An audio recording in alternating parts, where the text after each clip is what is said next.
Good morning, afternoon, evening, depending on where you are. Let's say good time zone. How's everyone doing? This is another day of Bitcraft today.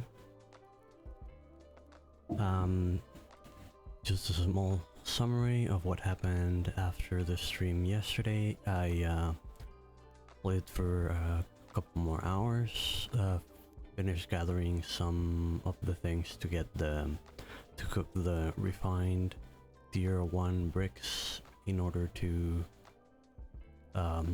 farm some hex coin. So that one is going well, but then I decided to change the pace a little bit and came to hang out here in the dog compound, which is just west from the western town. Easiest way to get here. There's a road that goes north and then west, and then you can just traverse the water safely without ever running into jackals. And then I think this opens up to the ocean here, and I'm not entirely sure if it also connects down that way. I heard that this is not an island, but that it's connected. I'm not entirely sure, but I also think that there's a way to get south through the water. So hopefully, you know, they'll have a good setup there. This is the claim that I helped fund on the first day and set up all the walls. This little, you know, imperfection here is a relic of those times that it's been decided to leave it like that, because you know we were chopping trees and building the fence around before nightfall so that we wouldn't get killed by the fluff pups, and it was starting to get orange in terms of the light, and I was around here, so I was like, you know, I'm not gonna chop this tree, I'm just gonna build around it. And yeah, it stayed there. So yes, as it reads on the title, the plan today is basically to do some cooking, and for that I'm going to be doing some farming. I had already produced quite a bit of fertilizer back in the ancient town. I think I already have the levels, yes, 24 for tier 2 farming, and I'm not quite there in cooking, but it should be soon. So I've also been kind of like exploring recipes.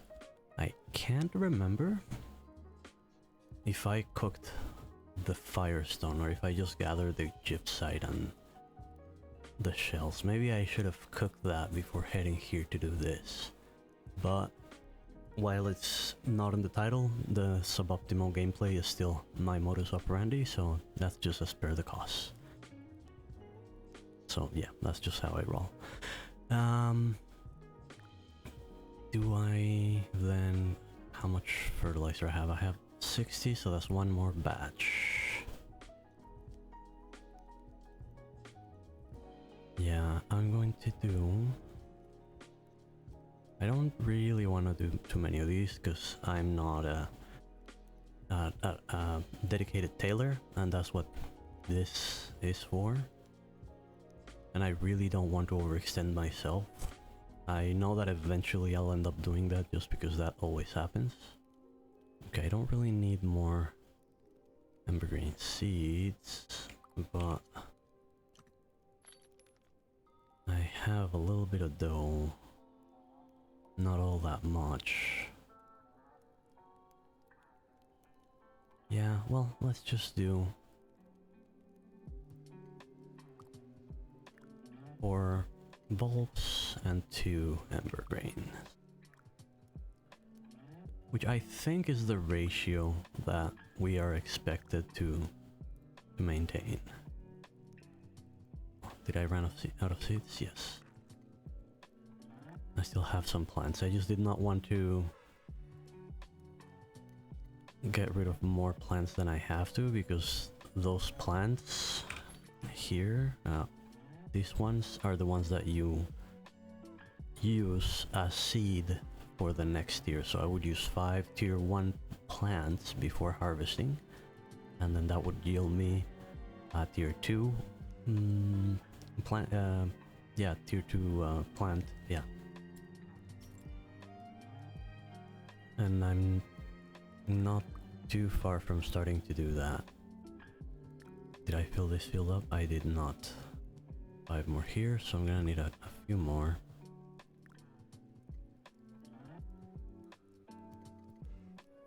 I get very unlucky with the drop rates. I've never been a very big fan of their addition of RNG to things. It's like it might be something that they do so that if you get more of what would be your baseline, then you consider yourself lucky. But the end result is you don't look at this lower number, the 1, you look at the 3, and you're like, I could get 3 for each, and then you only get 1, and then it becomes a disappointment. So these RNG, unless it's actually tailored to give you more towards the high end, ends up feeling like a feel bad mechanic, at least from my perspective. So yes, that was, see, right now I did 5 and it gave me 10, so that feels good. That's a feel good. On the previous one it was below, and you know, in truth, this should be the baseline. So like if it's between 1 and 3, the baseline should be 2, not 1. But I think it's leaning a bit more to the 1. Like if you would have that range, I feel that the middle of the range shouldn't be the highest possibility. I think like 60% of the way to the top of the range should be the 100, like the maximum possibility, and then it tapers down to the maximum result and to the minimum result, just to make it a bit, I guess, psychologically feel nicer. But that, you know, that's just from the perspective of someone that's not really into RNG mechanics in general, I guess. Let's bake some more rolls. I was also hoping to get the recipe through here for, was it this one here? Yeah, the plain deluxe fish and bulbs. No, not fish and bulbs. Bulb roll. The bulb roll, because that's what I'm doing here. That is tier 1 food, but with level 2 food region. Did they just tweak it, or I swear I ate it and it gave me 15 minutes instead of 5. Maybe they've tweaked it, but they just don't update the tooltip yet. I don't know. But yeah, I've not been very lucky. I think I've got a few more recipes here that I hadn't checked if I can learn. Okay, that was a new one. Plain ocean fish sticks, I don't really care about it. I already knew this one, and I already knew those two as well. Then this is yet another RNG mechanic that I am not a big fan of. The experiment with things. Like, no, that's not an experiment. This is an experiment. The experiment with things to get a little bit of the actual product, but mostly garbage, really, because like that's why this looks like that, right? Because you just get tons and tons of these things, and I guess like eventually, if you're part of a group, they might have a dedicated storage like this group does, so that, you know, anybody that wants to do some cooking might be able to. I'm gonna actually take advantage of being here, and I'm just going to read some of their things.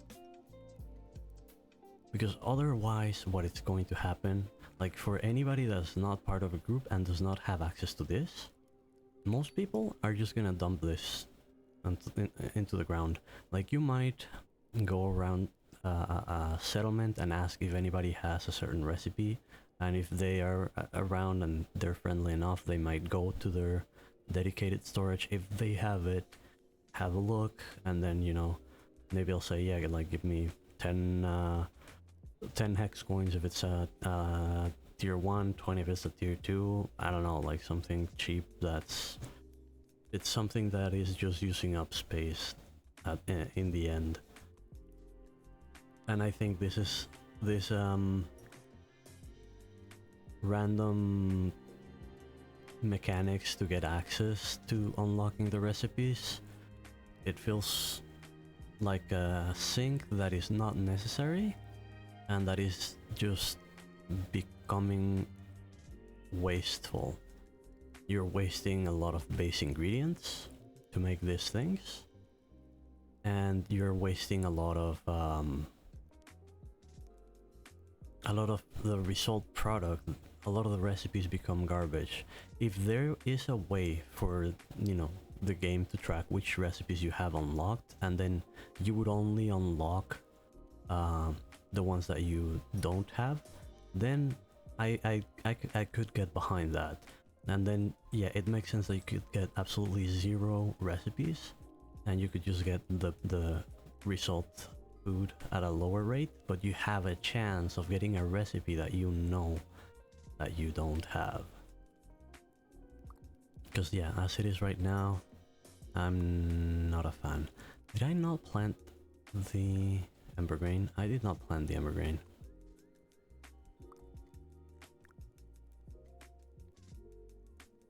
There we go. So see, now I'm juggling with inventory because I don't want to depend on the storage from this town. Because while I do have access to it, because they've been nice enough to add me, I want to just experience what it's like to actually be nomadic, and that involves having to do with storage management. I have, you know, you basically can have, I guess, 4 things to manage your storage. Well, the mount is a 5th, I guess. If there was a way for you to like call your goat to follow you, then that would be another storage, because otherwise you cannot really move it around or move around a cart and a mount unless they made the cart pullable like while you're riding the mount, which would be really good, but I don't know. Hopefully they will at some point. It makes sense that it would be possible. But basically you can have your boat, your cache, your cart, and your trader stand, and juggle your inventory among those. But if you're like me, you would have a project that you start in a town, and then you set up a cart, a trading stall to sort of try to profit from the things that you made there before moving on to another town. And that ties down a lot of your storage to the one place.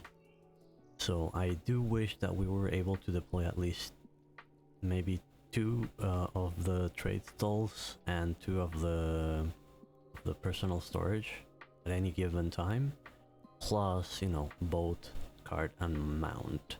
I don't think that would be a lot of clutter in towns. Like, I don't think that would increase the clutter in towns, because I think most people wouldn't deploy their 2 trade stalls in the same town. Like, maybe early on they would, but once you're, you know, moving around the world, you would have one in one town and one in another town, which would also enable you to set up some trade dynamics between the two. And same with the storage, you would have one in town A and then one in town B, when you're working in between those two towns to, you know, do the material processing from one tier to the next, you will be working in areas that are, one might be tier 2, one might be tier 3 of the resource that you need. And so you have a storage and a market stall in one, and then a storage and a market stall in the other one. Maybe even just do multiples for the storage. I mean, for the trader stand. The storage you could do with just one. I just would like it to be more convenient because there's no banks in other places. I guess you could use the bank in the starting town and then bring your portable storage elsewhere. But back to farming and cooking.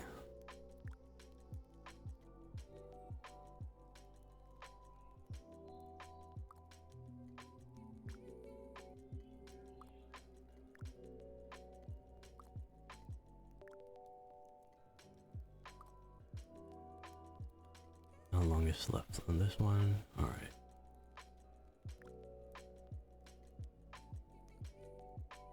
Last batch of bulbs.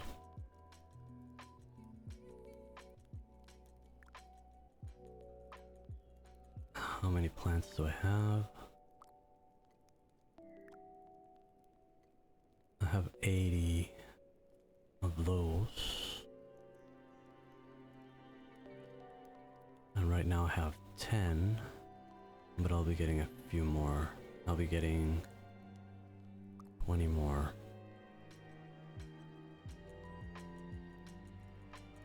That's probably still not enough to get to the next bit. The thing is, I think I ran out of fertilizer now.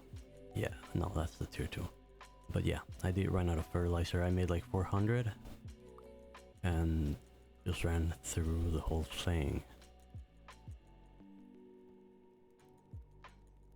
I hear from Visker that there is berries just across. Let me ask.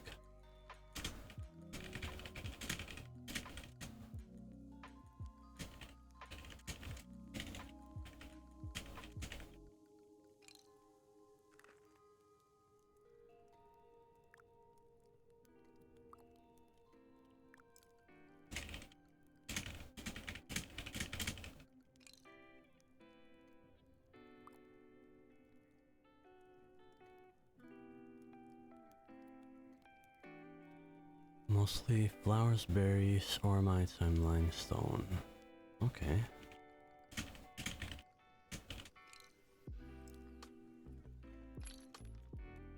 Let's see. I'm able to store this? No, because it's a cart, it's not a storage. Well, these guys are gonna be happy because I am going to give them all that. I'm probably gonna dump this. Oh, I still have some bulbs and some dough. So I could make 15 more rolls, right? Yes, I have enough for 15, which means I need 30 of that. I have 2. Whoa. Really? I might end up processing more plants anyway.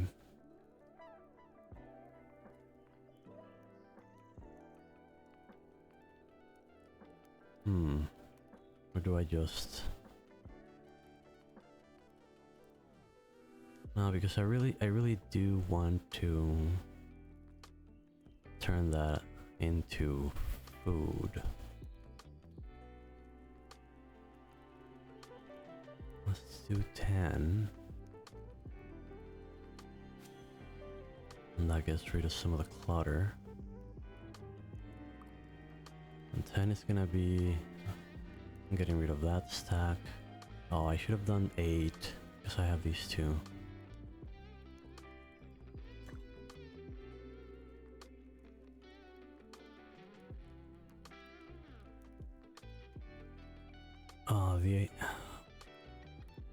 The RNG that's related to some of the drops really messes up with my head in terms of trying to do calculations. I mean, this one is not RNG here, but I keep thinking about it could be more, it could be less with some things. It'll be fine, right?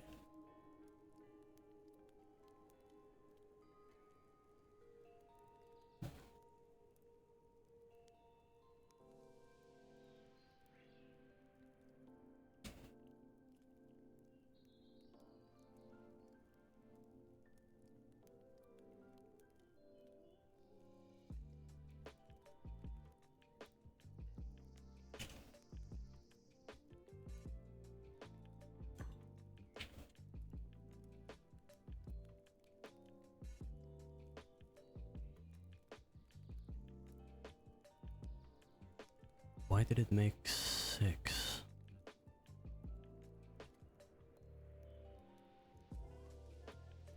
Did I need to make more? I need 4 more. That's 8. I don't have enough for 8. I need 2 more. Let's try one at a time. This is where it messes up with my math. I don't want to process plants if I can avoid it, but I get forced to. Okay, will that be enough? Oh, finish that first.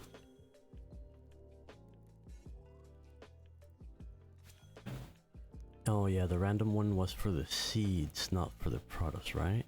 Or was it random for the produce as well? I have enough for 6. I need 2 more. Oh, because it's 5 each. So I need 1 more actual thing. And yes, this is also RNG. This is the step that messes me up. Converting crops into how much I will need for making food. Also, I've been doing a lot of bulbs, and this is the very first crop oil I get. That crop rate is not very good. Alright, so I do 2 of those. And then I can do this 4.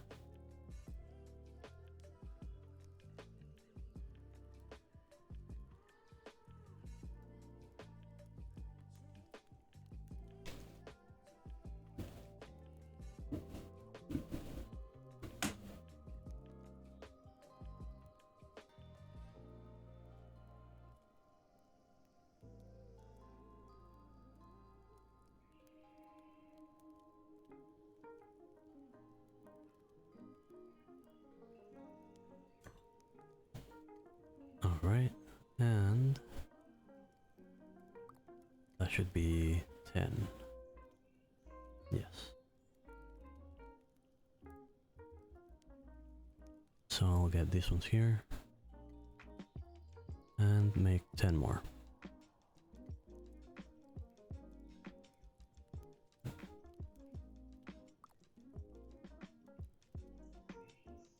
Okay, am I happy with this?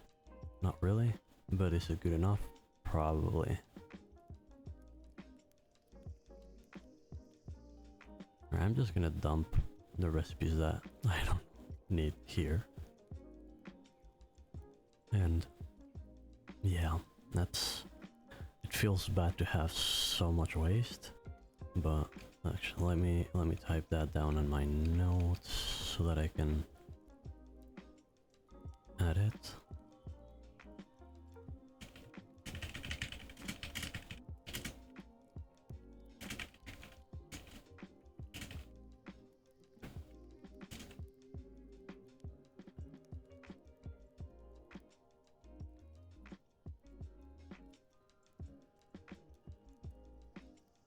So, what's the plan? I need poo.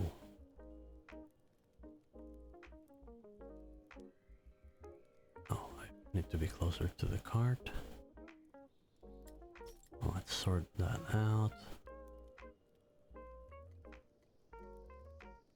drop that in, that goes in. You go in. You go in. Probably gonna give this to Whisker. I'm gonna drop those 3 in there.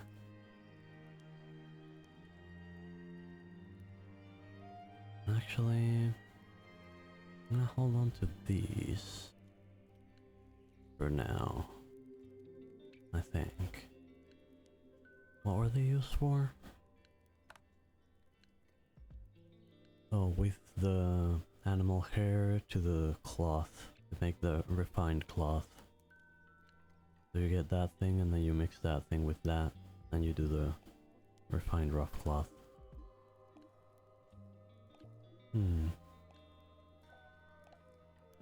I mean, since I don't really want to get into Scholar, this is the other refined thing that can be done without Scholar. Maybe I will hold on to them, but then I would want to hold on to this as well, because I would need to make a bunch of that, and I would need to hunt or buy the animal hair, and probably buying it would be a pain. Nah, I'm not doing that. It's so easy to fall into the trap of it. Everything looks just okay. If I take one more step, but it ends up being way too many steps. Hey, thank you there for the follow, the Tomosaurus Rex. How are you doing today?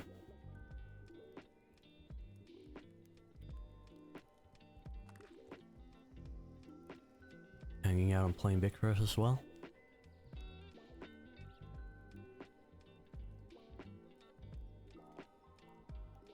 I am good too, yes. Thank you.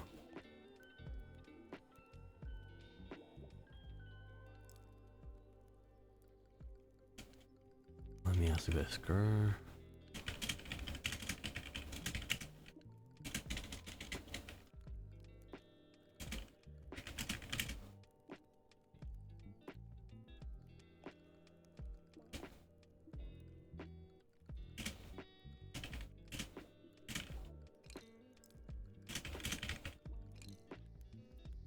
The Tomosaurus Rex says, and yeah, I just got on. Hope you're enjoying the alpha.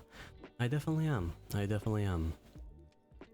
I tend to overanalyze things, so I sometimes go on long rants on things.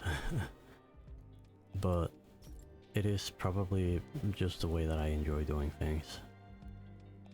Alright, what was this for? Are you enjoying the alpha as well?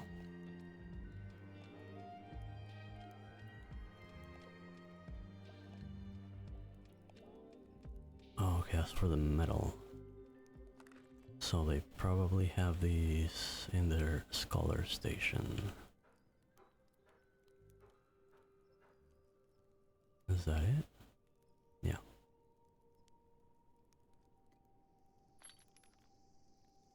Yep, that goes there. That clears up my inventory.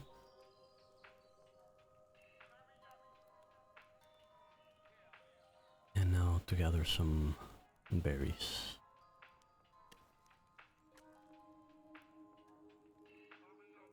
Rex says, hi, go and rats too for the same reasons, and yeah, I'm loving it. It feels so much better than last one. I completely agree. I'm really loving the big oh, they added an F to climb. That's good. Interesting. I like it. I'm loving the new towns being an instant place where everybody goes right away, and it starts to, you know, get things rolling. You start to see people around you, you start to make connections. Right now we're still lacking badly in the chat department and friend list department and that kind of thing. I posted feedback on it on the Discord server, and Voxel did mention that they have worked on that, but they are waiting for for the next iteration of their spacetime DB, because right now all he said something like the whisper conversations would be it'd be possible for everyone to see them, and I can definitely see that not being ideal. I'm assuming the next iteration of Spacetime DB has some security improvements. See, yes, the tooltip is not right. I just ate and it's given me 15 minutes. The tooltip says it's 5, so that this is definitely stuff that they have been working on, moving around enough that it's not worth keeping the tooltip up to date. But yeah, the towns are great. If we had more ways to add friends and whisper and keep track of people that we've interacted with, I'm sure they would be forming a lot more of a community feeling. Visker, none of the food tooltips are right. I'm pretty sure those bulk rolls only give you longer stamina time. Not the buff? Oh, I can actually check the buff. It is... They are giving me the buff. For the stamina, they're giving an active of 1, and then for the passive health regen, it's usually it sits at 0.25. 0.25, and it's now here. So I can confirm that it is giving those one. Well, what it says here, +1 and +1. Visker, well, yeah, health regen and stam buff, but I'm talking about the additional buff. Oh, really?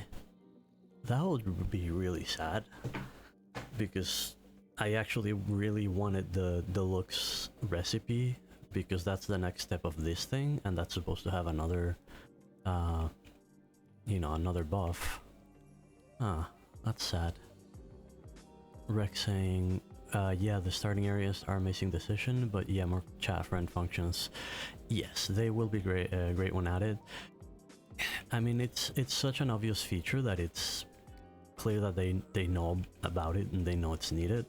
I had assumed that it was just because the whole community has been really good at creating channels for communication. Like, there's a whole bunch of groups that have their own Discord server, and a lot of interaction is done through those channels, and I thought maybe the devs were sort of like leaning on that a little bit too much, and I think that might be partly true still. But not Visker, Voxel did say that the main reason that it's not been implemented in terms of like a more layered chat function is more depending on the database than anything else. And honestly, I think even if everybody was seeing my conversations with Visker, I wouldn't care. I mean, what are they gonna get?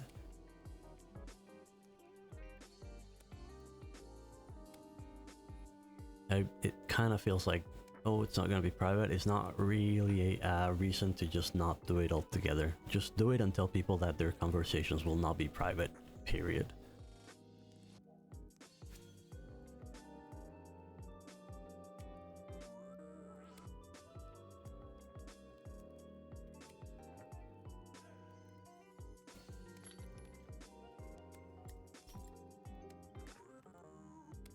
I do have to say the 15 minutes of not having to worry about eating again are definitely good.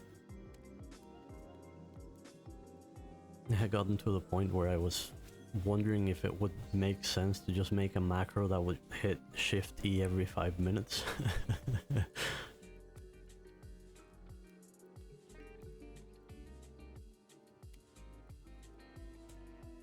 Maybe every 6 minutes for peak efficiency.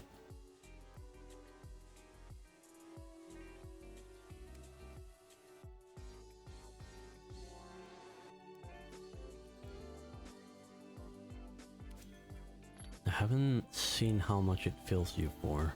It says 25. Let's see, one for science. No, let's wait. No, I'll forget. Let's see, one for science. Yeah, it is 25. And if it actually is going down 1 per minute, then yeah, you could probably just use one every 20 minutes, not every 15, because right now, as you can see, it's not really... I don't need to have this on all the time to be able to run around and craft and gather and all that.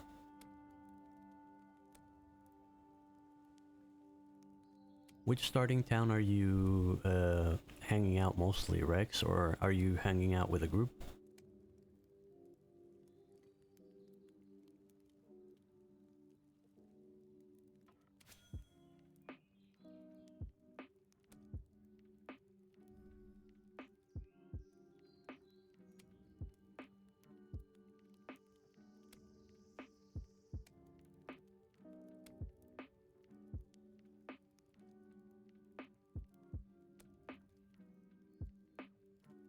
I don't know if we lost Rex.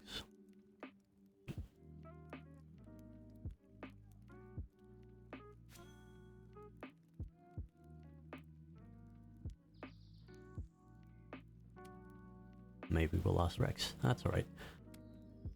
Let's see. This is gonna take some time. Oh, I'm wearing the wrong ring. I should probably get to crushing some rocks to get the tier 2 rings. Oh, there you are, Rex. I've started in the eastern town and just been sticking here so far. No group, just been working on skills. Yeah, that does seem to be the case for a lot of people.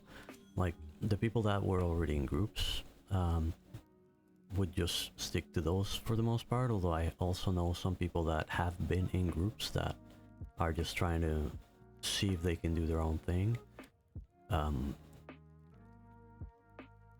But I really wish there was a better communication system just to make those little ancient towns a little bit more of a community, more cooperative. I'm sure you can just like type on local chat and, you know, maybe if you're asking for something, someone will have it, or if you want to set up a group to go kill monsters or go explore the deep forest so that you can gather and stay safe for monsters, maybe you get lucky and you get a group. But in my experience so far, unless it's actually people that I already know from groups or interactions, it's difficult to get a response. Yeah, like even just being able to say, okay, I asked for something, or I said hello and this one person said hello and I added them into you know, to my friends list, and then when they're on I see them and I say hello, and then it sort of starts to create that rapport, that, you know, that bond where eventually you might hang out together, or if they're asking for something you might be willing to go a little bit out of your way to give them a hand. And that comes through communication and through, you know, not just sharing a space but also sharing conversation. Visker's saying, I keep suggesting people just walk out to settlements since the forest settlements are generally easier to level skills in. Yeah, although they're generally easier, but the dangers of the wilderness are still there. They're much milder now than they were before. Like, you could not step out of that starting area without getting attacked. Now, you know, you have to sort of like move around and try to find your way around the fluff pups, but it is possible. I haven't done any gathering that involves your cart in the wilderness, so that might not be such an easy task as just gathering berries, for example. I mean, if they come here I can just run around and I don't have to worry about this area anymore. If I go over there, there's probably gonna be berries over there. But if I'm gathering, you know, fibers here, and then I put them in my cart and then the wolves come in, my cart is stuck here. and it's gonna be a pain to try to either lure them away to some other place and then run around and get the card and then try to find your way out, but then you might also find them on the way out. We still need more tools to deal with the adversity. I like that there's adversity, but it also has to come with tools. And saying, well, yeah, just go and fight them is not a tool. That's just taking the easy way out. That's just doing what everyone else does. That's a missed opportunity.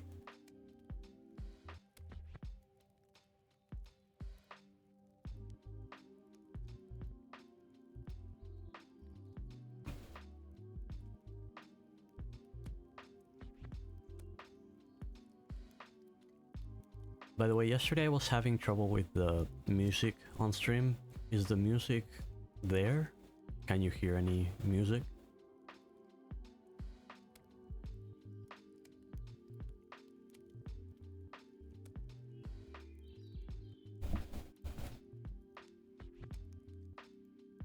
Good.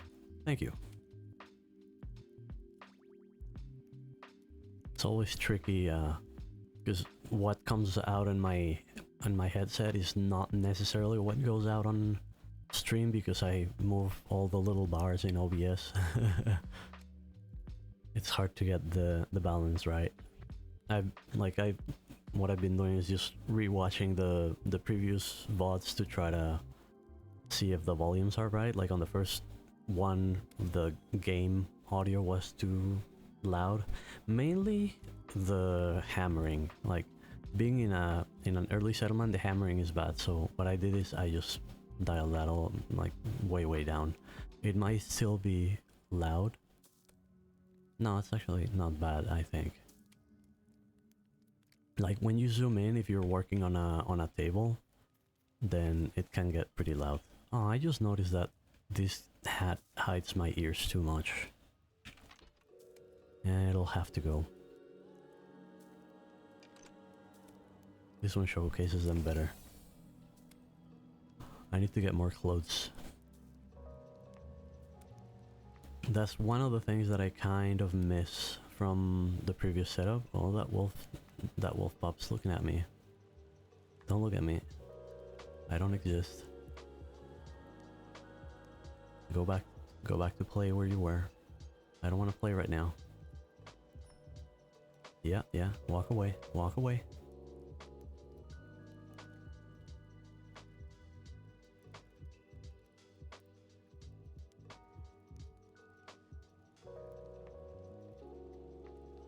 That's better.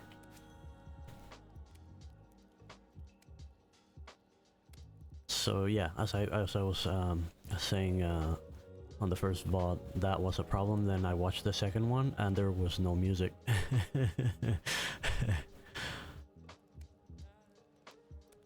I'm not sure exactly what it was, because as far as I remember, I always make sure that the little bars of sound are moving when I look at them in the OBS screen, and they were moving. But I don't know, maybe I had just set the volume a bit too low. I think at some point I did notice that it also stopped in my headset, so it could have been an error with the source itself. Oh, it's seeing me again? Really? All the way out there? I thought they had tuned down the stalking range during the day.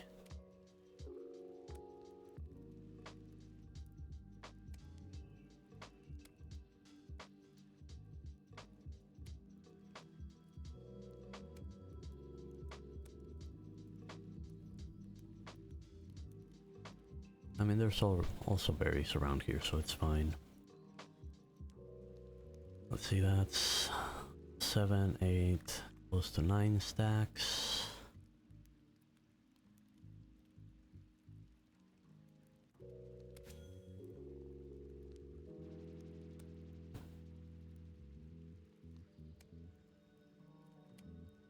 Yeah.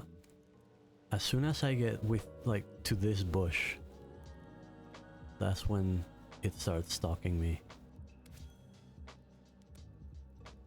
I also have noticed that if you're facing them, they're kind of shy. If you face away from them, they start stalking in. And then you face them, and they're kind of like, maybe I'll circle around. Maybe I'll circle around. So that's also good to know that you do have sort of a way to not fall prey to them. Like if it's just the one, you can sort of keep it at bay by keeping eye contact. And I really, really, really like that. It makes it feel, I guess, more realistic. I actually hadn't expected it to be so good, to the point where I can easily and calmly forage as long as I am facing them. They will not approach more. I wonder what happens if I approach to that berry bush. Let's find out. Yeah, it's coming in. Alright. Not interested in playing with you right now. Let's go harvest that bush over there. That should be far enough, right? Yeah.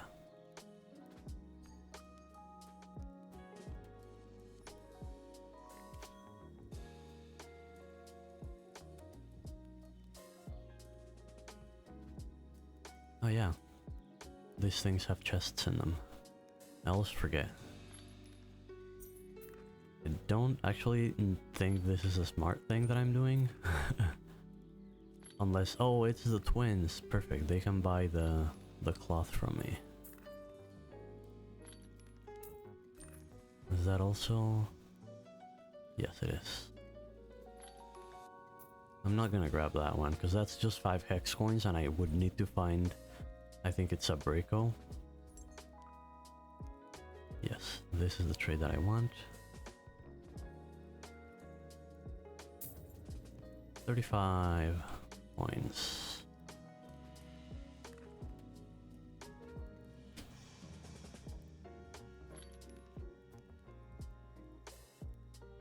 Alright, I'll probably stop at 100 and just go back to farming for now.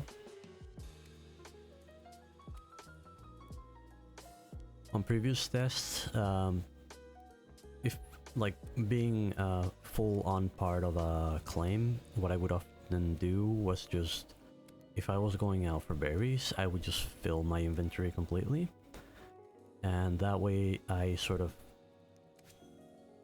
saved work for others as well. Like I'd make public fertilizer so that everyone could sort of dip in. There weren't too many farmers. There never are too many farmers, although it is starting to be easier, so maybe that'll change. Okay, I'm gonna drop these two here and craft the fertilizer. Oh, that was just 250. I thought that would give me 500 fertilizer. That's still alright. Oh, I should have just started with 60 so that I could set up the fields and have them running while I finish the rest. There, again, is a reason why most of the time my stream is titled Suboptimal Gameplay. I know how to play efficiently. I just forget pretty much all of the time.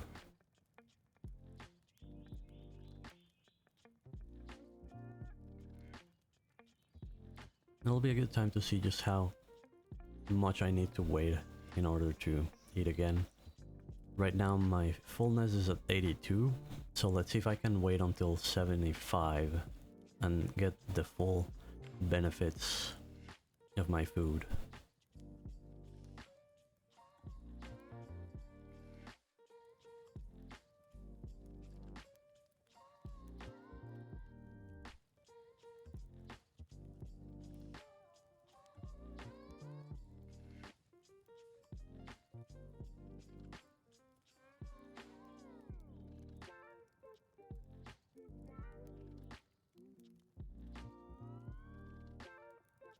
And I'm actually gonna take the chance while he does that to grab some water.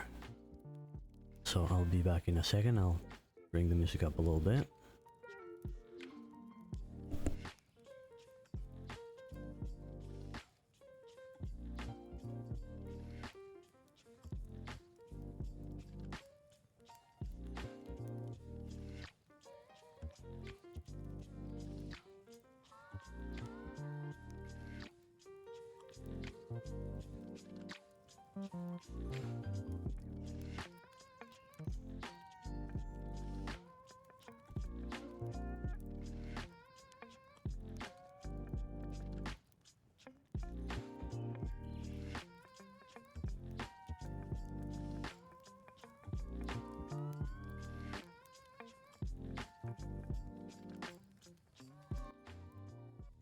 Alright, I'm back. Where's the fullness? 80. 5 more to go. What have I learned? I've explored a bit more. I have learned some farming. Oh, I did the knowledge. Okay, so it's just the one from each. That makes sense.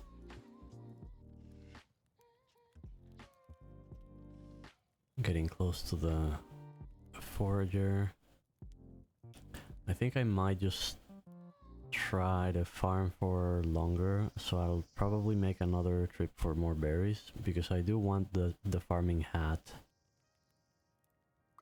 Laro and Varo used to sell a straw hat that if they were still selling it, I would have just bought it right now, because it's what I use, and the closest thing is the farmer hat.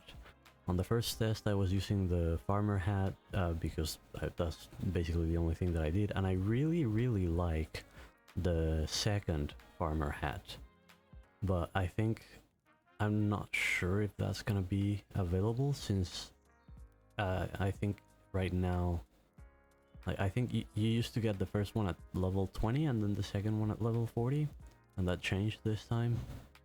So maybe we're only getting the first set at level 40 and then we're not getting the second set, or maybe the second set comes at 60. Yeah, that could be. I don't know that I'll get to level 60 farming though. I like the one, it's the one that has the eggs. Alright, my stamina is starting to drain and I'm not anywhere near the 75. I'll probably still wait until it's low, because I do think the level 1 region, if you're doing a tier 1 task, it stays around level, like it won't go down, but it doesn't really start climbing. But this one has, like, the region 2 makes that difference where you will it'll actually increase your stamina while you are doing at least a tier 1 task. Probably not the same with tier 2, which makes sense. I'm assuming the deluxe foods tier 1 should keep up with tier 2 tasks. Alright, let's eat something now.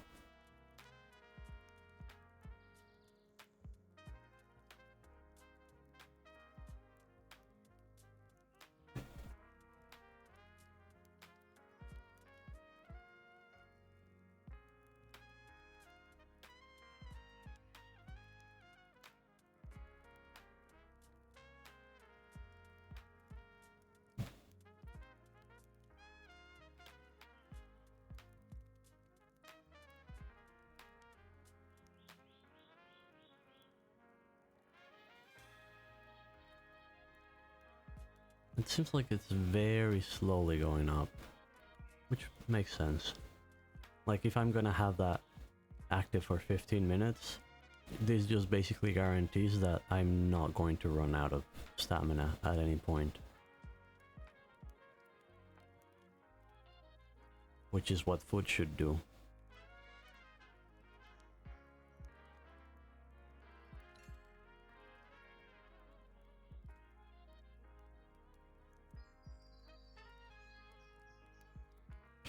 How's my farming going? Oh, that one's already past 20. Yeah, the cooking is the one that I still hadn't gotten to 20.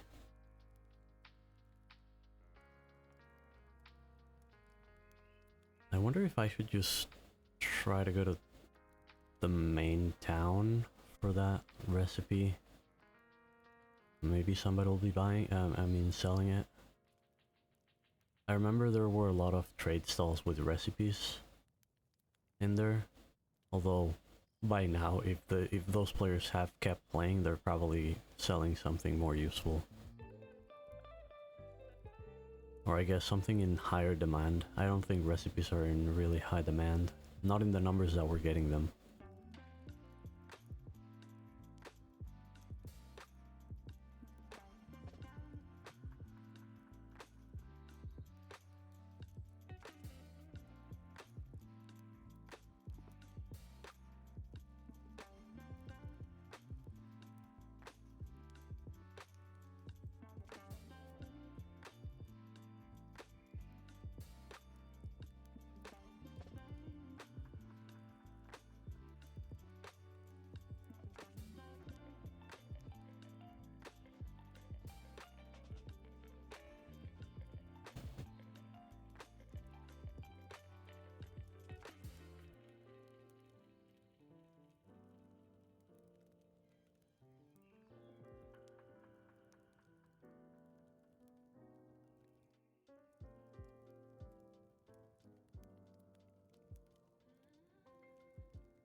I really like the wall design.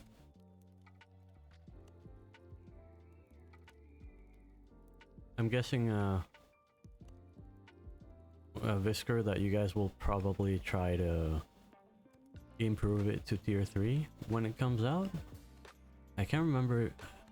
I don't think I really like the tier 3 look on the last test, but I don't know if they might have improved on that one. Or if, you know, if you do like that one. Oh, there's a wolf there.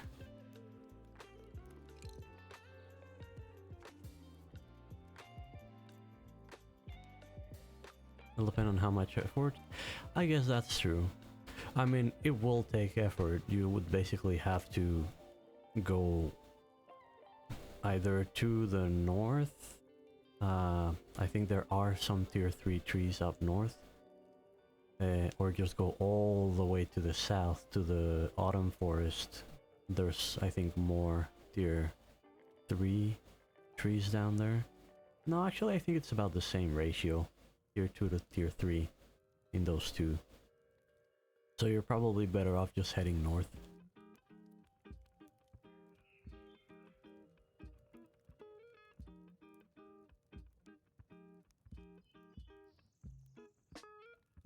But yeah, you're probably gonna have much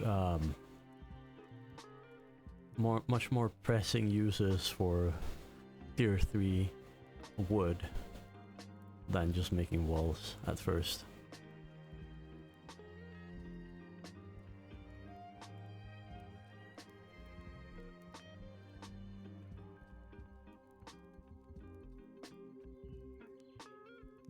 Oh, it's nighttime now. I think I should have actually just stayed out during the day and grabbed as many berries as I could. I really thought it was a 1-to-1 ratio for the fertilizer.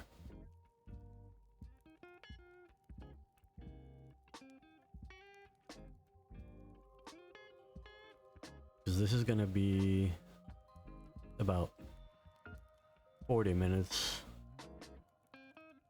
worth of fertilizer, like an hour, considering like I'm not like min-maxing and just harvesting as soon as it's harvested.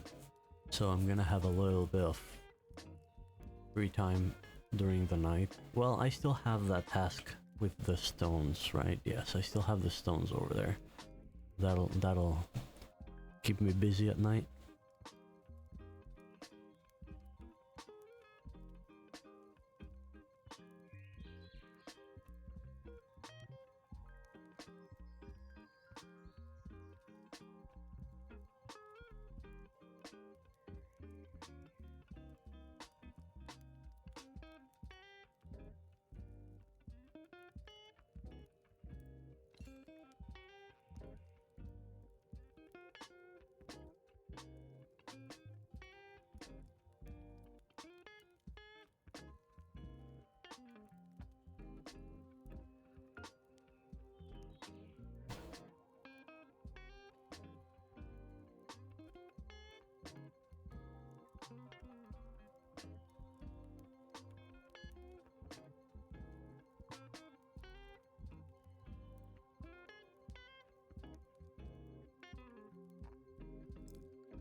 time for bed. That's fair, that's fair. Ah, Wolf's in Bitcraft chat.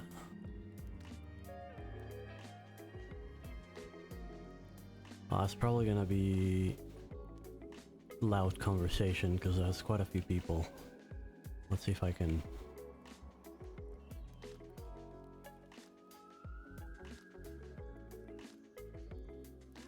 drop Wolf an invite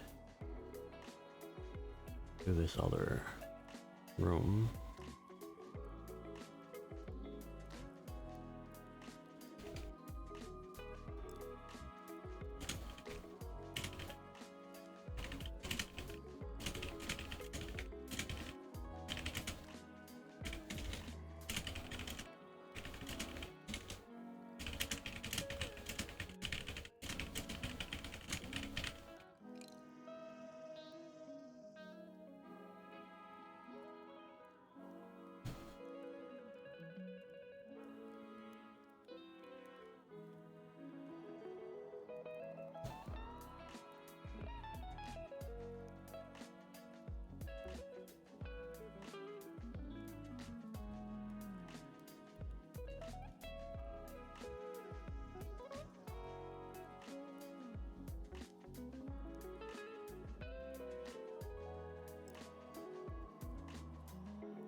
Oh, we are getting raided.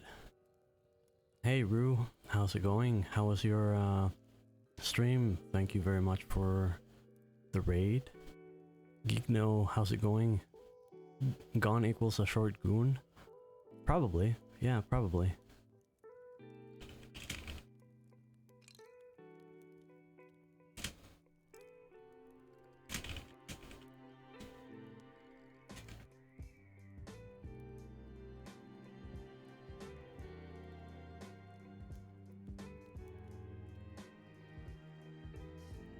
Hello Fluxus, how's it going? So Rue, how was your stream? What have you been up to so far in Discord?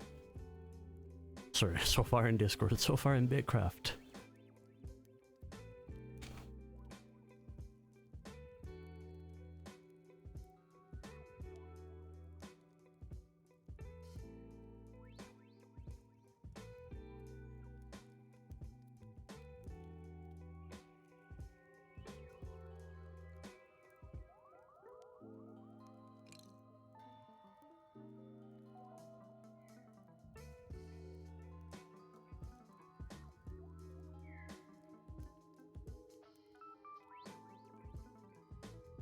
Wolf just bringing the birds into town. That's efficient hunting.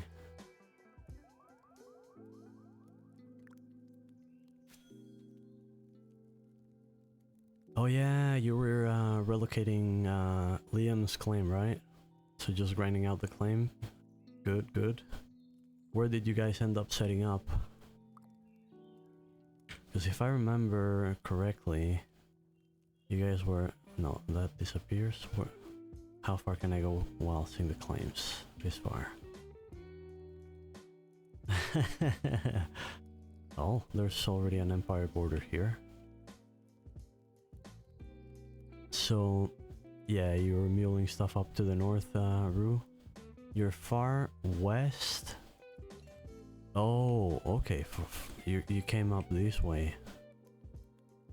No, that's our Gixel.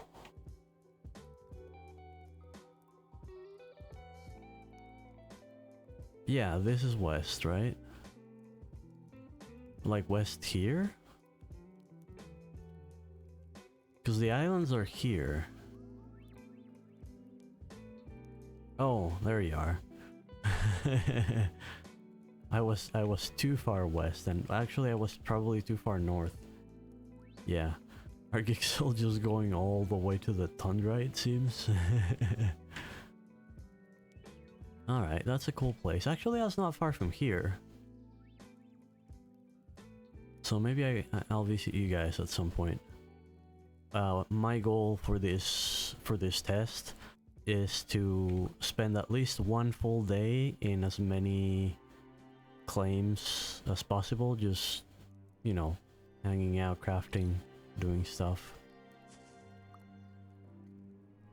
Do I have seeds?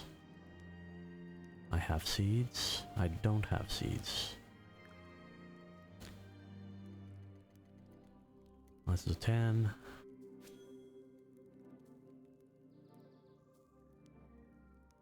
Well, I hope you had a good stream, and I hope you guys got most of the heavy work done. When you deconstructed the totem, did you get the deed back, or did you get materials back and have to get another deed? I've been curious about that. Yeah, you get it back.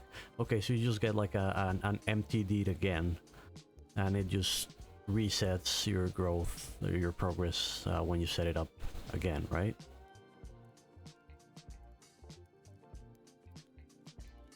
Yeah, that makes sense, that makes sense.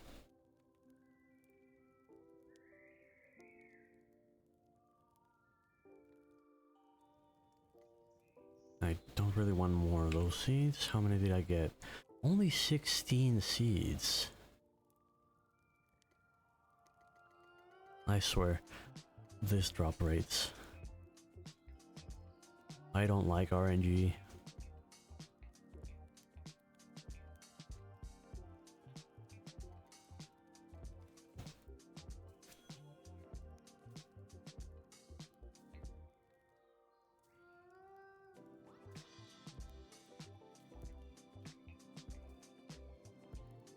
So what is your guys' like midterm goals with that claim? Is that you guys are an independent group, or are you collaborating with another group and trying to set up trade with anyone in particular, or just finding a nice place, making it look comfy and set into the world to try to find whatever it is you need?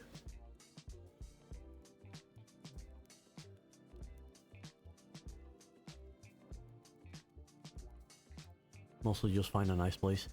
Yeah, if you guys, I'm guessing that's still forest, right? Pine forest. I'm guessing is it close to a snowy area, maybe? Just based on how far north it was. Really close. Nice, nice. Yeah, I really like the aesthetics of the pine forest. I spent most of the first alpha in there, and I really like the foggy, it feels like it's just enveloping you, and you know, it feels calm. I really enjoyed that.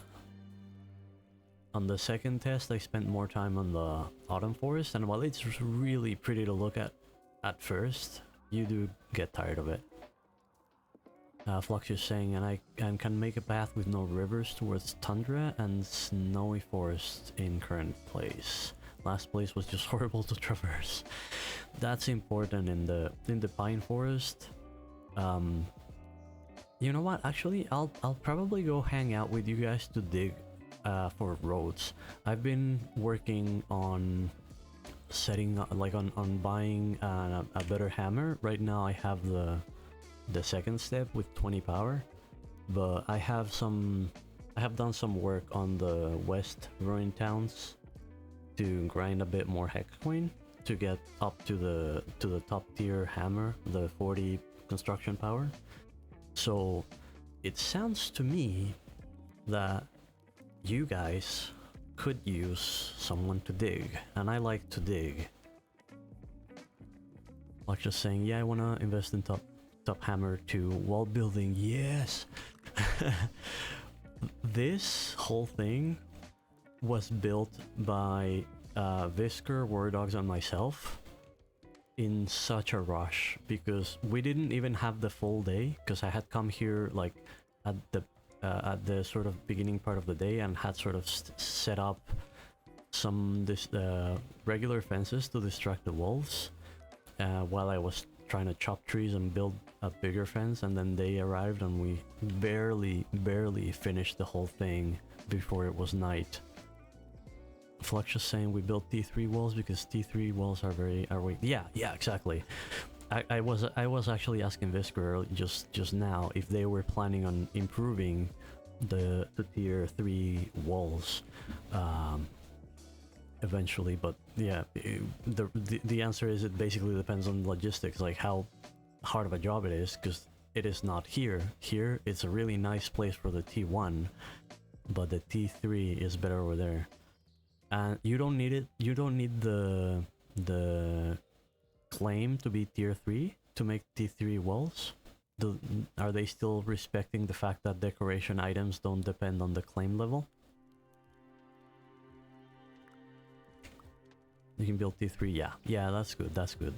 That actually makes claims out there so much more viable. I had been wondering, like, how much of a chore it would be to be forced to carry all the tier 1 trunks to anywhere that you wanted to set a claim just to stay safe.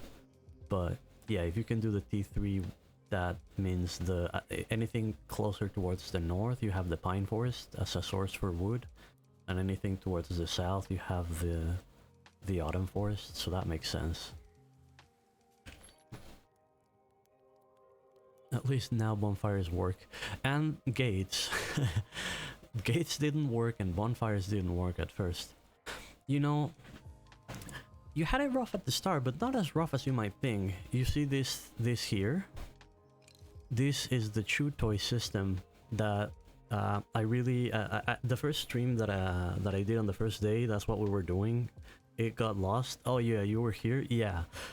Like, it's not hard. It just is not a mechanic that you should have to figure out how to go around the system. Like, the walls should work, the gates should walk, and the bonfires should work. It's good that they do now. But it wasn't that rough if you got creative enough. Do I have... No, I need 2 more of these seeds. Am I gonna get lucky?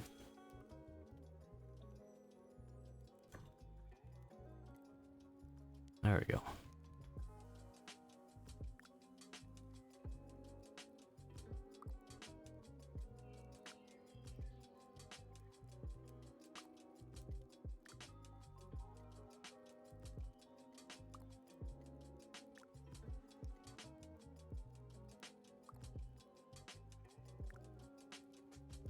By the way, has Zoram gotten in finally? I remember, I think it was yesterday, they were trying to get him a key. And finally had gotten him one. Zoram got a key, perfect. That's good to hear.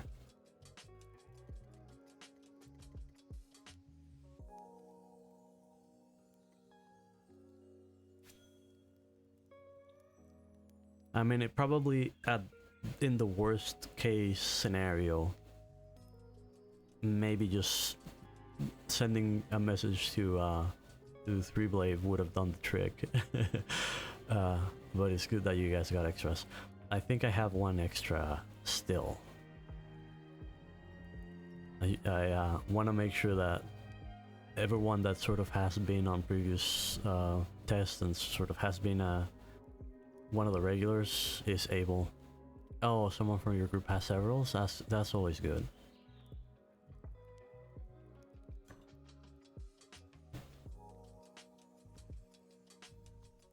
It's good that you get 2 per badge. It really helps, I guess. It helps the actual community stay together, regardless of some people will be able to get the badges and some won't. Like some even not just because they can't like they couldn't afford them, or they wouldn't want to buy them. Just the limitation. I think I can't remember exactly how many players are in that case, but I know pretty much anyone that is Russia based, they just could not purchase it because the payment system just wouldn't work. Are you, Felix is saying, are you on the shore? What shore? Like close to the water, you mean? Not sure what you mean.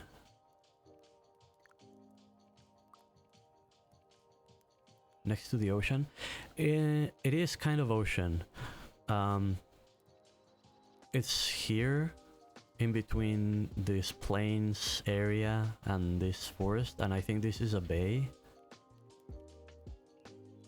And then this is open water towards the north. I think the islands are sort of like here. Probably this area here. And you can take this river in towards the starting area if you would need to for any reason. Hey, it's a mango. How's it going? You're a black hat today?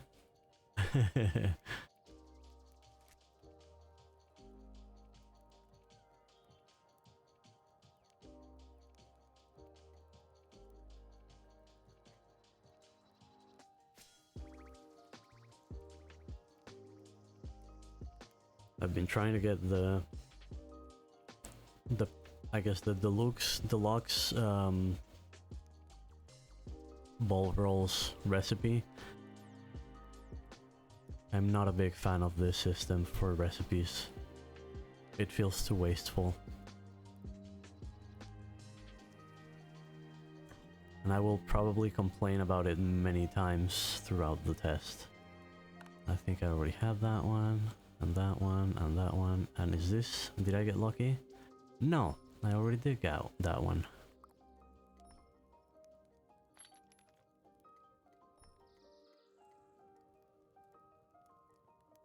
Why is it not popping them in? There we go. Lag. Yeah, RNG recipes is really bad. Like, and I think it's very easy to fix. Like, I'm not against the concept. I'm against the execution, because the execution results in a lot of wasting of the bulbs themselves, because you get very lower results, but also a lot of waste like this. This just tells you how wasteful the system is. It's not difficult to fix if you have a way to only get recipes that you haven't learned, and maybe lower the drop rate for recipes, so that you're not guaranteed to get a recipe each time that you do it, but you're guaranteed to get a recipe that you don't have. Just that, making that difference would be huge. Right now, like I don't know how many bulbs I made trying to get these last few, and I've got just tons of these ones up here, which end up, I mean, in this box here because I'm here now, but if I was doing this in the starter town, they would be on the ground. They would just be on the ground.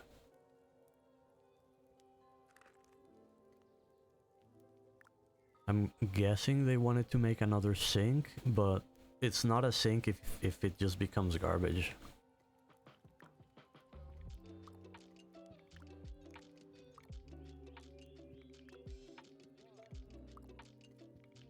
Yeah, garbage sink.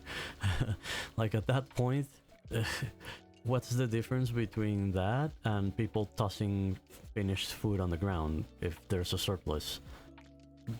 There's not that big of a difference.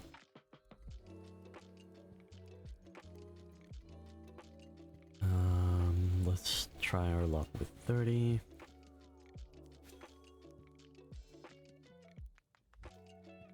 Like, just saying, food you can at least turn into fertilizer. Yeah, actually that's a really good point. That is a better sink for those resources. Recycling it back into, like, bringing it back into the farming cycle.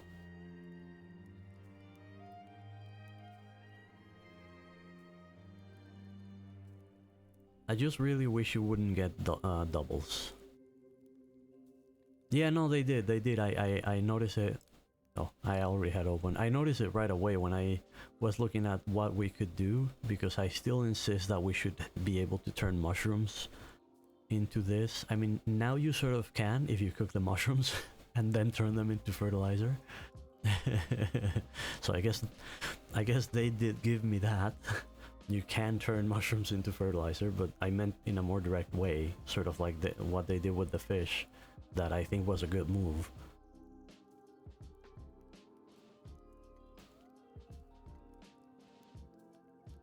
I still hate that it takes 5 flowers. Hey Malik, how's it going today? Hope you're doing good.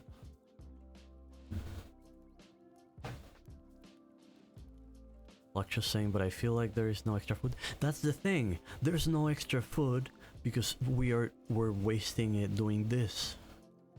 We are wasting it doing this. If we weren't wasting it, there would be extra food. Malik, I'm good. How are you? I'm good, thank you. Just ranting about food though. Trying a different set of skills today, learning to farm and cook, and loving some things, hating some things. The usual, the usual. I've been told by Visker that they now have a recipe to do 10 buckets at a time, to fill 10 buckets at a time with water. That is appreciated. I haven't gotten to the point where I need them because I'm still doing tier 1 stuff, but that will definitely be nice. Fluxus saying I am close to being level 30 and everything. Nice. I originally wanted to just not overextend and focus on the one thing and try to live the nomad life focused on one thing, and then trade for tools and trade for the things that we didn't have. But because this thing is not working yet, I've not been able to. We really need this to work. There's a few more stalls that are showing now, but like Eastern Ruin Town, it's showing 1 stall. There's not 1 stall in there, there's many. And yeah, it's not 100% of the time, and it, like I said, it doesn't show all the results. I'm pretty sure it doesn't show all the results. Like, I don't know, let's say I needed... What would I need that people might sell? Let's find fish. If I look for fish, it's showing me 3 stalls with fish related things. This one has fish oil and fish oil. This one's got fish oil and roasted fish. And this one's got block fish. I'm sure there's more people that have been selling, that have listings with that posted in there. So I know that they're working on fixing it. They haven't gotten around to it, and it's sort of thrown a wrench in my early gameplay plans. My hardware, Mere Hardware, bleh, I always butcher names. Mere Hardware, welcome. How are you doing? So Vault Trading Stall does not show up on the list. Is that the case? I think they do, don't they? I mean, if they don't, if that's the thing, if those are the ones that they're not showing, that's a huge problem. If the only ones that are showing are like proper stalls, but how would you be able to post? You cannot build. You cannot build on the ruined towns. So this is a deployable. And yes, this is an improved stand, but I also have an improved stand and mine is not showing. So I'm not sure that Voxels got the whole story.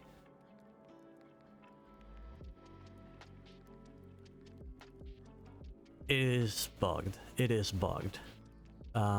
Malik saying, I'm in the western town and it doesn't even show up. Yeah, like, I know that it's not working as it should.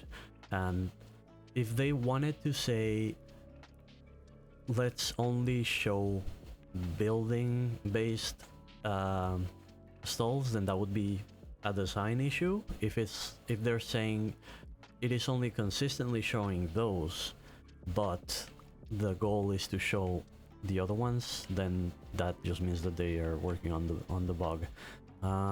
I don't know if there's anything posted on this one that I could search to confirm if it's... No, there's no listings on this one right now. I think Visker's just... He made it early on just for storage, because it was a pain to get the things to build the tier 2 storage. They were not prepared for it.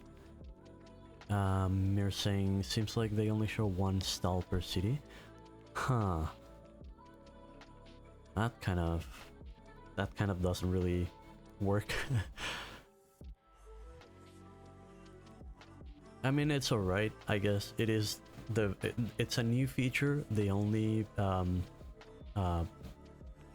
set it up this time, and it makes sense that it's the time to see what problems it might have in terms of just functionality and the coding. Hey, thank you for the follow, Mokilmo, and don't worry, I'll keep your soul safe. The Geekno saying, hey Gang, question. Any of you could help me move out of the southern city? Would need someone with an improved card and some time. Maybe. I'm not anywhere near there, but I mean, I'm only getting frustrated with the farming right now, so you know what? That does sound like a good thing to do, to change. Oh, but you know what? I won't be able to, because right now I'm using my cart as storage, because I'm doing all these things here. Oh, farming has never been worse than Alpha 1. So yeah, sorry Geekno, I won't be able to help out right now because of inventory management. I have my storage in the main claim, like in the ruin town, and yeah, if you need my cart, then do you need the cart just for cargo? Oh no, because I would have to like pull the cart all the way there. Yeah, no. If you need my cart, I can't help. If you need just somebody to walk around, well, actually, I don't even have inventory space. I probably can't help. I do have the improved raft. I can help with a raft. That I can do. Alright, I can do that, Geekno. We all panicked, but it's all working out. Selling to the claim is rather straightforward. Alright, so let me...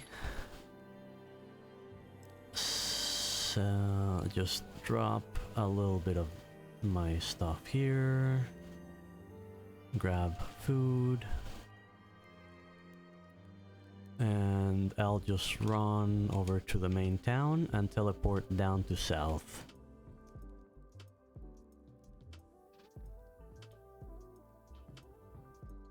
Nighttime running is gonna be an adventure. Malik saying, I agree farming is better this alpha. I think it's better. I think it could still be better.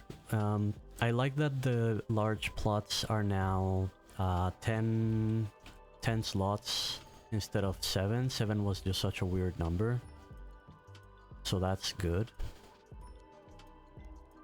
And I do think that while farming itself is better, the farming setup in the starter towns is not sufficient.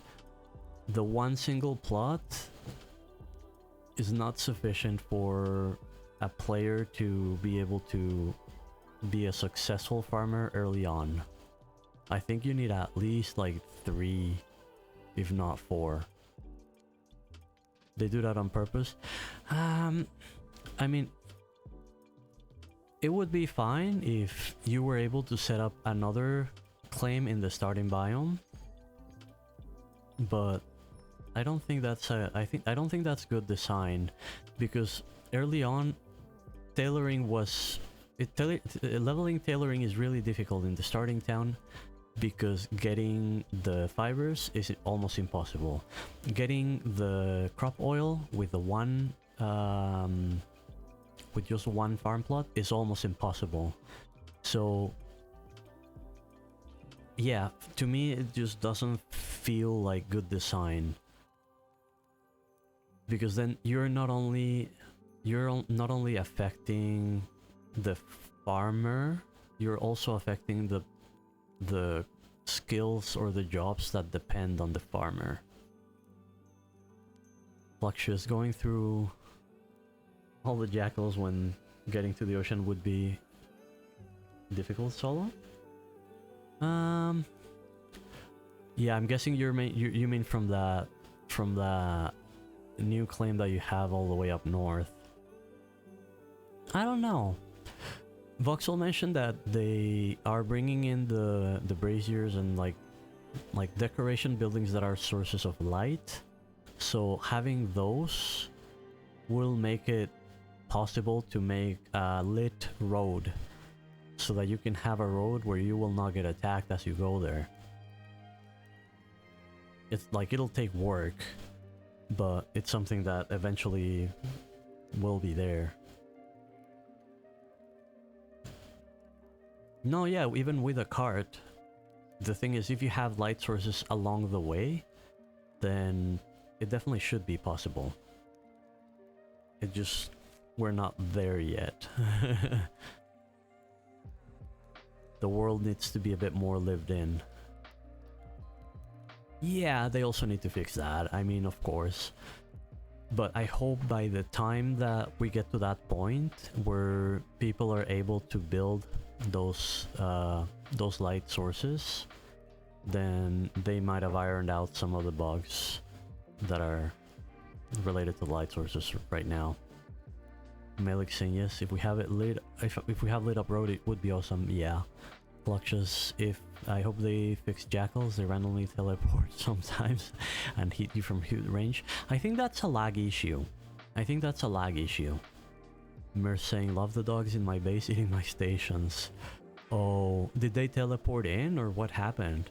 Or you mean like early on when probably we were not aware of how dangerous they would be? Like, I fully expected that placing a totem would keep that area mostly safe. They teleported in 5 more times in Tortuga. Oh, that's probably... Yeah, I remember a conversation happening somewhere at some point regarding the fact that when you have a whole bunch of dogs piled up on each other, they push each other, and sometimes that means pushing one through the wall. One thing that you can do for that, Mir, set up a few fences inside, like these things. Just place them on the inside of the wall.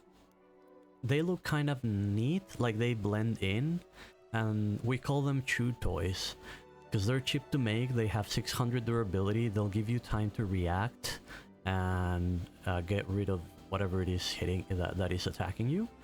But they are a building, so the wolves, the jackals will target the small fence. If that's the first building they see, that's what they'll target.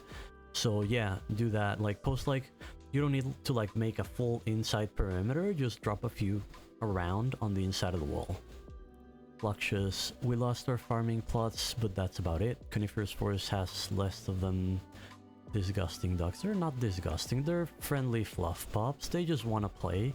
They're looking for their chew toys, so you just give them their chew toys. Where do I want to go? South. Oh, there's already player settlements with teleporting things? Interesting.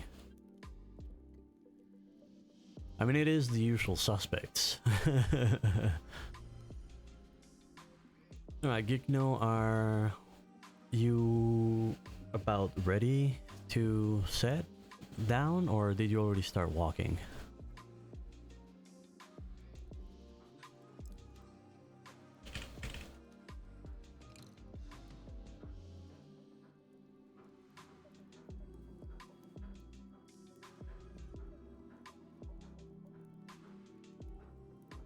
Just got to South City, gonna need a little time. Alright, don't worry, I'll be here. What should I do? I'll probably chop a tree, make some planks, make some money. If it takes you a while, if you're done before I'm done with the planks, I'll just leave it all here. Oh, never mind. I don't have my cart. I'll try to find some gypsite.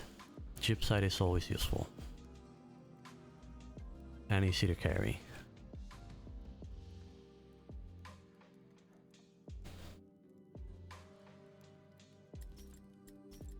So yeah, just let me know, Geek, know when you're ready, and I'll be right here.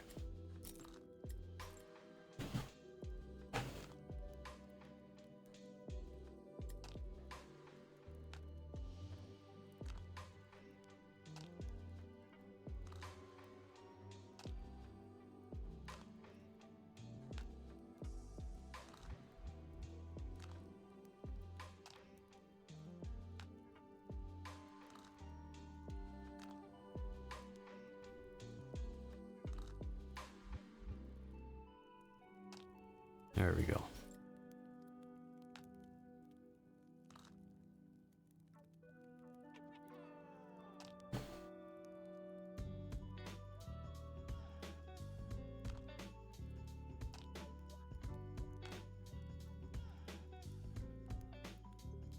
I probably could have dropped this back in the dog compound as well.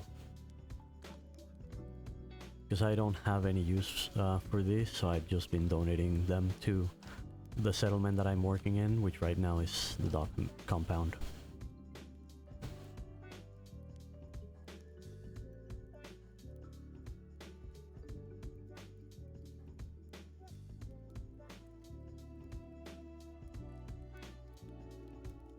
By the way, is it just me, or have the random crashes really been fixed?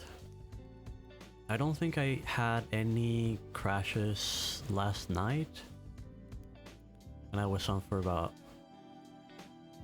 maybe a grand total of 6 hours. Hey, it's Bogey.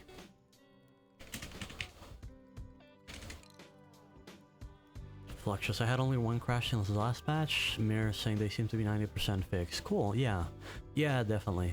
I mean, maybe I have been doing more, like, chill things, like digging and crafting, not really running around and doing too much.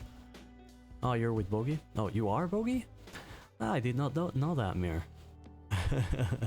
It's like Mango. At some point, I guess I might have known that Mango was Wolf, but I know Wolf, and then I met Mango. Because I know Wolf from Wolf is legendary. You can always see Wolf doing stuff and running around. And I didn't know it was Mango. Melee, no crashes for me either. Good. Yeah, that's always good. The first week is always the rougher part of the test. Flux is saying there's another Wolf in our group, but it's not Wolf. There is only one Wolf. I'm gonna guess on future tests they're probably going to like race to be the first one in so they can claim their name. I'm really crossing my fingers that no one steals my name, but it's only 3 letters, so it's not very difficult that it might. And you know, you could always get a random Hunter x Hunter fan and they would just grab it. I don't use it because Hunter x Hunter, while I do like Hunter x Hunter. It's just been my nickname for like forever. They talked about reserving names. Yeah. But then, like, for example, that player in your group that is Wolf with 2 F's and Mango, which is Wolf with 1 F, if they are both wanting to claim that name, is it just a matter of whoever reserves it first gets it? I guess it would. I don't think there's any other way to do it. Flex is saying they talked about no, and probably not in the far future. Yeah, I think it should be done through the hub, and it should not be too hard for them to implement. So I kind of guess it could be expected that for the next test it could be implemented.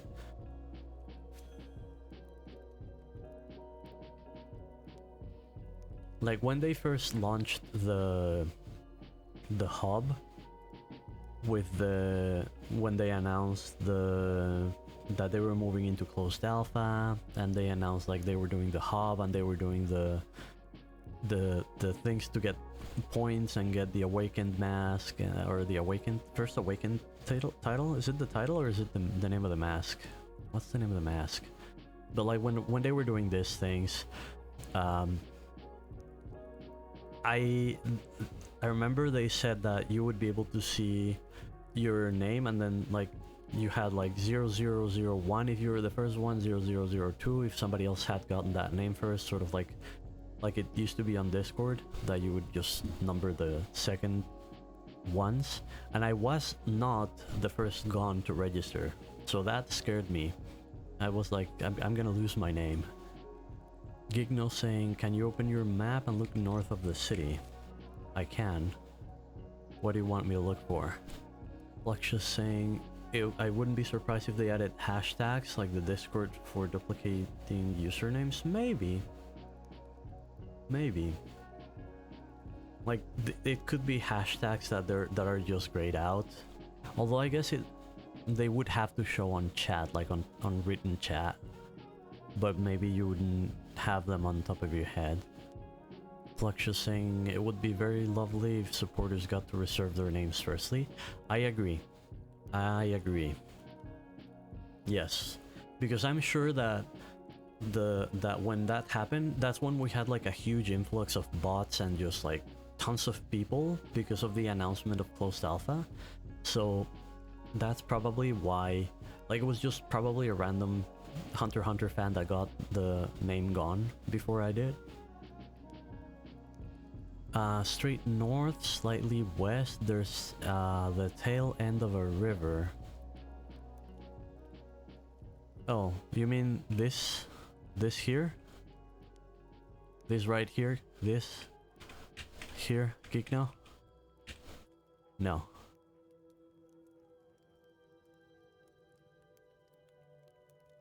Oh, okay. So which direction should I walk? Or I mean, if you're gonna cart things, I can probably just follow you. Where are you gonna give me, Mir?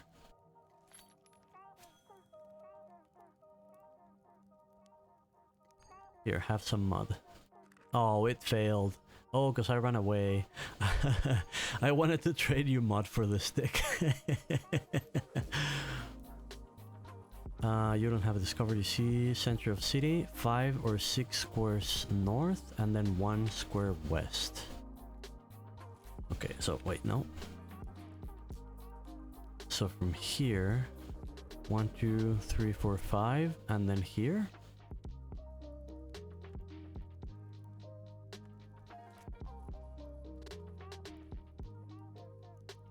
I'll go straight north for now. There's such a mess of paths right now. Yeah, just about. Alright, so I'll head over there and I'll just gather mod closer to that side. Oh, I was probably dropping gypsite. I had already gotten full. And this, kids, is why you split stacks when you're gathering gypsite.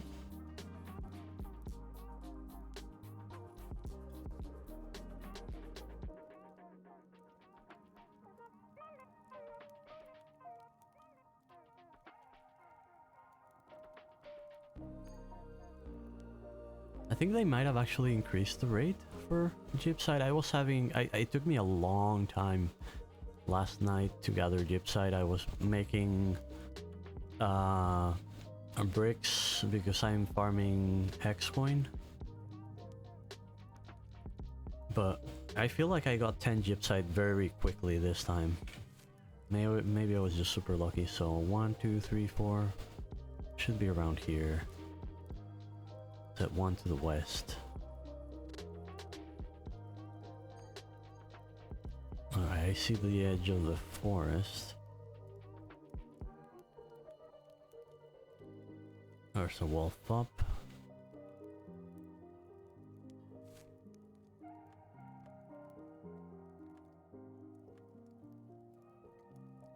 Maybe it's this thing here?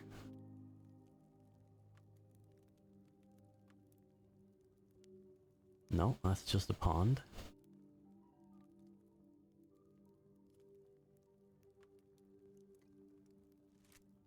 Or I wonder if it's through wolf territory.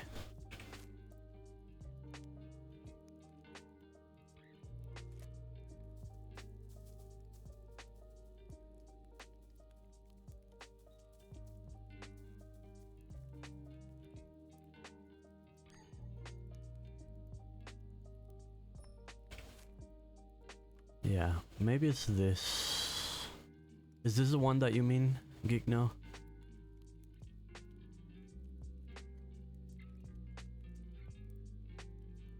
Yeah. Alright.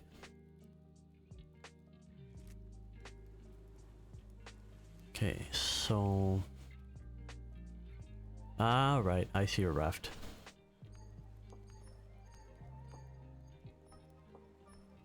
Okay, I should say though, my raft is not the improved one, so I won't be able to carry as much stuff, but I'll help a bit.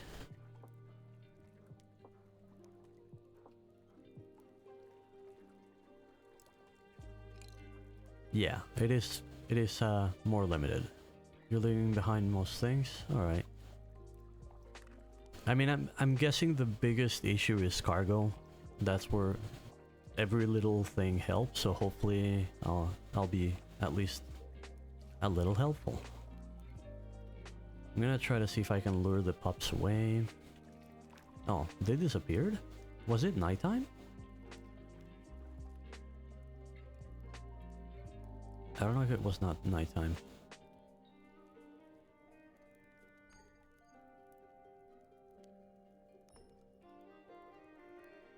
Well, I'll be here in the plains area gathering gypsite while you get here.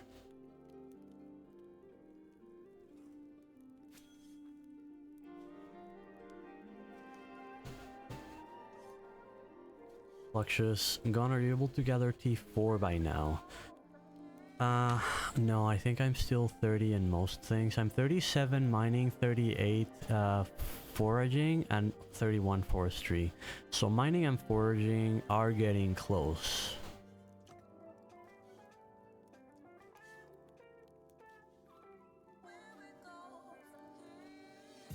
And of course I don't have tools.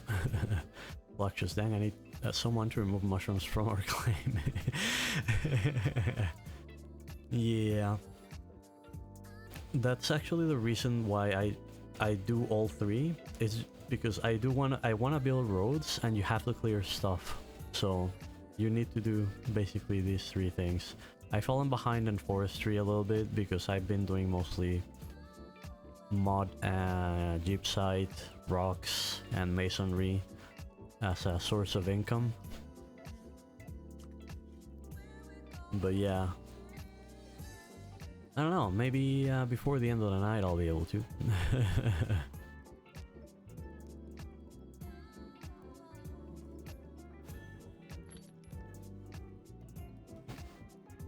I don't think I'm gonna get more than a couple of stacks of gypsite, but I like to be optimistic, so let's split them into 4 stacks. Fluxus, you can remove some plants by moving objects on top. Yeah, you can actually also do that with paving. Like flowers, you can pave over flowers. You cannot pave over bushes or mod, but I think flowers are probably the main thing, and some maybe some other like plants. You can just pave over them or move things over them.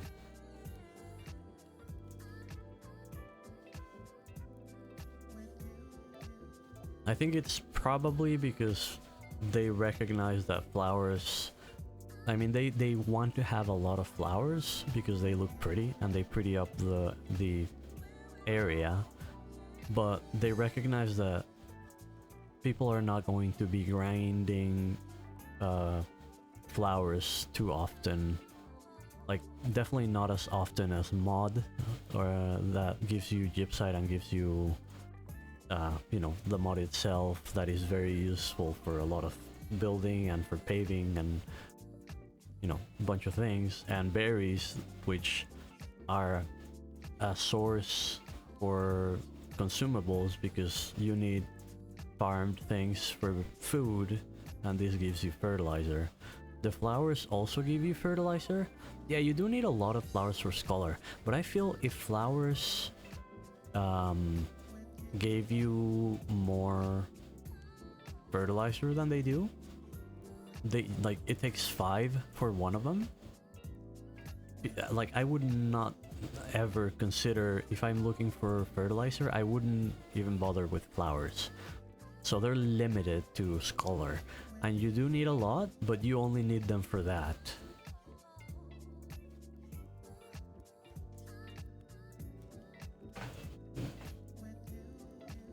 Geek No saying wrapping up one little thing and be right there. Alright. Well, it is a bit slower when you're carting, so I probably have a bit more time to get a couple more gypsite.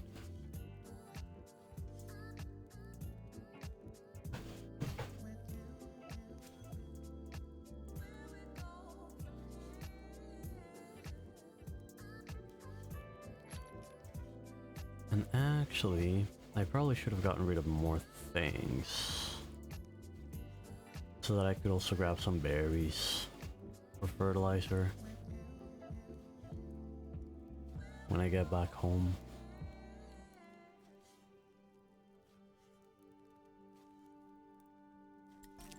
Yeah.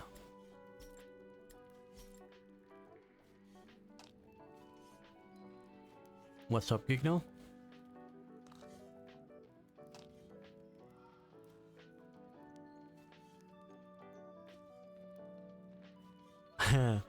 I'm probably not really gonna mind if it involves we're not really taking the trip right now and I need to just teleport back to what I was doing. I really don't mind. But what happened?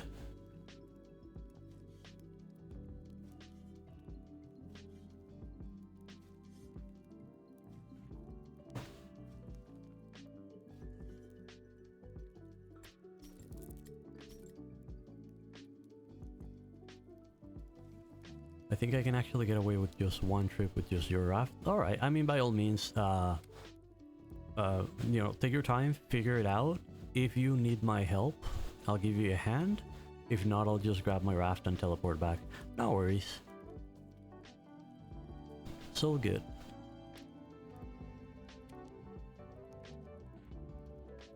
I was getting a bit over frustrated with the food recipe thing, so I could have I benefited from this little breather, and I'm getting berries, which I will need. So, and I've, you know, gotten some gypsite, which I will also use. So don't worry.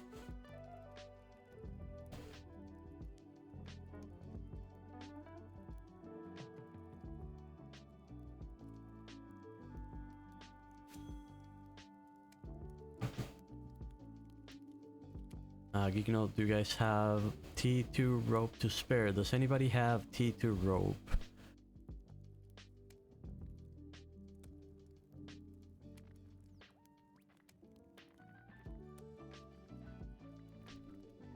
Probably not.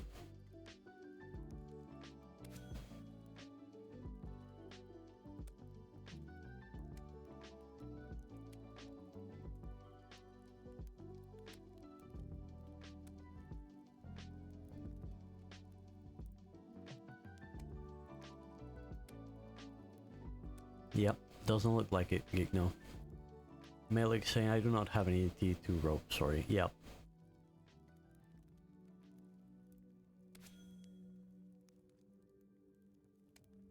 I mean, some of the settlements, like player settlements, have started to have waystones. So we're at a point where you could take a trip to other settlements fairly quickly and see what's there.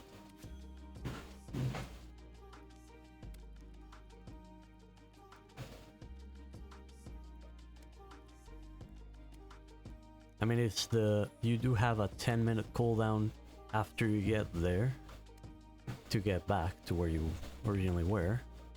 Hey, Gigno.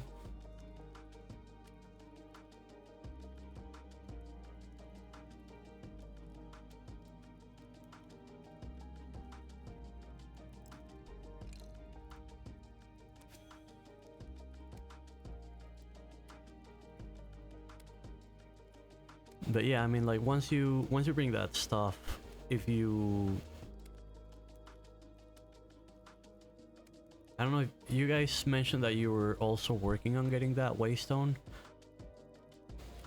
Once a settlement has a waystone, it feels like it opens up trade in a way that I'm not entirely sure I like, because I don't think I like.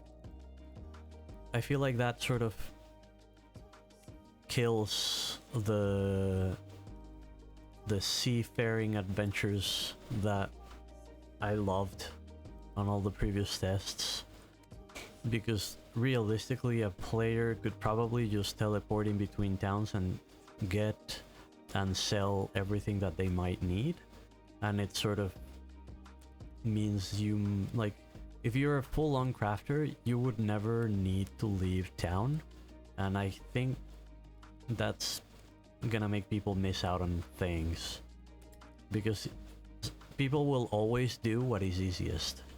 Is he stalking me? Yes, he is. Let's face him. Pro tip, if you keep eye contact with the fluff pups, they don't attack you if they're far. When they go on stalk mode, like this, make sure you're facing them. You need to get to a certain distance and then they'll attack you. But if you maintain eye contact, you know, they're friendly. They just want the attention. Probably this one will be close enough that they will attack me though. Let's confirm that. Yep. See, this is when they launch. I don't really feel like playing with them right now, so I'll just go and gather from that bush. So, Gigno, that yeah means that you were able to fit everything in there?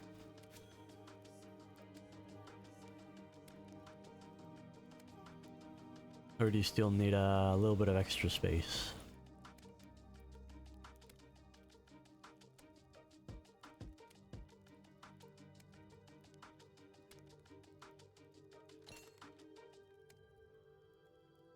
Also, Fluxious, if you can provide a tier 4 tool, I can go and get rid of those mushrooms. I'm getting there.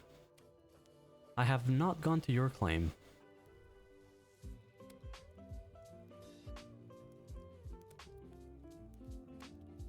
Or actually, I would only need a tier 3. Yeah, that works. Oh, I wish I could get a tier 3 tool, Fluxer says. Yeah. Me too, buddy. Me too. Mango saying gonna try to sleep now. Good luck with the grind. Have a good night, Mango. Hope you get some rest.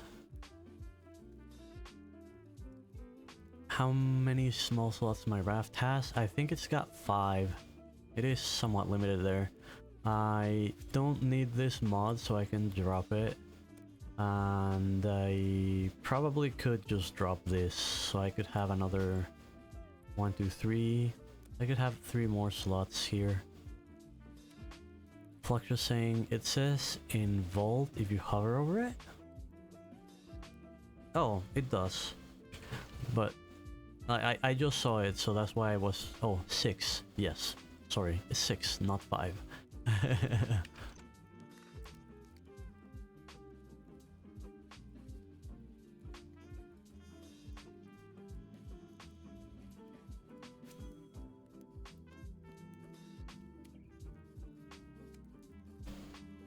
Gigno, alright, I have some stuff that could use the trip. Alright, so let me head over to you. Oh, this way. No, it is that way. I see this little puddle up here and I keep thinking it's the river. Probably easier to get this way.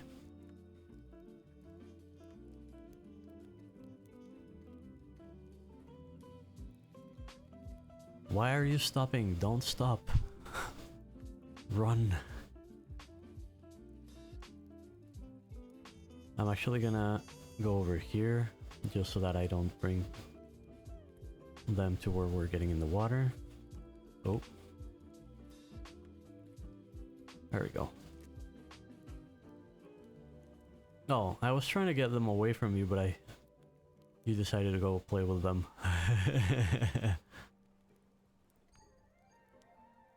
Lecture saying, I am yet to get an improved one. I would recommend to hold off on that. Voxel mentioned that the skiffs were incoming not too far in the future. Oh, you need a hand with that, Geek now?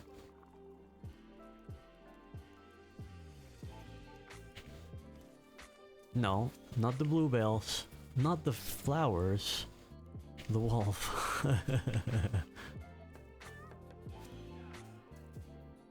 My little guy just went and grabbed some flowers.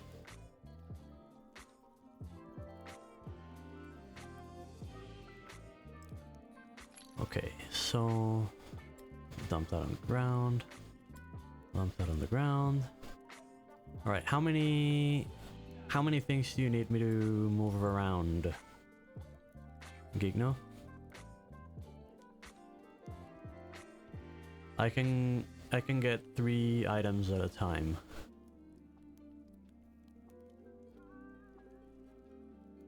Malik saying they're adding them. Yes, they are adding the skiffs. Alright, these 3 things. Put them in the raft. And what are the next 3 things? More of those. Oh, just that? Alright, there we go.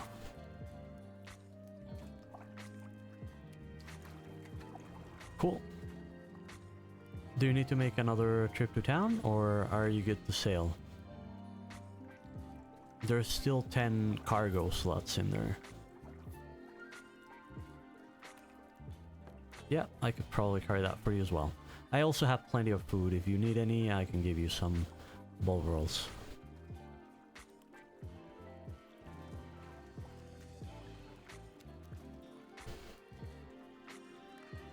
I really wish we were able to build those things here. Put some chew toys out in the wild. They are so handy.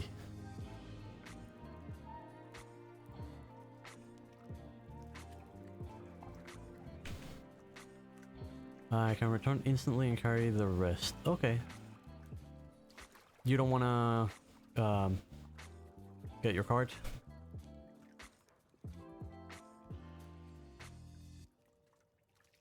I think you got the wrong one.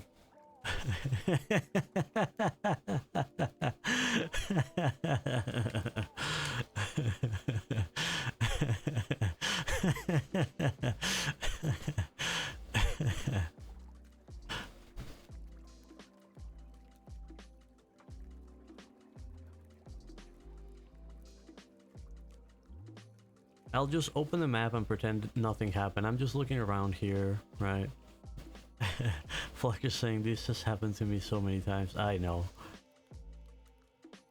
Yeah, but I don't see anything happening, so I'm just gonna wait and Hey, you guys know that shovel's down here? Kingdom of France. The Autumn Forest is over there. Oh, there's someone in there already. Grim Reaper's dad. And over here we have... Oh, that's where Paysan are set up. Good to know, I did not know. And I think Tortuga set up somewhere around here as well, if I remember correctly. Unless they moved. Yeah, there's Tortuga. So I think Tortuga and Paysan are two of the towns that have waystones, and they're both sort of like on the south side of things. Sure taking you a long time to get that card. Umbilica is in the Autumn Forest too? Oh, and that's where they set up, where you guys set up the waystone as well? Ah, honestly, it feels like... Well, no, I mean, it is, if that is the main claim, it makes sense that you did it there, but you should have probably placed the first waystone in the Foothills of Regret and just piggyback off of the waystones in Paysan. So let them do the work and you just, it's a short trip from there to your place.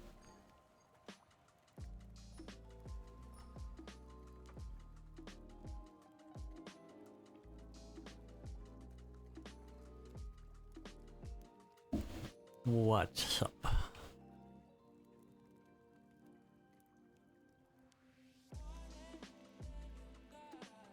Oh, yeah, that's fair. That's a good idea.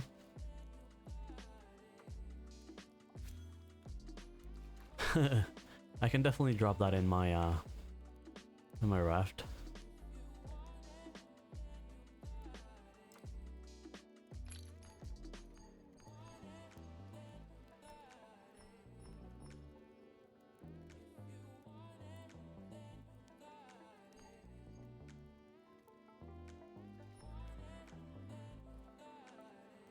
Flux is saying, I'm not with Umbilicam main team this alpha, so I had no word in that. But yeah, Foothills would have given so much profit. Yeah, it would have been the smart choice. Sometimes that's not the choice that is made. Wanna grab another goat?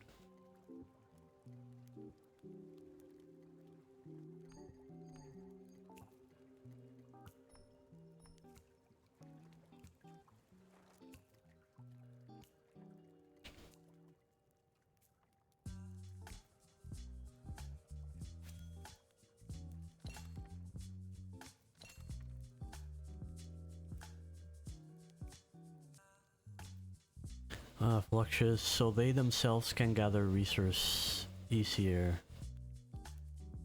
Oh, I think they probably rush Foothills to T3 and give it portals so they can... Yeah, that makes sense that they would do that.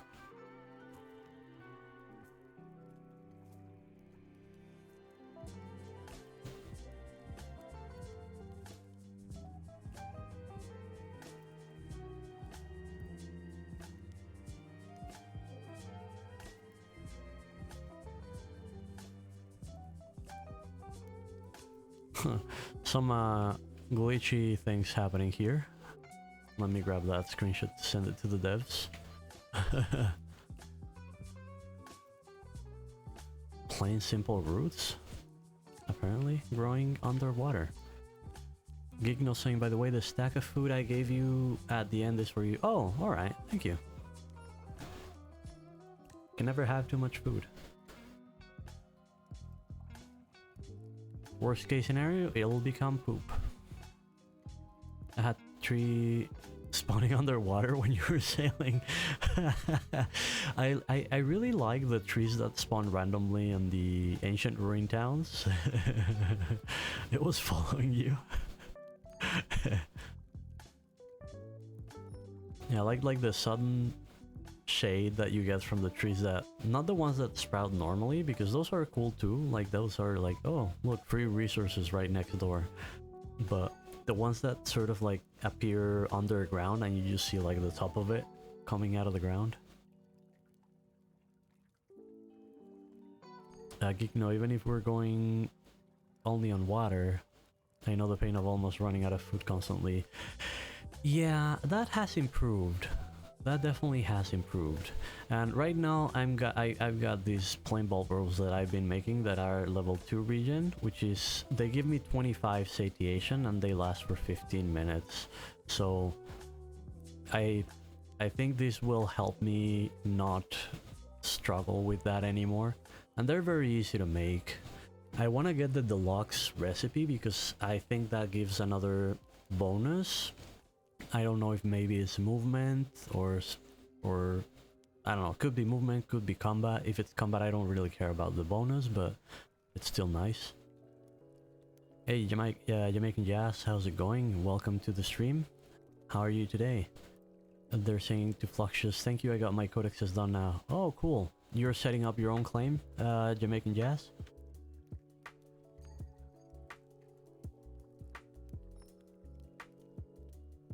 Which, by the way, I have seen you streaming, so let me just give you a little quick shout out. Where's my window?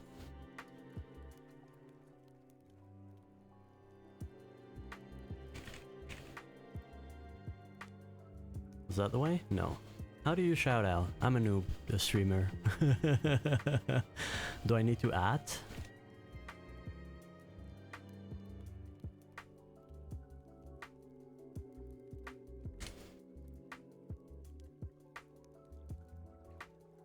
Oh, it's slash shout out.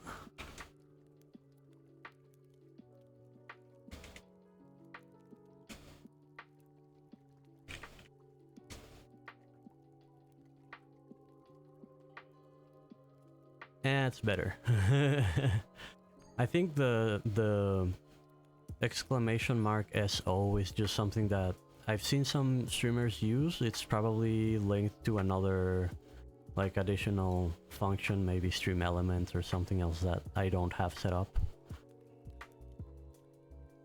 But going back, yeah, hopefully you get some claimed by the time I get ready.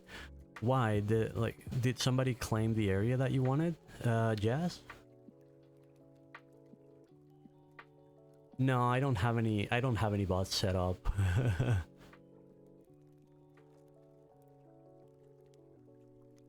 I think I do have the stream elements bot, because every now and then they say things. But maybe I just haven't set it up.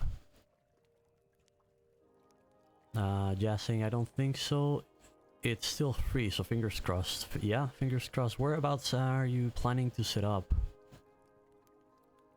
And don't worry, I'm not intending on cutting in on you there. I won't have a claim, and hopefully none of our viewers right now will try to sneak in.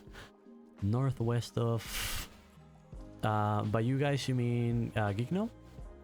I haven't been to Gigno's place yet. So if it's northwest from there, I'll find out.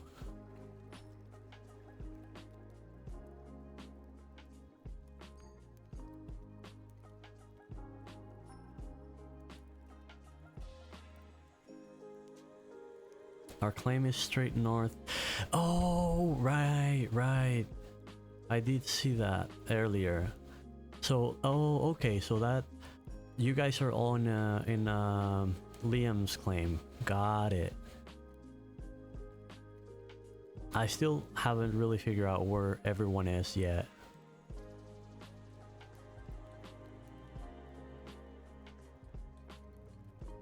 But yeah, your new location is definitely feels more connected to the world than the previous one. Yeah, they moved. They were like far to the northeast, but by far, I mean too far. Now down south right now is apparently Paysan, Umbilica, Kingdom of France, Shovel, and Tortuga. And then to the north, it's Liam's claim. Has Liam named his claim yet? There's also Umbilica, Foothills of Regret. Argixel also set up one, I think, far north in the tundra.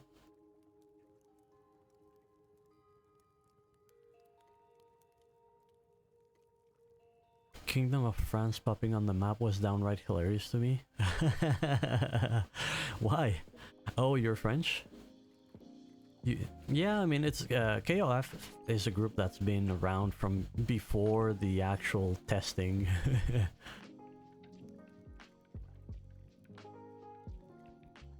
Just saying, chill place because Miss is getting a little overwhelmed with all the people in town. That's fair. That's fair. I like the vibrant town, but I do feel that at some point I will also want to make like my own little thing somewhere out in the world. I probably won't really do much with it. I'll likely work into just getting it to tier 3, and I mean, like, once we're in endgame I will do that, when it should be a lot easier to get to tier 3. Where are we going, Geek, now?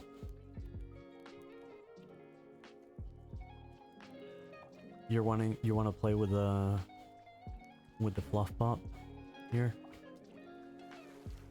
Gigno? Are you awake? Oh, check Brico. That's right.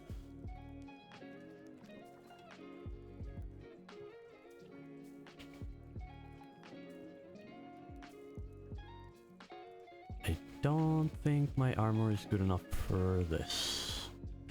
I use the leather armor, and even when it's tier 2, it's not good enough for tanking the pops, it seems. Actually, it doesn't go up in defense. Like, I had 27 armor with my tier 1 leather armor, and it's still 27 with tier 2. I don't think that should be that way. Just saying, I like the new area, it just needed to be better set out so you can tell what's around which area, like rock piles for masonry and heights for leatherworking. I do agree. Like, just add more clutter, or more more like related clutter that might easily help players know what's happening where. I don't think they have worked a lot in decorative elements. I mean, they did the whole town, which is a lot of work, but like, I'm guessing more decorative elements that then in the future players could also use. The range for the campfire is very narrow. I think it's just one big tile of protection, maybe an additional small tile around it, but not much at all. More visual tells so you know which stations are which. Yeah, exactly. Fluxus saying, I have been running laps all the time in the ruins. Oh, if it's the bonfire, it's larger. Yeah, in the ruins, Flux, honestly, I spent 5 minutes actively walking around and seeing where everything else was located, and that was enough for me to understand the layout and not get lost again. But I also have a good sense of direction. We're going for this goat.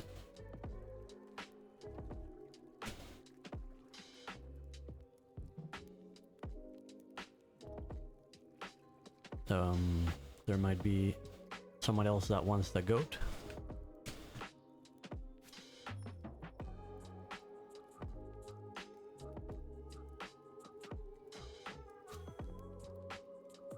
Trying to steal our lunch.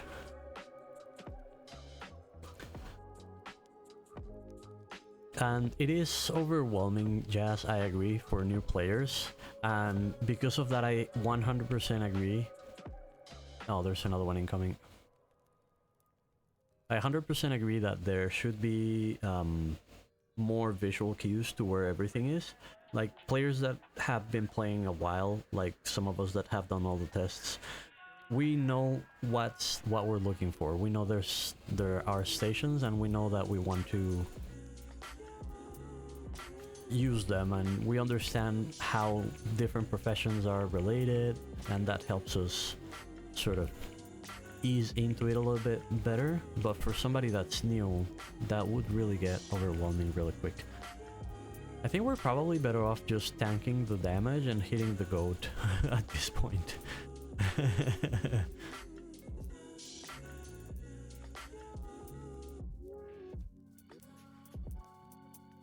Goat, where are you going? Did you die?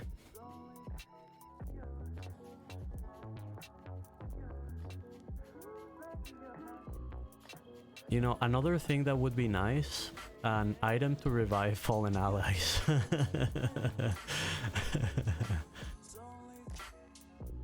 So I'll wait for you here, Gigno. Don't worry. Yeah, saying I just base it off of the bank, left from the bank. Yeah, I use that for reference as well.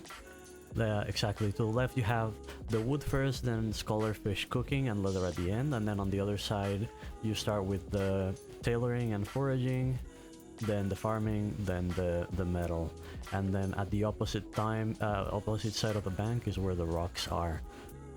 Yeah, a little bit, but it's fine.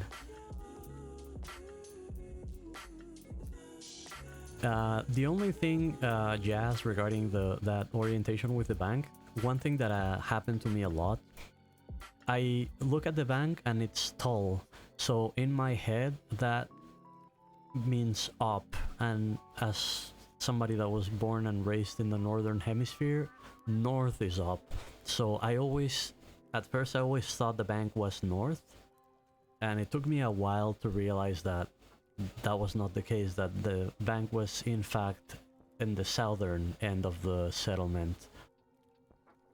A lot of the times I would open the map so that I would click and navigate to where I wanted to go, and it turned out I was going the wrong direction because I assumed that clockwise distribution of the stations using the bank as reference was using the north as a reference, and it's not. Just saying, I have 7,000 plus hours in Ark and 10,000 plus in Tarkov, and I have pigeon brain, so I see the layout once, I don't forget. Yeah. Yeah, if I'm just running around based of how I see it, I know it by now. But I like to know from the map as well, and the bank being in the south threw me off. If I see how to get somewhere once, then I know how to get back. I'm like that as well. Actually, it's like if I was going out with friends somewhere where, you know, they had never been before, and, you know, we're all in the car heading there, they sometimes wouldn't really know how to get back, but I could easily retrace the way back to where, you know, we wanted to go. And yes, finding a car in the car park for me is not a big deal. My wife struggles with it so much. Yeah, exactly. It's just like it's the path. You just follow the path that you did before. I definitely am like that as well. It's a good skill to have.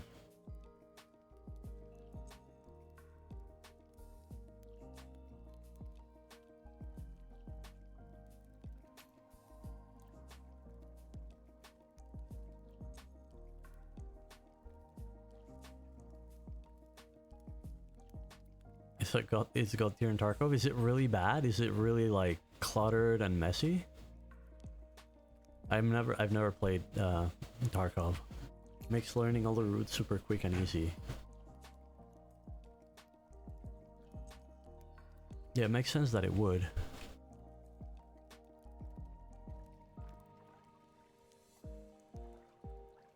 Not cluttered, just many maps, and the game rewards people with knowledge. Alright, I mean that's a good thing.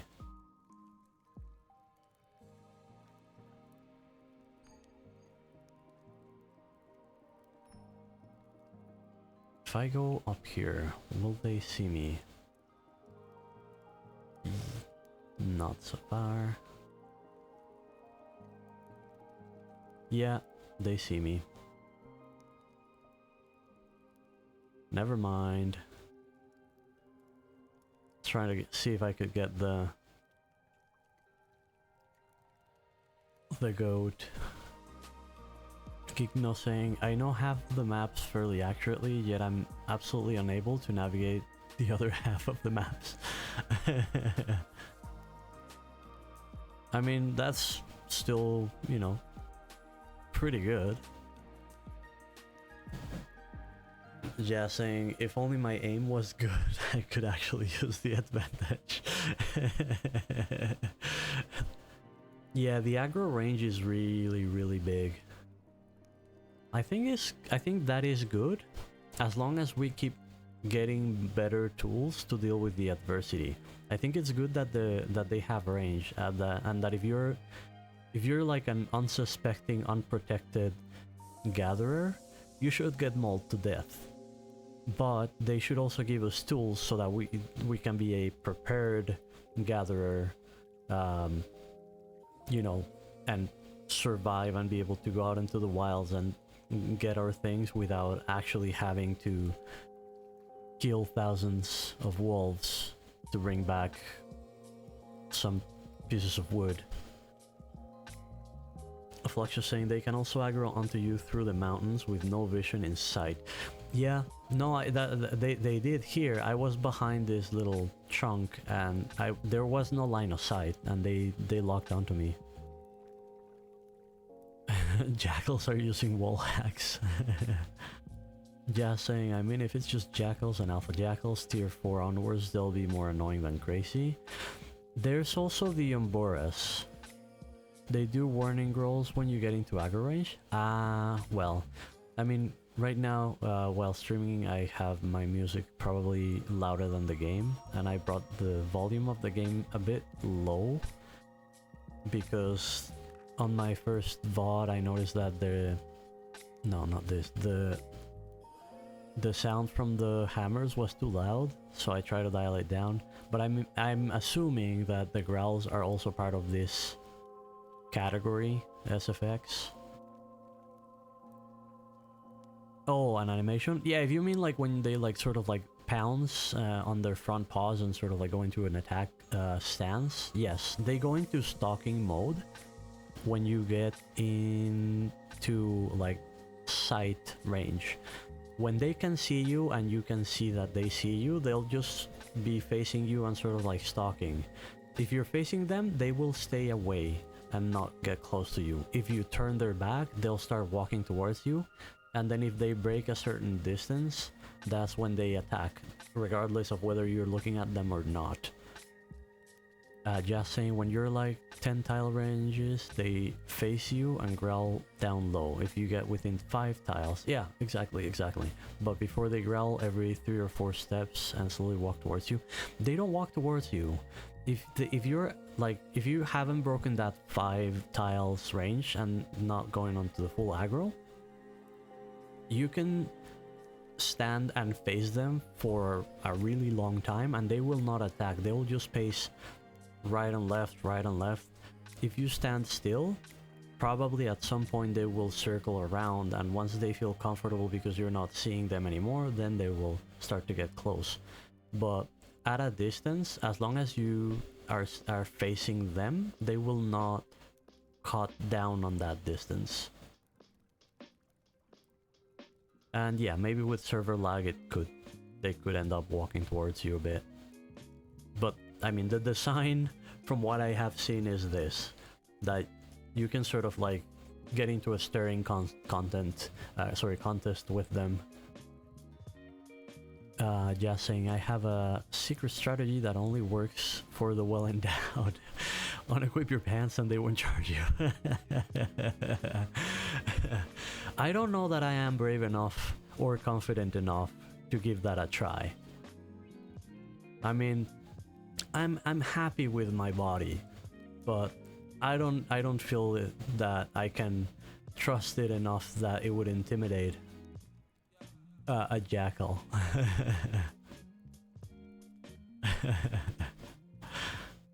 Flux is saying, yo Jazz, did you know that you can weapon swap to ignore weapon cooldowns?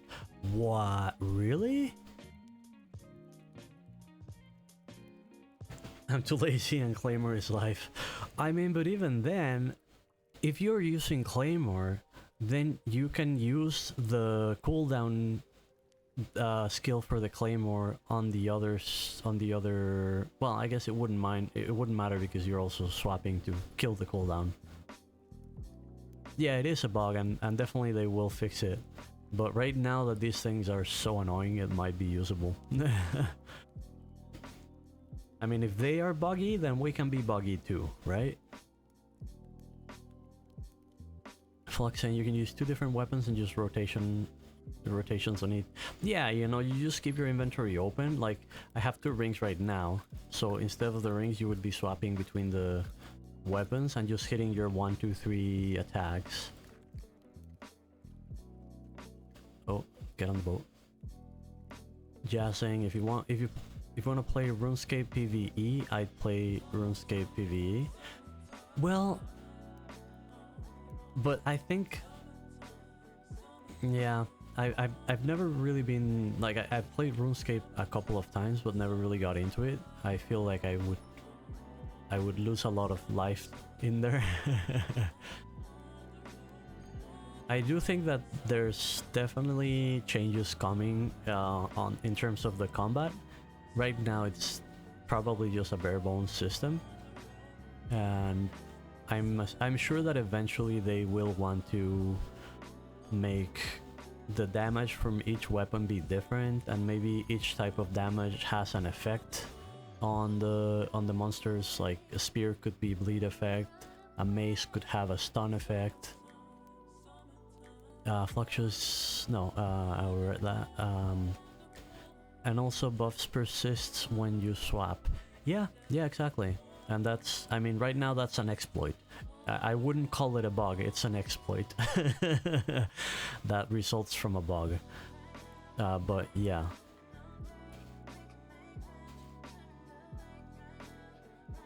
My Gigno saying over in actual screen. My stall in the city made massive banks, so I could go to Brico earlier, increases your building. I also have the 2 upgrades on the hammer.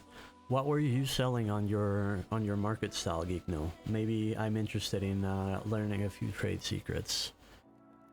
In the meantime, Jazz saying, I mean, or you can just be a true Giga Chat and 1v1 the Jackals and win. At some point, you can. Claymore should do 2 times damage, but attack a little slower. Yeah, because right now I think they all do the same damage, but if you look at the tooltip, like, short sword has a label that's short sword damage, and the Claymore says Claymore damage, so eventually they probably will be different. Shield and spear should straight up just reduce your damage taken. Yeah, exactly. And reduce should and the mace should debuff to reduce enemy attack speed. Yeah, like a stun type of effect. I'm assuming that's in the works. Right now they are just setting us up with a functional thing. Going back to Geek now. A bunch of things, many byproducts from grinding skills, makes sense. Food, wood, leather, cloth, etc. Set up decent prices, made 2.4k in total. Nice. I think I've made a bit more than that, but because I have actually been trying to figure out this like how to play the system. I set up a trading stall in between the forestry table and the carpentry table, and I will buy the trunks and the wood logs for the same price that you would be able to sell processed planks to Rumbo, and then I sell them for a little bit higher. So if somebody's just doing carpentry, they can just buy the materials there, and when they sell the planks to Rumbo, like, it only costed them about 4 times. I mean, 4 coins. And then also for the planks, I would buy them for 10 and sell them for 9 in case somebody just didn't want to sell them to Rumba, or like not walk to Rumba and say, okay, we get the same thing here. And then I would sell them for a little bit more in case somebody wants to buy planks to do something. So I strongly recommend trying to find a way to make your trade stall work with the things around you, Gigno. That worked for me.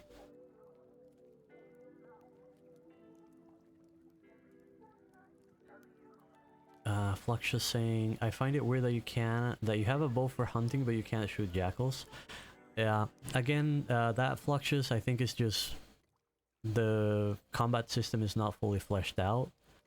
On voice chat with Voxel, he was saying that he doesn't know that there's an actual, like a specific explicit reason why all the attacks or all the weapons for jackals are melee right now. So there could be bows later.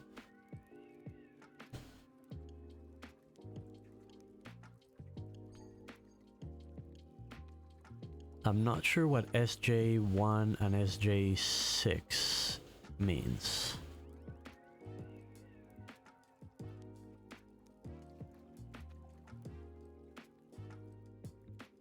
Oh, okay. Yeah, I'm not familiar with Tarkov.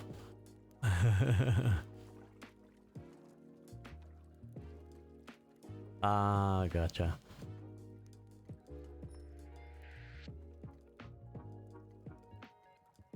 It's a drug addiction mag packing simulator.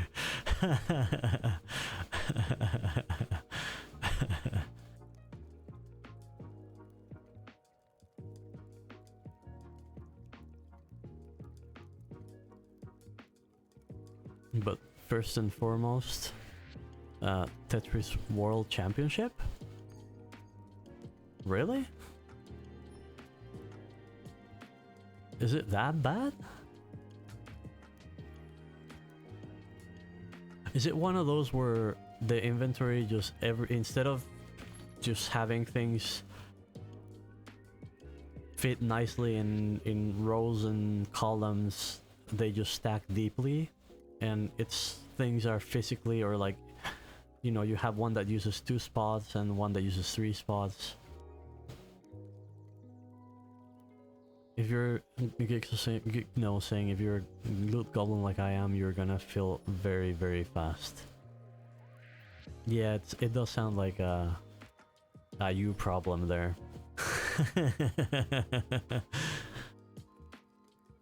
Yeah, saying basically picture someone walking up to you and saying hi, have fun, then proceeding to kick you in the crown jewels and walking off.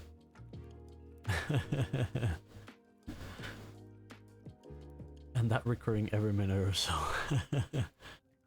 I don't know that I would enjoy that. But to each their own.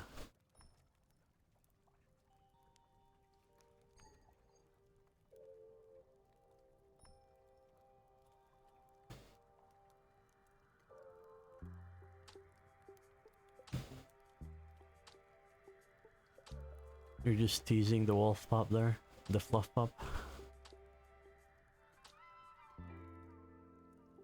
Tarkov is hardcore survival sim extraction shooter with 100% realism. Yeah, that doesn't sound like my cup of tea. I want my games to take me away from reality, not just feed me more reality. Eventually you get used to it and just play the game. Yeah, saying I play PvE now with a friend because I'm just not that committed to wipes anymore. Oh, they... By wipes you mean they wipe progress every now and then, or wipes as in you are... It's possible for you to lose everything very easily. I'm actually not that into Sims. I enjoy it and I have fun with it every now and then, but not that... I'm unable to sink as many hours as I know that some people sink in there. Geekno saying about every 6 months or so, every time with a big content update. Okay, that's not bad. I mean, in here it's been every, like, what, month now? Or 2 months on this last, like, this one and the next one.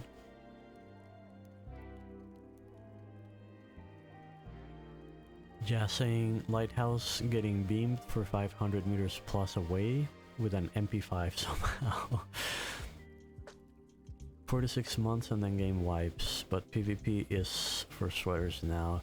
Yeah, like it always ends up being that way.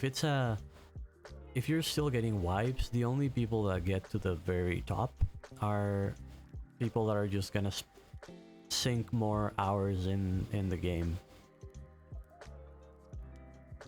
Until you have a persistent world, then the top tiers are always just the hardest workers.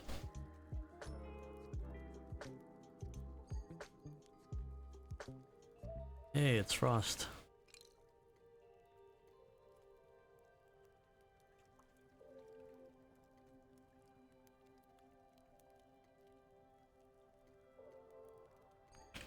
Are we going? Oh, we're going to Cozy Cove and then from there north? No. Oh, it's further west than I thought.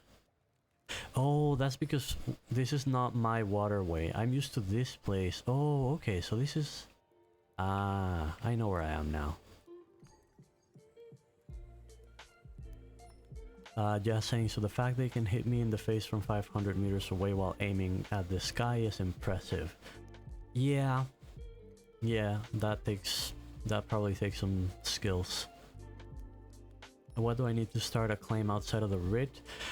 Make sure just to have materials to start building things. First, protection. You will need a lot of yeah, it's tier 2 stations, but the very first thing you need to do is have a lot of tier 1 trunks. If the place that you want to set up in, you need tier 1 trunks to make a wall. Don't build anything until you have a wall set up for nighttime. Once you have a wall, I recommend placing a few fences of these on the inside. You don't actually need to make like functional fencing, just drop these little poles on the ground around the gates and by the walls, just a few of them. In case the jackals glitch through, they will attack those instead of your buildings, because there's still glitchiness and they are still teleporting inside the base. If the place you're going to has trees, then yeah, you probably can use the trees there.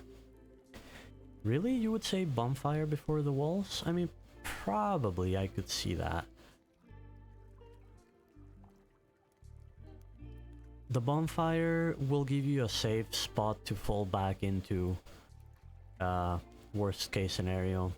I would prioritize walls, like just a full wall perimeter, and then start working with everything else, because you don't really need to yeah, might as well, right? You don't really need to...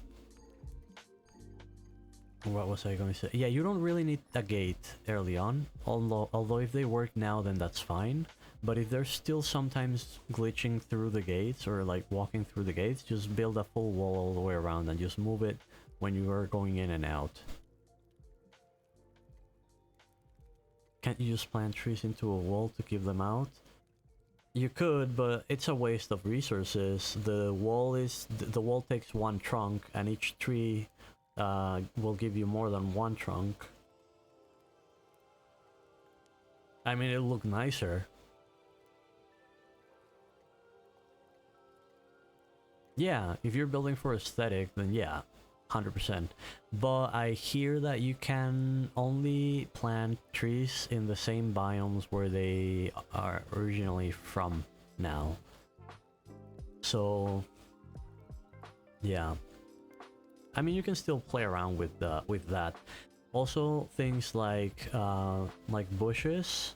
I think that the wolves don't walk through bushes, so if you have a bush that pops up in your perimeter, you can probably leave that there and just have that be the protection. There's plenty of things that you can do to make it look nicer and still be protected. This is what I hear, Fluxus. I don't know for sure 100%, but that's what I have been hearing. I mean, you're collecting all those saplings so that you can build them in the areas where you can. I mean, you can plant them in the areas where you can. If all else fails, Phlox, just sell them all to Karth. He'll probably buy them all at a good price when he starts to do his tree tunnel. Although, I don't know if you can make a build a tree tunnel on the starting biome, because I don't think you can build anything in there. Just saying, I might just clean out the island and pave a chunk of the island. It's gonna feel like I'm trying to build on Cardinal Island for the first time in Ark. I mean, yeah, eventually you can just use mod, and then that avoids things from spawning, and then that would avoid the jackals from spawning, right? And then eventually you can make nicer looking pavement. Gigno saying Pathfinder. Yeah, pathfinding is really bad with water. Not just the radius. Like, if you click one place in the map, it will not just go straight there. It'll turn left and right, which, to be fair, is kind of like what real sailing looks like. But it feels annoying. So sometimes what I do is I just like I hold click. I had to change my mouse because the other one's buttons were getting broken, and I had something that was heavy enough that I could put it on the mouse button and it would hold it. But now on this new mouse it just doesn't hold it, it slides. So yeah, it's a bit of a pain. Just saying, can jackals spawn on paved floors? I don't think that they can. As far as I understand it, they shouldn't. Just saying, long range routing on boats at the cost of stamina would be nice. Yeah, there's been talks with some of the devs about ideas in that regard, like being able to set up, like to create routes, and I think that's probably part of what the exploration will be doing. I'm just making assumptions based on conversations I've had with Voxel and a few other members of the team. If you can record, like, yeah, exactly, you would be able to record a trip, and then, like, in your map, once you would travel it, you would be able to see where it starts, where it ends, and maybe a cool feature would be like writing those down. Exactly, like a scholar could create that. If you were an explorer and a scholar, you could save a route, and then you could make like recipes that you could sell to other players, and you would sell them that route. That's something that we've talked with Voxel, and it's clearly a fun idea. It should not be too hard to implement if they set up better auto-pathing. Yeah, cartography is basically what it all narrows down to, and I'm sure Yogurt will be will definitely be jumping on that ship, literally, if that happens.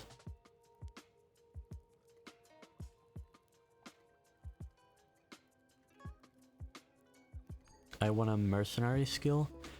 I'm guessing there's probably going to be things related to that in the Slayer profession.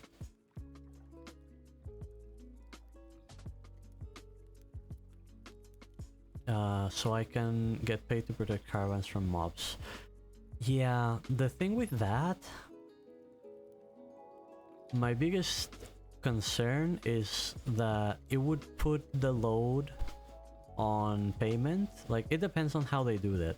If the load of payment, the responsibility for the payment for the reward falls into the player, into the trader that wants to hire, you know, mercenaries to protect them while they travel or while they gather, then I think it's not gonna work, because then that increases the price of everything. So you no longer have the cost of gathering, like the time for gathering and the time for traveling. You also have the cost of buying protection. I think there should be like in-game ways where you could get that kind of a benefit. Gigno saying Merc would need different skills, maybe tiers on the job depending on the level of related skills. Yeah, just saying, I mean, they get paid a base rate to start the contract and then get paid based on combat XP additional, maybe. Well, one thing that I was thinking is you could get paid to protect and not have to fight anything. Yeah, that's true. So one thing that I was thinking is have the system track the player's Slayer level. So if I'm a trader and I don't want to take to get involved in the fighting, I should be able to do that. So if you are a fighter and you're running around the woods killing mobs, maybe if the system detects that there is someone within the certain perimeter with a low Slayer level, then the rarity of the drops goes up, or the experience goes up, or something to that extent.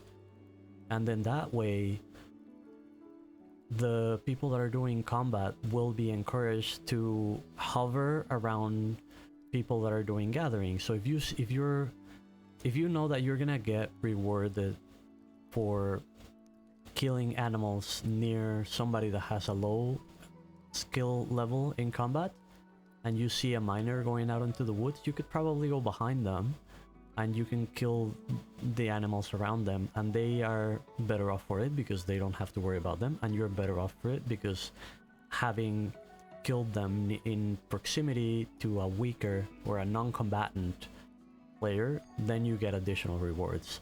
That's kind of like the direction that I wish they go. I don't know what they'll do though. Jamaican said, because you could get paid to protect. Yeah. Geek, no, we need guilds and job boards. That too. Doing deal verbally is nice and all, but certainly a certain range of the client. When you're a certain range of the... No, wait, I skipped. Doing deals verbally is nice and all, but a management faction would be great. Yes. Just saying, or you only get XP counted towards the contract when you're in certain range of the client. Yeah, that too. I mean, you can have different styles for that, like Town Guard, Warband, Scout. Yeah, some way to sort of link the two. Link the fighters and the non-combatants in a way that throughout the system, they are getting rewarded beyond whatever agreement they might make between them. Fluxus saying, make a low-level alt to farm better loot, easy to exploit. True, true, that is true. Gigno saying, yes, if the client is ever present though, is even present. Well, I guess then that would make it that would make the jobs part better. Although I guess you could also just make an alt and have the alt make the contract and then exploit it that way. Yeah, it is kind of difficult to find the balance between having a mutual benefit between an indirect interaction of two players and still have it not affect, like not motivate people to just multi account.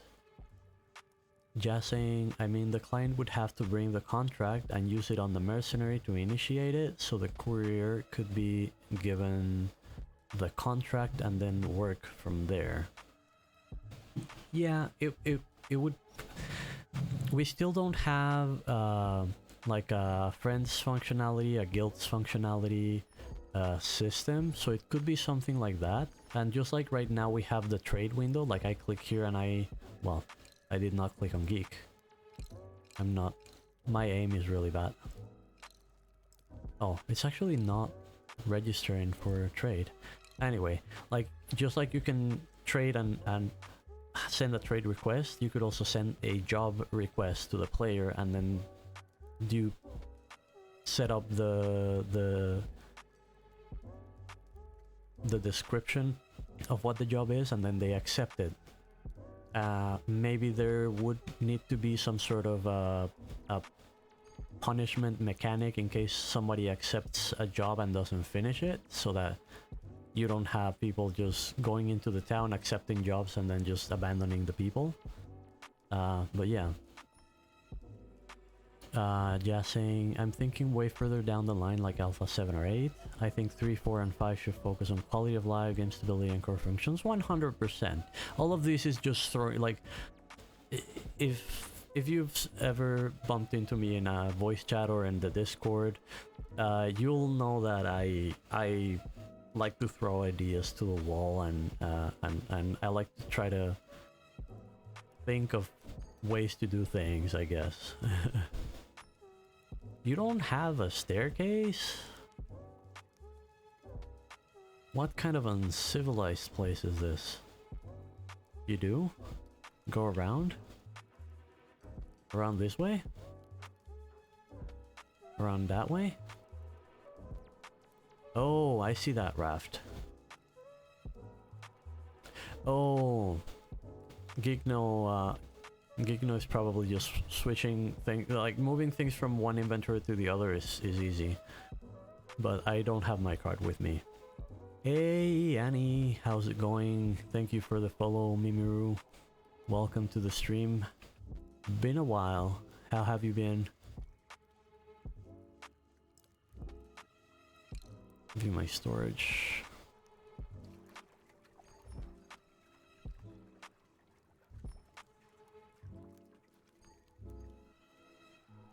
Let me grab a goat.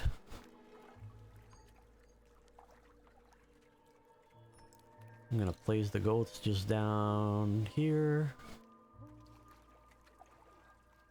This zone is T3, yes, pretty much T3. Basically, you have two T3 zones. One is in the north and it's the pine forest, and one is in the south and it's the autumn forest. Both are kind of the tier 3 places.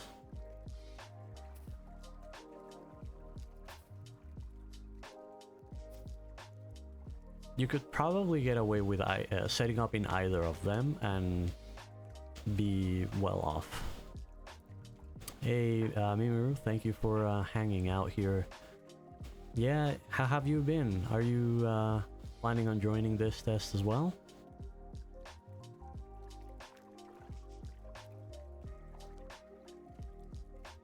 Oh, I don't want to move around. I want to leave the raft here.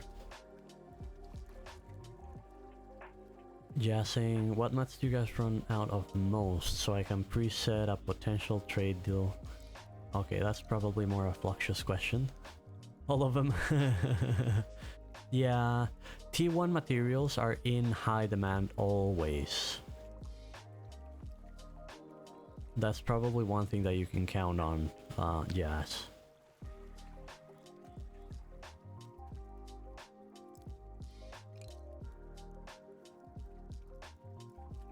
Okay, where did Gigno go? There.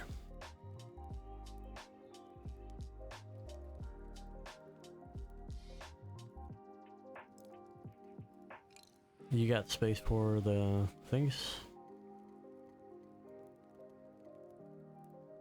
Alrighty. And I left the goats down by the stairs.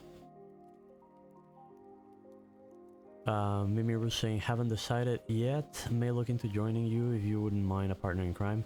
I'm gonna be a nomadic player, so I won't have a claim. If you want to try the nomadic life, then yes, you're more than welcome to hang out. How am I too far from the inventory? I'm on the raft. But yeah, I'm probably not gonna be setting up a claim this time. There's a lot of groups that are, and you could probably try to do the same thing that I am doing, which is the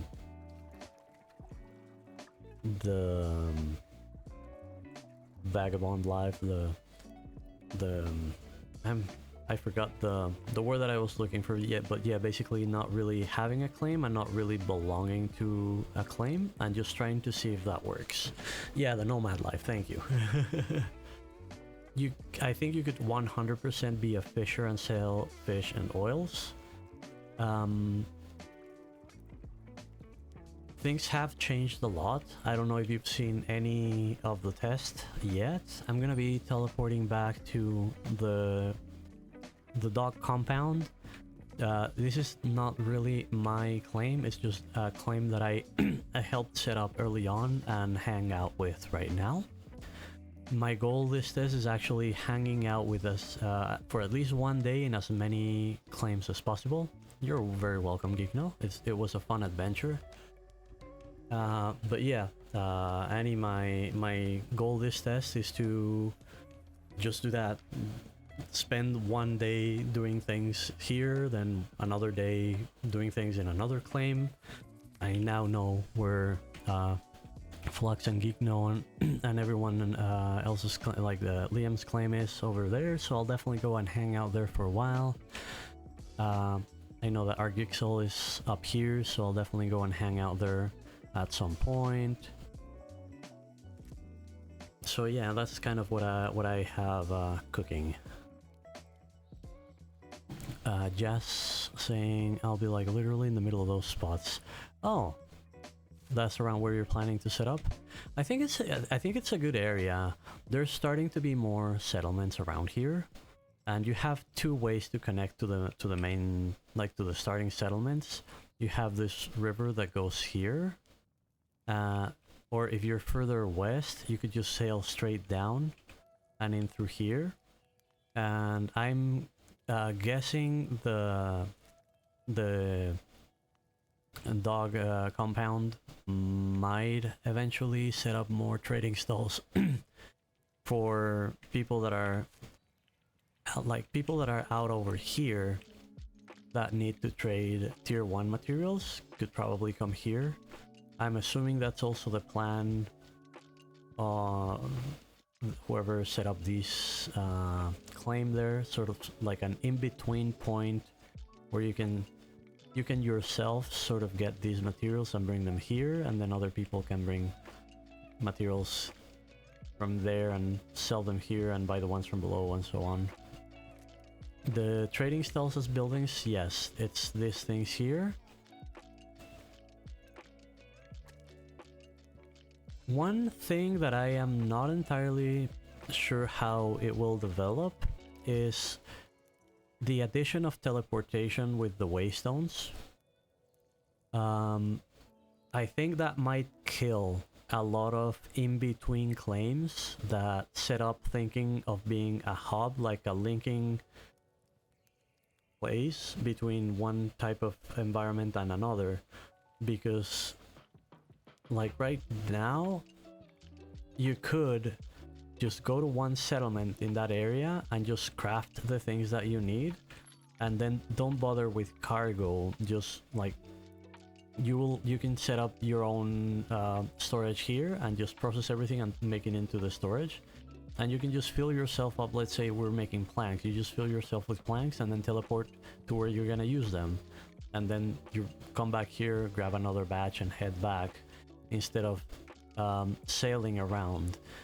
The fact that that is going to be more efficient, yes, you can craft from storage. That's another really good addition.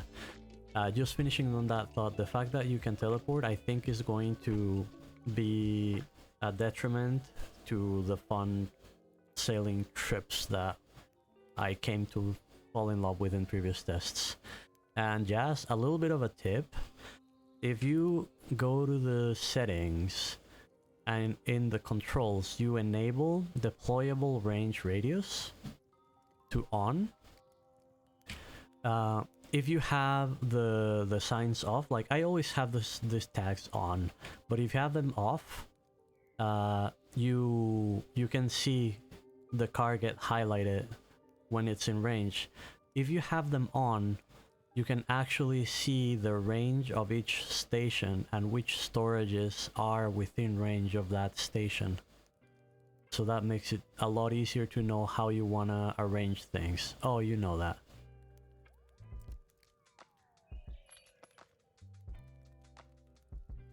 range is just 2 hex radius anyway. Sometimes it's not as easy to see that radius. I guess, yes, if you're used to thinking in radius that way, that's probably useful, but I like to know that I can have the actual border visible so that I can decide where I want to place. Like my cart right now. My cart is here because I have all of these stations accessible by it. Lux, is it just me or stations don't use stockpiles? I don't know actually. There's a stockpile here that has a whole bunch of rock. Let me see what I can... yeah, I think it's not just you. The stockpile is not being registered here.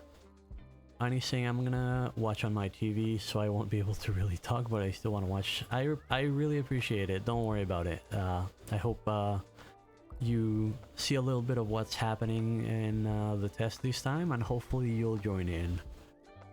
Just saying, how did you guys fundraise your hex coins? Just the power of scale? Next alpha, I'm gonna be the road runner. I'm just gonna build roads between all the major establishments.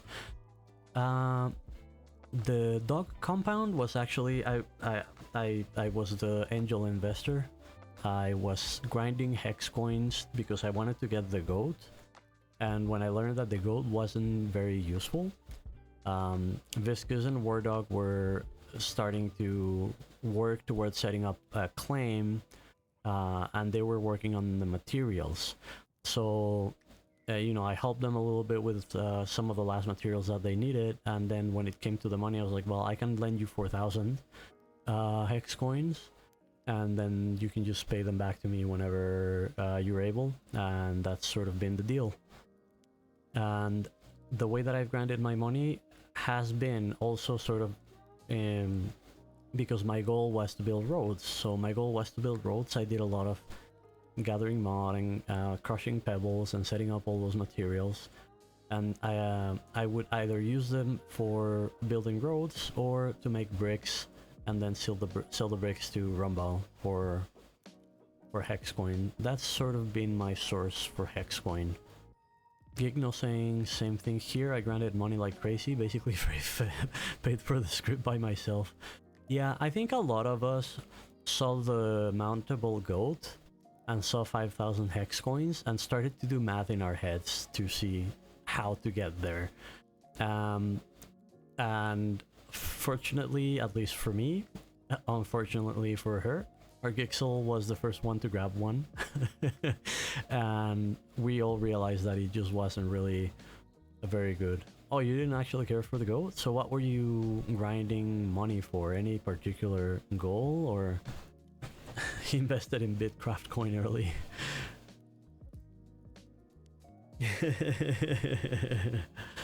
Yeah, I'm definitely gonna get the goat for the memes as well.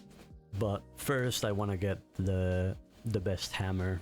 That's probably my more immediate goal. Like today I didn't want to grind hex coins today because that's what I was doing yesterday.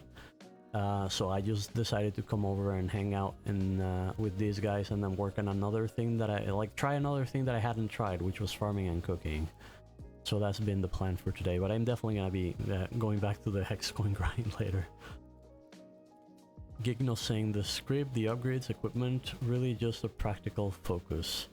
Yeah, I mean, if you put your head down and do the task at hand, you can, like, if you don't derail, you can do things fairly easily. You've got your hammer to level 3? Nice. I did the 250, the 250 and the 500.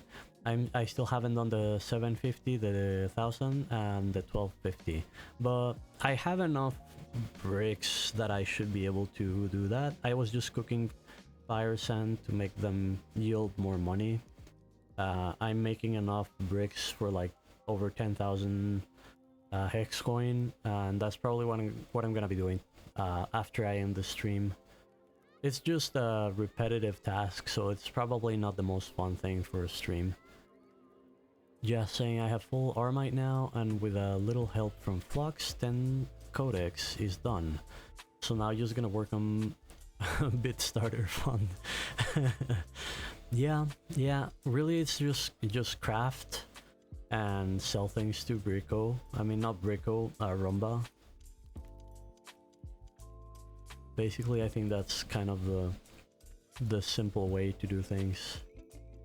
Did I make my fertilizer? No, let's get that going.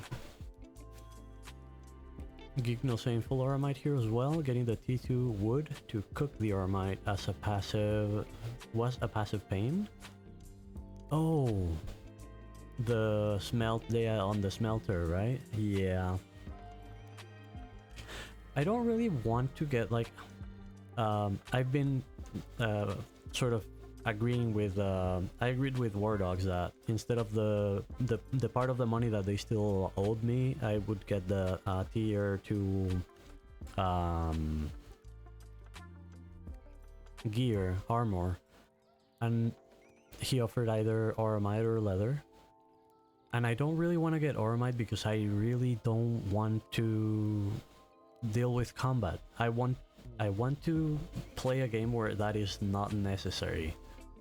So I got this because it's the gathering speed 1, which is what I do the most, or what I want to do the most. I kind of regretted it because it gives the same armor at tier 2 that it gave at tier 1, and I expected at least a marginal improvement. Like, tier 2 leather should be as good armor as tier 1 pyrolite, I feel like. Just saying, when someone said it, I'd be selling bricks for money. This is not how I pictured it turning out. Yeah. Oh, I need to eat. There we go.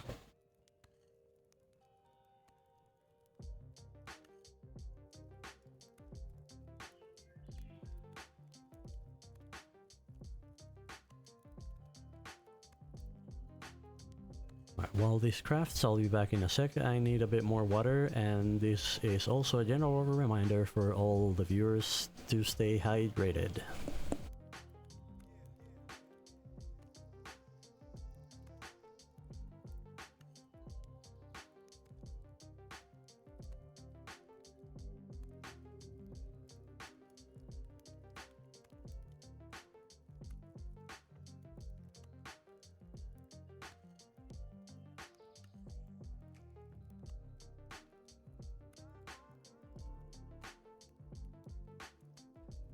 Alright, I'm back.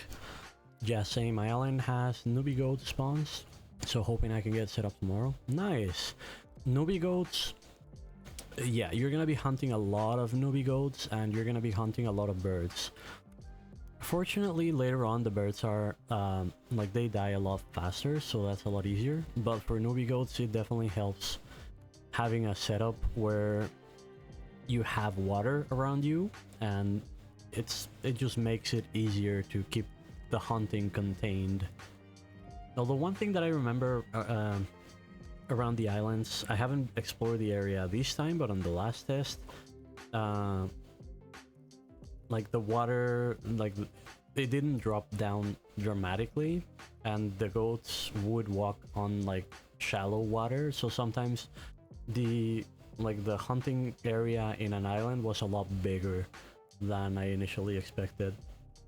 And having pyrolite and auramite in there definitely will be good for you as well. Jazz. There isn't really much shallows. Okay, that's good. Because that felt like... I mean, it makes it nice if you're carting things around to be able to like go from one town to the other, but then you would also have your boat, and you can just pack your boat and move around and then just use the cart in each little island. Just saying, so I'm gonna build in the middle and have ore and trees on one side and hunting on the other side. Cool, that sounds like a good setup. Hey there, Patty V2. Welcome to the stream. Hope you're doing good. How do you feel the social aspect comes through? Do you think it plays a big role in the general gameplay? On previous streams, I have talked about what I consider to be four. Well, there's like three main pillars and a fourth pillar of Bitcraft. The first one is the skill progression, which has been the focus of the development so far, which makes sense. The second pillar being trade, which needed a little bit of TLC, and it's seeing more work done towards it this test, which I like. And then the third sort of like big pillar is the social aspect. I think we are fortunate to have a really cool community that's developed through Discord that gives us good channels to communicate and to sort of substitute the lack of social tools in the game, because it is, I think it plays a big role in the general gameplay, but I don't think it's facilitated in game, and to me that's a big thing. In conversation with some of the devs, they have mentioned that the chat system, they have an improvement for the chat system, but they are waiting for the next development of their database so that it can be implemented. And I really hope that they also add other social tools like guilds or some iteration of a group list and grouping functions, as well as you know, party and friends functions. I do think that's missing from the game, and I think it really detracts from the way, like, if I had never heard of this game before, or I mean I would have, because I would have registered for the alpha, but if I had never really looked into what the developers were doing, I just signed up for the alpha like 2 years ago, and suddenly I got an email with a key and I'm like, okay, let's give it a try. I would go in, I would feel super lost. I would feel very limited with the talking chatting options in here, and I would probably be having a really hard time. So I really think they need to focus on having that work better in game. Just saying socializing is more just filler between waiting for stuff to finish. Yeah, I mean, but I like that. That's fun, and you can also do like Gigno right now. He needed help with carrying stuff to his claim, and that's also sort of like we hang out, we travel around, we hunt some ghosts. He gets killed by fluff pops. We'll have a good time. Monday, I'm gonna be pumping out Bitcraft bits on YouTube. Cool. Looking forward to seeing them. Patty saying, okay, that makes sense. I was looking into this game, but being able to cultivate social stuff and create community via the game is very important to me. You provided a really answer and put it in perspective in regards to the other features. I'm glad to have been of assistance. You 100% can still cultivate the social aspect and the community aspect. Not in game yet, but there are many groups that are very solid, and there's many of us that have been following the development for a while that, you know, we know each other and we hang out and we're always welcoming to new players. So if you're thinking of giving it a try, I strongly recommend it. Lux saying, I love how jackals brought the community even closer. Running into groups of jackals and getting someone to help you defend just feels nice. Yeah. Yeah, saying decoy duty is an important role for real. That's my job, really. It's basically tank switching. Yeah, there's been a small amount of bad actors in the game over the alphas, but overall everyone in general is super nice. 100% agree. There's never really been that many. It's just the thing where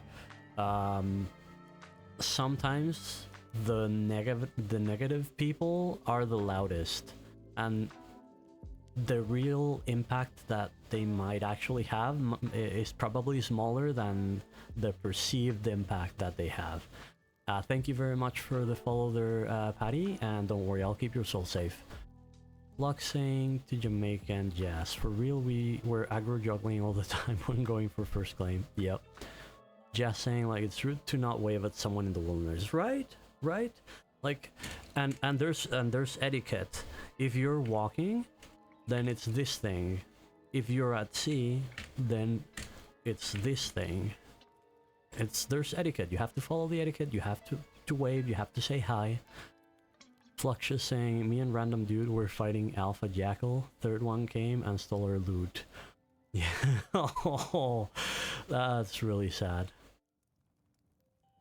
Malik saying, this game has one of the best communities that I have been involved with. I agree. I really agree. I probably am part of more than 20 Discord groups related to Bitcraft, and I absolutely love all of them.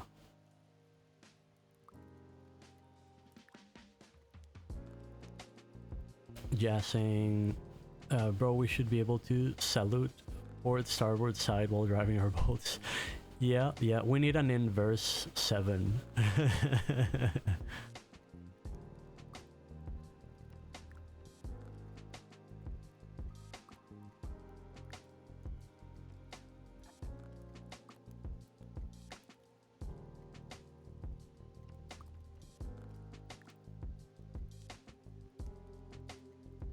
Luxus saying, yes, I agree, but be careful. We were complaining about resting on boats and they removed resting completely.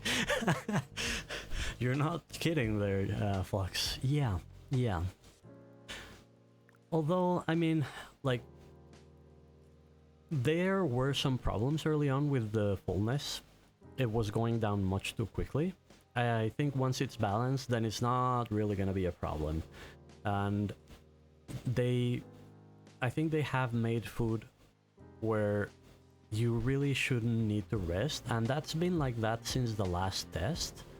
I think on Alpha 2, I never sat down because I needed stamina. If I was sitting down, it was because I was hanging out with people and we were just chilling, because food just made more sense. Just saying, to be honest, hot take, in my opinion, the new system is better. I think people also overcompensated, so more people are cooking food. Right now, the food situation is tricky because they have been playing around with the fullness and the stamina drain. There's been some bugs in there, so I cannot say that what we have experienced so far is what is intended to be the expected experience. And I also think that this random drop recipe things are being a drain on food.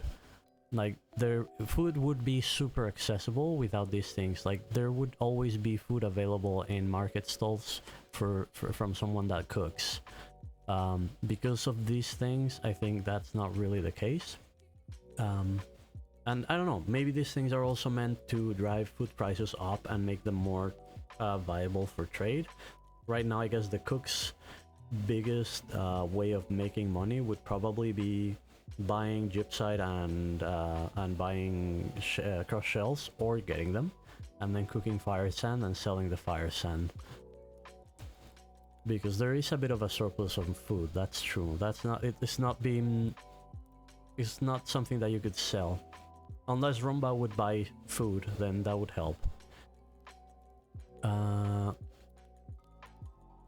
Just saying, I mean as a system, instead of spam eating to full. Yeah. Flux is saying, but you can just make basic mash balls. Experiments are only needed up until you unlock those all the recipes. Yes, but they are a waste of resources. Just saying, I think more to address the feeling of progression for cooks. What did I get? Apprentice farmer. Malik saying, I would like to see the buff time extended a bit so we didn't have to eat so often. It does get extended. Like if I was to eat a regular plain mashed bulbs, it would last for 5 minutes. But I've made the plain bulb rolls, and you'll see if I eat this now, it's 15 minutes. And I'm guessing even higher tier food will just have longer lasting buffs. So yeah, I think that is working that way. Just saying there wasn't really anything interesting doing it. The gamba for recipes adds a little spice. I don't fully disagree. I just don't really like that at its current state, you need to run through a lot of bulbs to get all the recipes unlocked.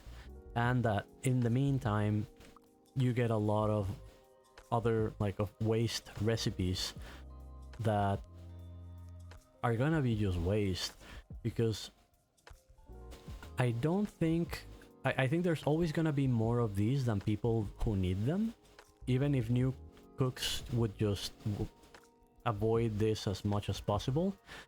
The rare drop recipes are not really gonna be common. Like these ones I can definitely see being valuable to sell, but these ones are just gonna be garbage. I think there should be a way for you to only get an output that's a recipe that you don't own, and then just make the drop for the recipe more rare. That way you don't end up with as many duplicates. And yeah, I mean, that's the way I would do it. And then the recipe is just not really something that you would trade with others. I don't know. Tier 6 will be a full news show buff 60 minutes. Could be. Some tasks at high tiers take longer than 60 minutes. Like a full job of something might take a full inventory of fertilizer at T6. That's probably more than 60 minutes. It's more for people doing going for completionist and variety. Or if you get a duplicate, you can collect them and trade them in. Trade in 10 for experience? What do you mean trade in 10 for experience? You can trade in your waste recipes? Because that would be fine. Like if Rumba would buy the excess recipes, then that would be fine.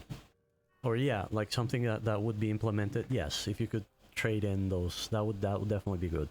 So then you added a sink that is forcing you to make another sink. You know what I mean? I don't know.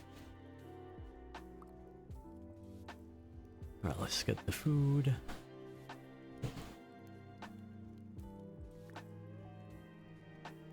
Do I have enough fertilizer? Yes. Do I have enough seeds? No.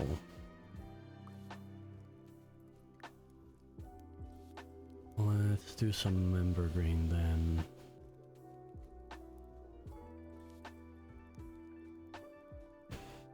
Food sync that gives a reward that people want that doesn't affect the economy negatively, because it's deleting either food or hex coins. By the way, your trading stall is out of coin. Oh, it was expected that at some point it would be. It's fine like that. Right now, I already have a whole bunch of trunks and basic things in that stall, Malik, that what I want is I want to at some point stop buying things, and I want carpenters to actually buy the things that I have to put money back in there so that I can keep buying the resources. So yeah, if it's out of coin, then it's yeah, exactly, there's tons of logs there, and so I'm not putting any more coin in there. Carpenters need to figure out that that's where the things are. I might remove the logs and just do the wood, the normal wood. The trunks themselves, like a carpenter cannot use it if they don't have the forestry level. So I might change that. But yeah, it's meant to be a self-feeding system. If it's running out of coin, it's because it has a lot of supplies, and those supplies need to sell. That's simple. But thanks for letting me know. I probably will be heading over there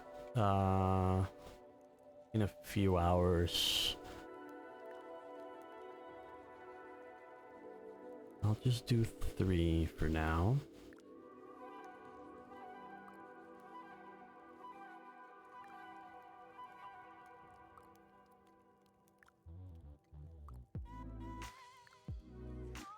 And get some... Oh, no, no. I want to keep some plants for later. This is a 30. Jazz saying, so what's the big T1 resource people are down bad for right now? Hard to tell. If you make bricks, I know that Visker here in the dock compound said that they're gonna be needing bricks. I'm not sure if they are intending on on crafting them themselves and just setting the task to their members. But one thing that historically has been a bottleneck in this test has been leather.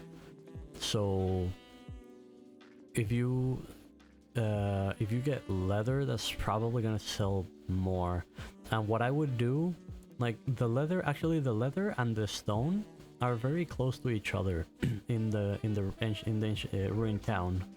So if you put your trade stand in between the two, you could probably post leather and bricks for sale in there, and you know, you'll have to find what is the price at which people will buy them, but I'm sure that you'll find people buying them because both of them have a time sink. So being able to get the resource without not just the processing it but also the time sink is gonna be appealing to a lot of people.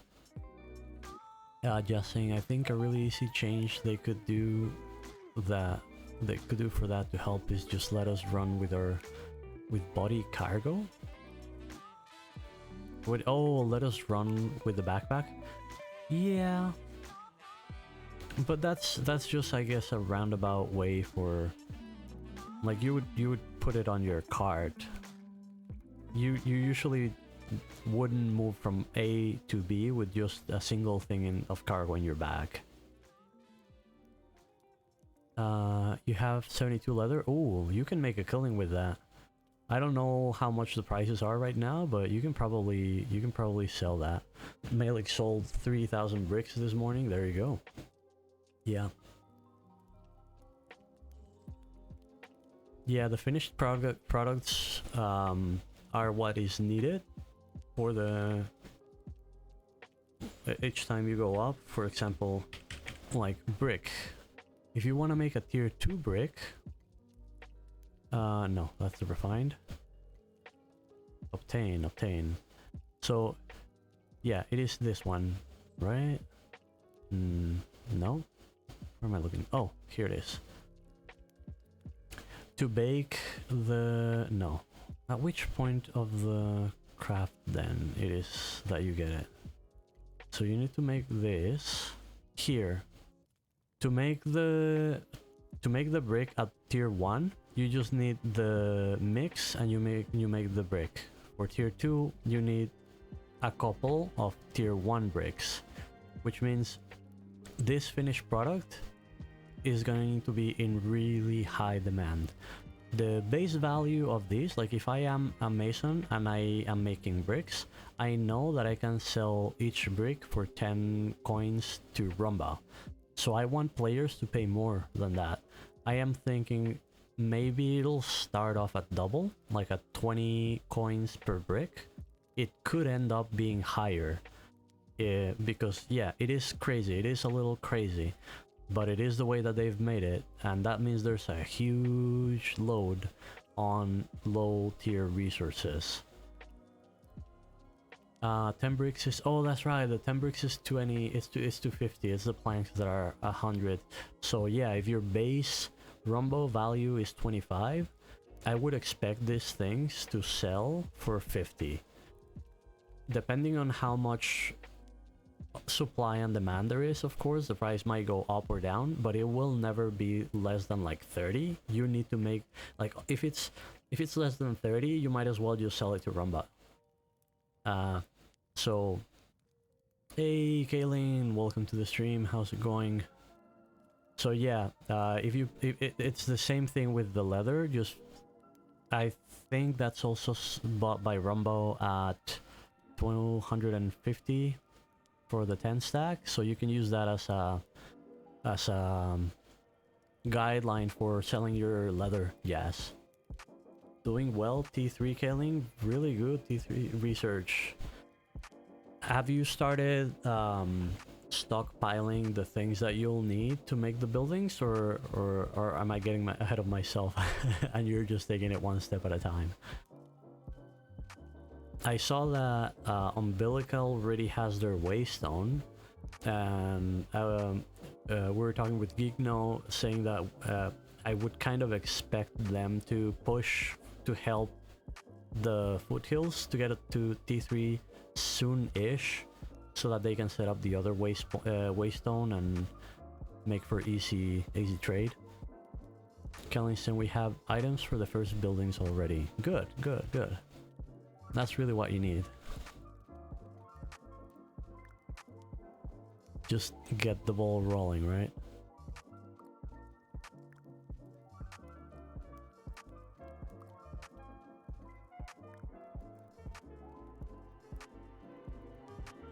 Jassing, I think I can hit T45 before the end of the alpha. I'll be happy. That sounds like a solid goal. Not too ambitious, doable, but also challenging. Yeah.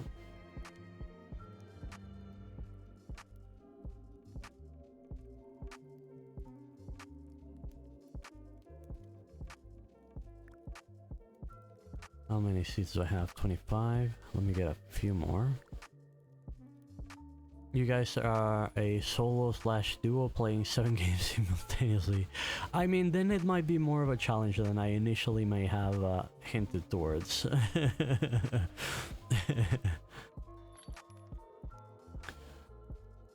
But I mean, in all fairness, there comes a point at which a lot of the tasks just take a lot of time. So you can definitely like just sit there crafting and then do something else on the side. That's casual for you? Alright. I only have 2 modes. Casual, which is like I'll play a few times per week, or like full on, which is I'll do like 36-hour marathons. Jassing, I mean, I can edit videos while playing Bitcraft now if I want. Doesn't set my PC on fire anymore. I play 43 characters on Lost Ark. I'll be fine. I mean, at least you're keeping yourself entertained, right?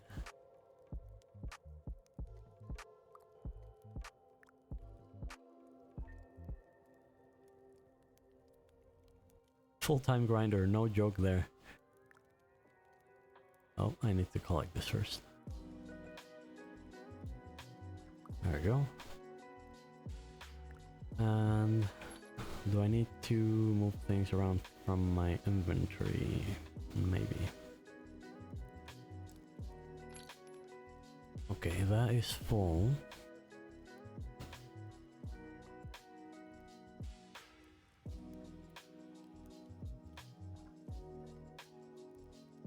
I have quite a few of these plants, so I'm gonna do bulb research.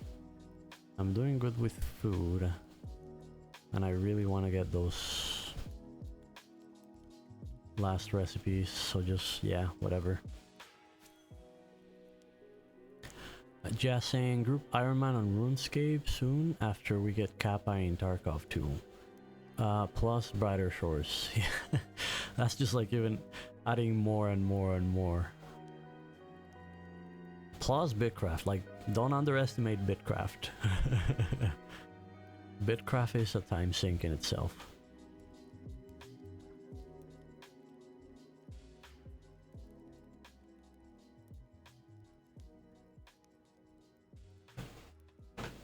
Yeah, that's with Bitcraft.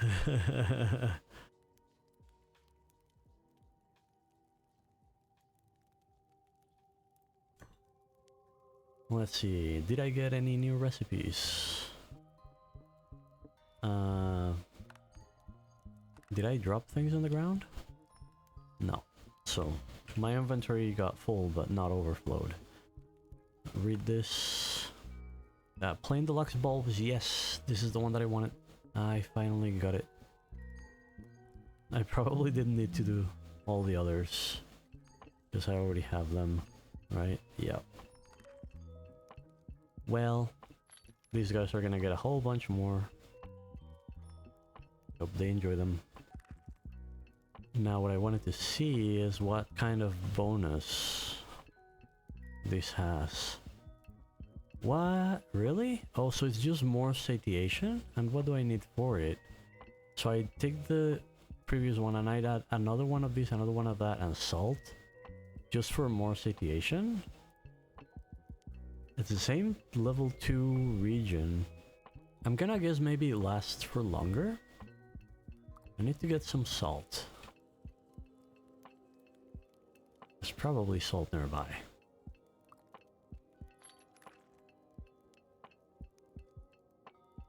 Let's find out.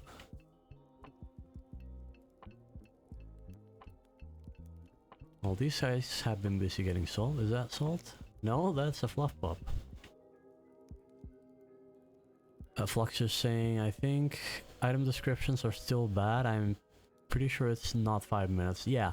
No, it's definitely not 5 minutes. It is more satiation.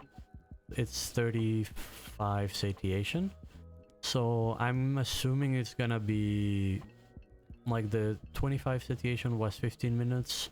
Maybe that one will be 20 minutes. I don't know.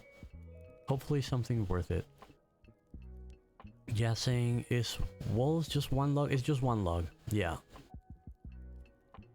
But they take time to build, so plan accordingly and get to the place where you're setting up your new claim early in the morning,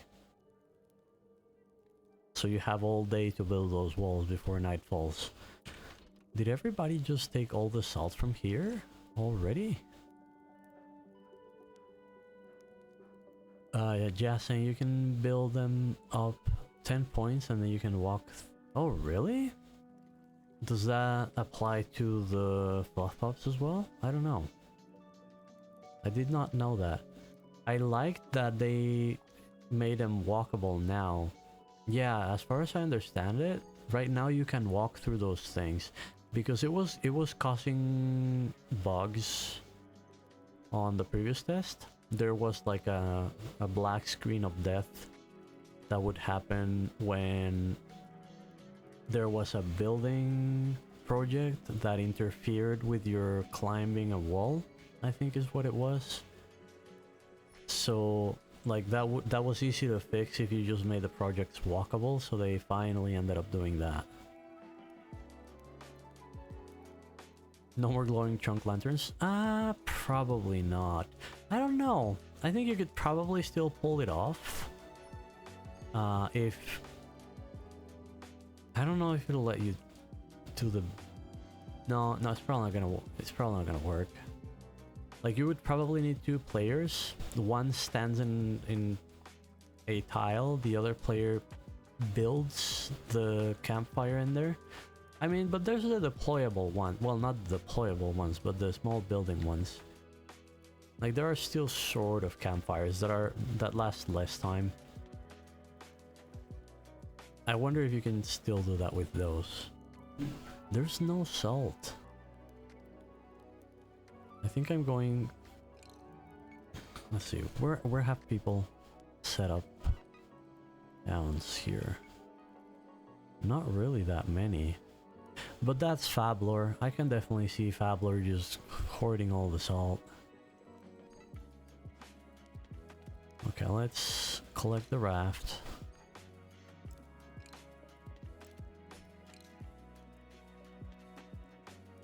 I'm gonna do this the lazy way, which is I'm gonna teleport back. Just saying, campfires don't run out in claims, right? The bonfire doesn't run out in claim. I don't know about the little campfires. I haven't tested those inside a claim yet.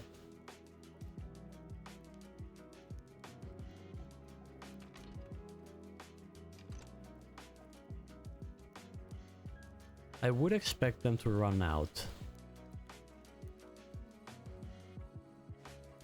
Little camper still thing. As far as I understand, they are.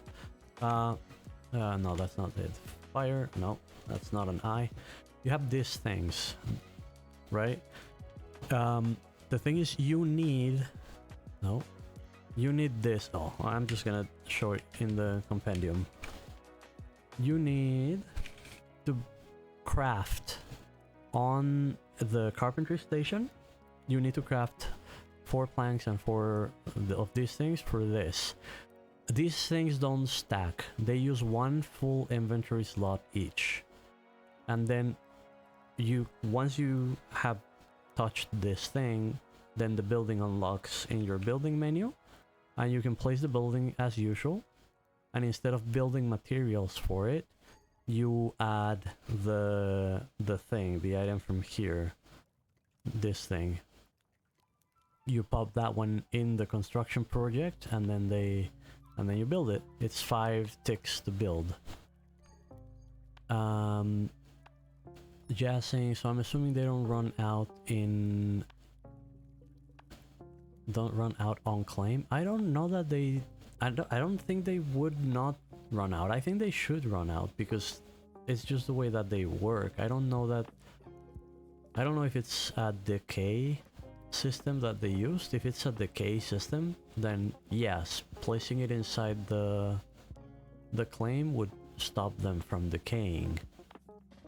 But I'm not entirely sure that's the case. The jackals do not attack walls. They glitch through them if they are in a group. As far as I understand it from what Voxel was explaining, it's a collision thing. If there's a bunch of them grouped together, they will push each other through and sometimes through the wall. What you have to do, well, not have to do, but I would recommend you do, Jazz, is just build this on the inside perimeter of the fence. Like, you do the big wall as the big perimeter, and you can put fire protection inside. If a jackal enters the claim, they start attacking buildings. I don't know if they attack a bonfire. I don't think they should, but I don't know if that's the case. I'm hoping they would not, but they would attack all the other buildings. So what you do is you place this on the inside of the fence, like maybe near the gate. It's just a pole on the ground. If you place it next to a gate, it connects in a more aesthetic way.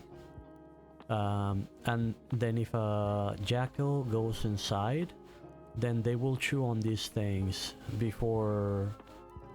Like, they will chew on the closest building they see, right? So if you place this closest to the walls, then that will be the closest thing they see. We call them chew toys. So it's T7 shotguns to keep the vermin away. Yeah. Definitely, that would be good. I hope I have... I'm gonna take advantage of this trip and just bring all the salt that I can find, because I cannot find any. So when I do, you know that I'm gonna grab all of it.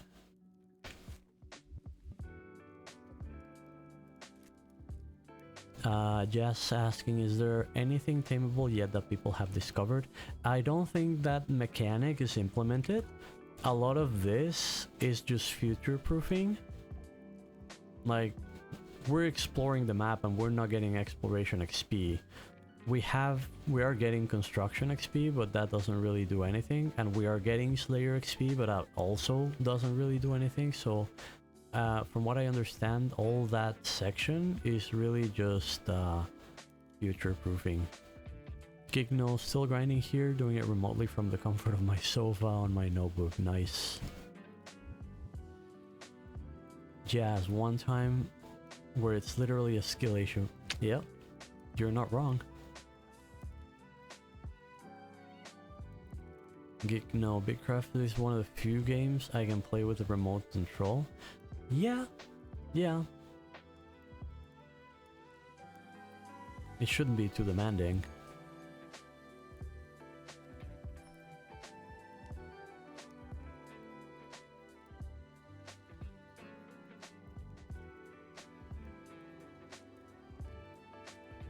Where is the salt? I need to make someone angry just so that they bring some salt my way.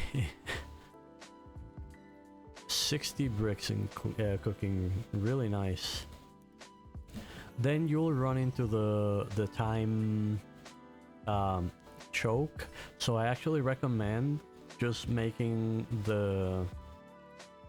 this step, just make 10 at a time, because then these things need to bake for 5 minutes, and it takes about 5 minutes to craft 10 of these. So if you craft 10 at a time, then you can just jump back and forth between the station and like between the kiln and the crafting station.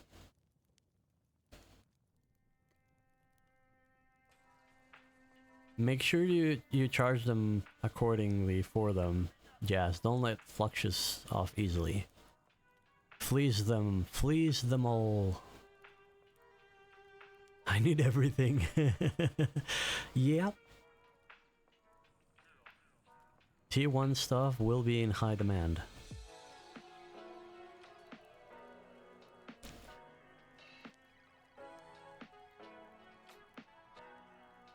Just saying, Flux gave me 10 research for logs and scrolls for free. Yeah, he gets a discount. He definitely gets a discount.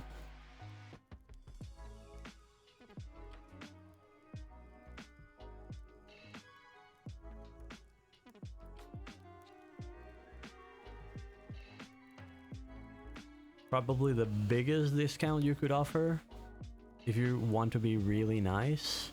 Yeah, it's just like going, I feel like going this way a little bit. No, that doesn't feel nice. Let's go that way, another way. Hey, Dossi Bomka, welcome to the stream. How are you doing today? You're saying, is it possible to log into the game? It is if you have a key. Right now, it's a closed access test, alpha test. And there are few ways to get a key. You can sign up on the website and register for the chance to be sent a key through email. You can also, I'm not sure if they are available right now, but at certain times they have made available support badges that cost real money and will guarantee access to all future testing. Or you can hang around the Bitcraft Discord. And I'm guessing they're probably gonna do another event. They did an event before the test where they basically handed out keys. They might do another one throughout the test, and some groups have extra keys that you might also be able to grab off of them. What I was saying, Jess, for the discount, you do not sell it below rumble prices. Because that's just, you know, hitting yourself in the knee. My character? Oh, I'm not here. I hadn't noticed. Yeah, like Wigo says, ask around in Discord. You know, it's a really cool community. A whole bunch of people have bought multiple support badges, so they have multiple keys. So yeah, if you're excited about the game and want to give it a go and really want to get into it, there's going to the Discord, hang out, meet people, and find someone that you might get along with, and join their group if they have a key for you. Yes, that's the right price. Yeah, definitely.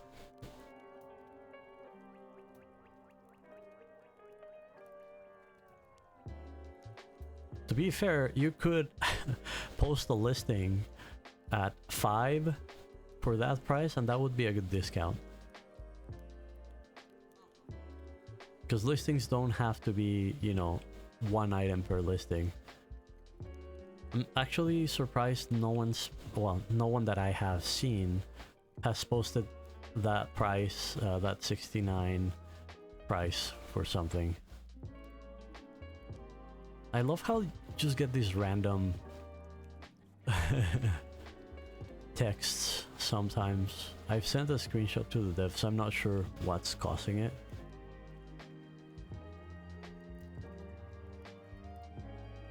Milik, are they still selling founder packs? They do in batches. Like they don't want to make it so that there are so many of them that it becomes impossible to guarantee access to everyone that's got the founder badge. So that's why they're sort of limiting it. As they keep improving their database, they're going to be putting out more for sale. Yes. Jazz saying they don't want another Pirates of Day 1 situation. I mean, they do, but not on day one. They probably will try to do a massive keys giveaway in the end. Like at the end of last stream, for probably the last hour or so, and maybe it would have been nicer if they had done that for longer. They set up a key that was just something like, I can't remember the text, but it was just a simple text that was something like Bitcraft Alpha 2 ending, let's crash this party, or something like that.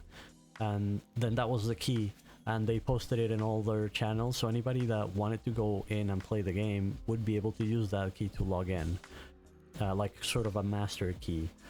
I'm sure they'll do that around this around the end of the test again, because that's part of the test. Like all those stability improvements that they made, they need to confirm that they are working, right? Yes, the layout for the towns is the same for all three. Yes, they're all exactly the same. And the bank is not a shared storage, so you basically have 3 free static storages in the banks in each one of them. I wish they were different. Yeah, I mean, if they do go with this path, and I think they will, because it makes sense, it's improved the early gameplay a lot, it makes sense that eventually they would make them different. For the purpose of this test, it makes sense that they're just a carbon copy of, like, just make one, put your effort into making the one look pretty, and then just use that 3 times. Just saying, I wish they made the bank twice the size, but make each town have specific skills. I mean, that I like the idea, but I don't think that would be. I'm not sure if that would work. Yeah, that would make them 3 separate towns. But you do want to have, if they have mentioned at some points that they are interested in leaning towards more specialized settlements. Yeah, I get what you mean with the trade, because that's what their argument has been. The model town, like the model of town that you set up at the beginning, will be used as reference by new players as to what is expected of a town, and what you can, like, how you should build it, what you should have in there. But if they do go through the more specialized claim system, which I really hope they do, it would be really cool to have 3 different types of towns, and then 3 different types of, like, settlement codex. They would really need to think about how to separate them so that they can be mostly self-feeding, but they still need trade. And then yes, that would definitely promote a lot of trade. At least being able to upgrade the town over time to T3 or T4. I don't think that works. I think the starter town should always stay low level, because the higher tier towns should fall into the players to be made. Like on the first test, on the first two tests actually, because on the second one they did make a claim, but it wasn't like a starting claim. It was just something they made to try to encourage trade and didn't work. But on previous tests, the player had all the responsibility of creating settlements and all of that. I think it's good that the devs have taken it upon themselves to set up a system where at the beginning you don't need to worry about that, and at the beginning there is a place for everyone to go to easily. But for everything else, I do think I think it should still fall into the player. Just saying, I think they need to make snapshots of major claims. Yeah, definitely. They should definitely use those as reference. And I don't doubt that they might use them for inspiration, because some are really cool.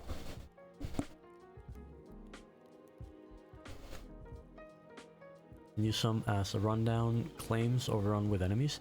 Yeah, that would also be pretty cool. Like in the middle of the forest, like use the pattern of a claim that was done at some point in one of the alphas, and then it's not a settlement, but it's a ruin that is, you know, filled with monsters lurking in there. Yeah, that would be really cool. No, I already came this way. I want to go that way.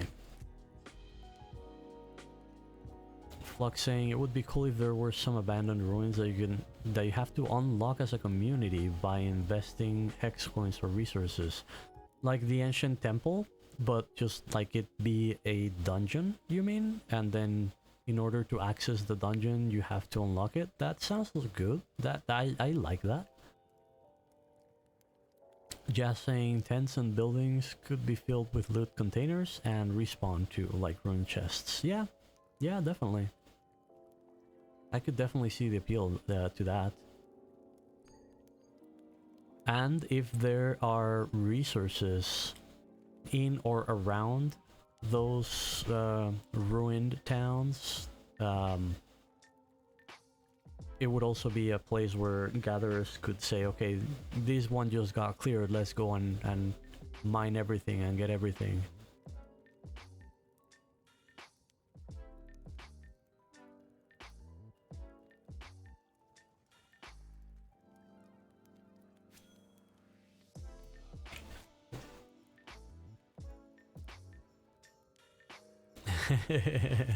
Blade Praise, yeah.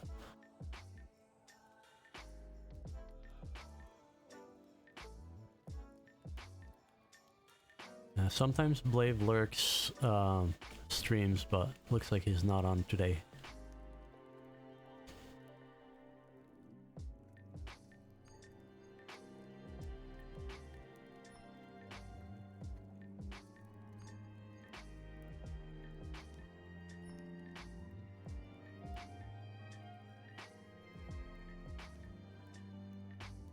Is it hi the first time the other day to me? Yeah, he dropped by the first stream that I did on the first day. I was on a really long stream. It was fun. He's really cool, and he's always up for interacting, and actually if you ask him things he will answer, and you can see from the streams that they make and from the videos they post on YouTube that Bitcraft is his baby. He gets so excited for it, and he is really motivated in... Oh yeah, no. That's the good thing, Flux. I have absolutely no technical knowledge, so that will not happen here. I speculate a lot, but I don't have any background or knowledge. I just speculate and throw concepts around. Jess says I come from IT programming and 3D modeling. Ah, alright. So yeah, you could probably nerd out with Blave. You could probably nerd out hard with Blave.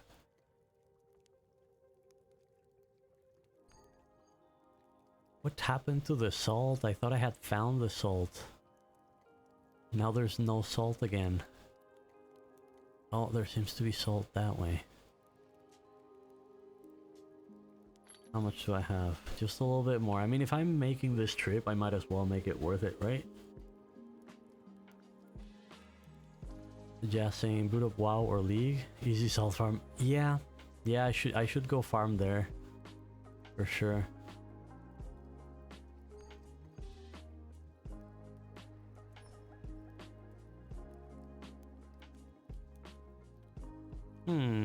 Do I want to take these goats home? Nah, let's not get further sidetracked. Because I have the boat, but I'm not planning on sailing back. I'm planning on teleporting back. Like would be too salty.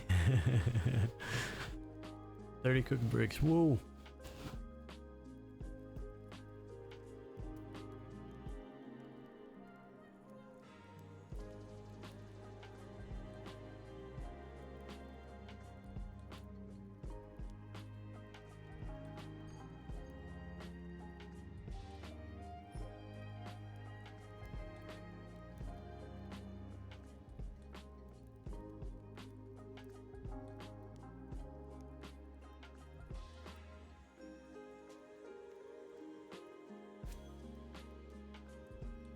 Fluxane finally moved all my stuff from started area, not coming back there anytime soon.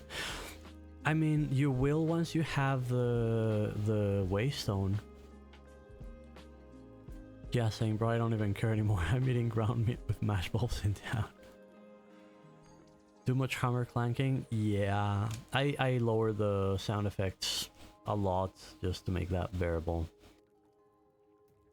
When I rewatched the first VOD just to try to see where my volumes were at, like all you could hear was sawing and hammering.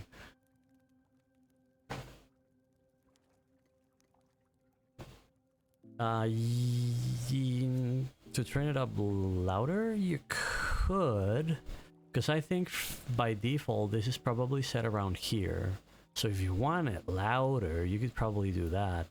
If you want it even louder, you can just bring this 2 down and then, you know, crank up the volume on your computer. But for me, this is probably where it's at. Jazzing, I need people to hear the song of my... I need to hear the song of my people full volume. Yeah, no, I had enough hammering already on previous tests. Oh, it also changes from distance. If you zoom in, it's louder than if you zoom out. I don't know if you've noticed that. So if you want, like if you're crafting and you want it to be louder, just zoom in. That's a simple solution if you want to feel more immersed in the task. It's been like that since the first one, probably. Block, speaking of music, Bitcraft Music's artist rated Rue earlier? Nice. Was she also streaming Bitcraft, or was she just like running her own stream and then took the chance to showcase you know, a game featuring her music to her viewers? Because I imagine she has a key, right? I just don't know if she's into the game.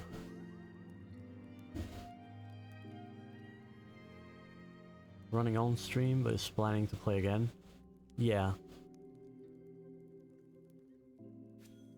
I mean, she wanted to see some of the new changes before playing. That's fair. That's actually, that makes a lot of sense. I have sort of gotten that from a lot of friends from different groups, that the differences between Alpha 1 and Alpha 2 were not too big. So I think a lot of people were sort of disappointed with Alpha 2. But the difference from 2 to 3, yeah, Jazz, the difference now is big. Like it kind of feels like 2, they were just not ready with their empire system at 1, and they just ran to implement the system and then try a few more things on the side. Just saying, the fact I can kite melee enemies now is insane. Yep.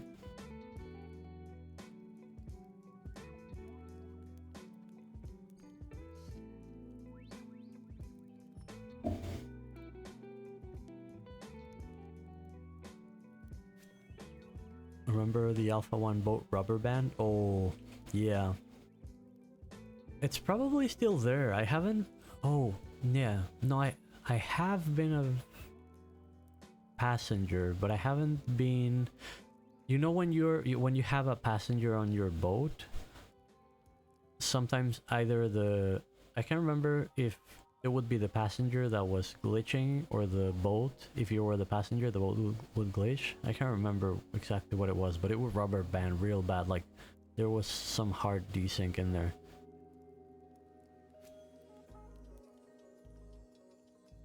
Yeah, saying it took me 4.5 hours before to transport 10 T2 rocks back to base. Yep.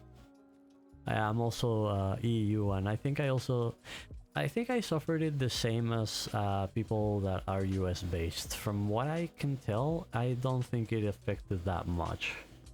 Oh, you're oh shit. I'm not even gonna try to say the word in English because I'll just butcher it too badly. Whereabouts are you in Jazz?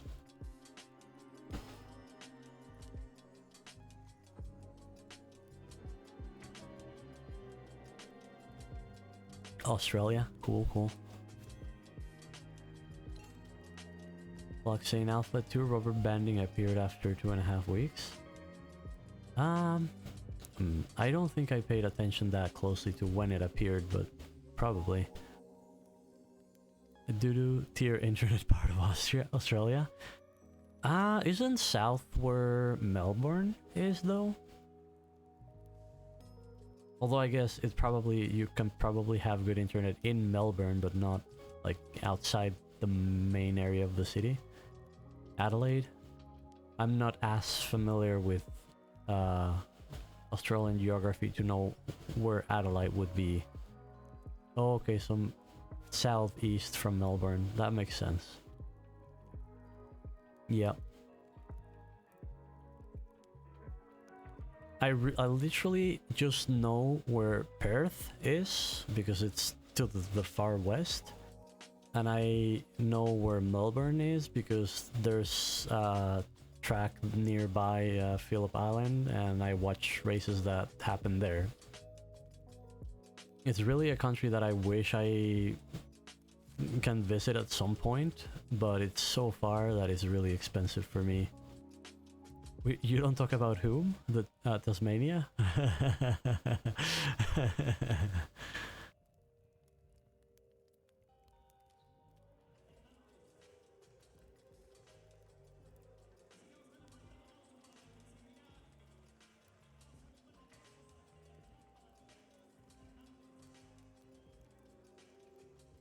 Tasmania is basically, well, just across is probably like narrowing a distance that is pretty big, but it's pretty much just south of Melbourne, right? Like on that side, like southeast. A 17-day swim. Has anybody actually done it? Because I know there's like hardcore swimmers that look for those kind of challenges. I mean, the classic one is the English Canal because it's very doable. Too many sharks? Yeah, probably.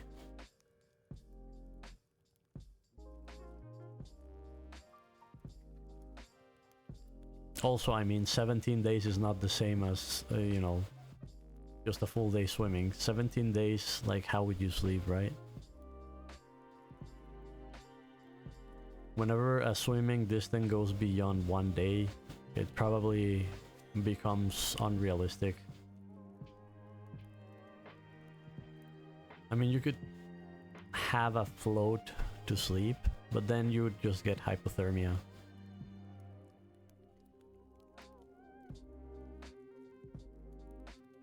Jazz, I used to swim 5 kilometers to 2 hours.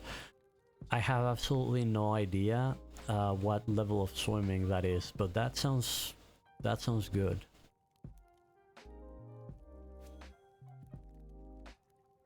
That sounds like proper swimming, not what I do when I go to the beach. It's about half the speed of walking pace. Alright, alright.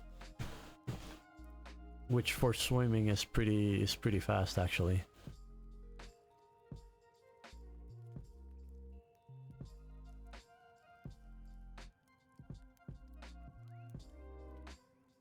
Not only because, I mean, you wouldn't be going full speed. It's 5 kilometers, right? So it's like a quick pace. And that's in a pool, yeah. Yeah, I guess in open water, there's a lot of factors that make it harder. Not even just ocean with salt in your eyes and colder water, like even if you were in an area that had like a nice lake that is not too cold and it's fresh water, you would probably still have wind and you know, the water moves around more. But yeah, I'm sure the waves and the salt and the cold don't help. Cold will wreck your muscles, yeah. I'm not very familiar with very cold. How many salts have I been dropping and they're not dropping? I just realized I only had one stack to fill a while ago and I've been going from chunk to chunk, but it's not dropping. Actually, let me just confirm that, because if that's the case, that's a bug.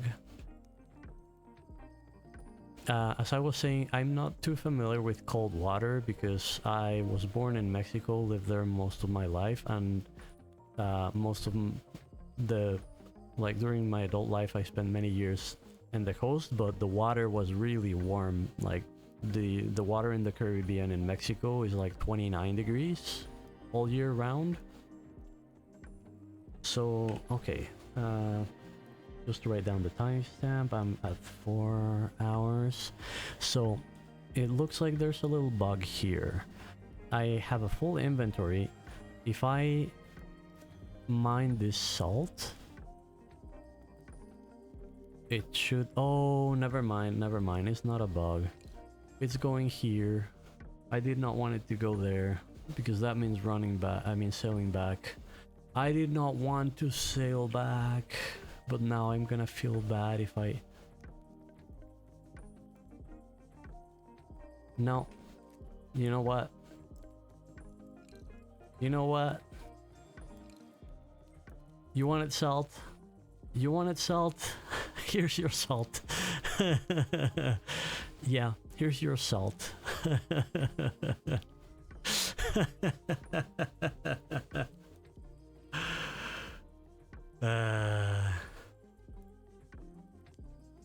Well, lesson learned. I mean, it's a good thing that it automatically fills your vehicle.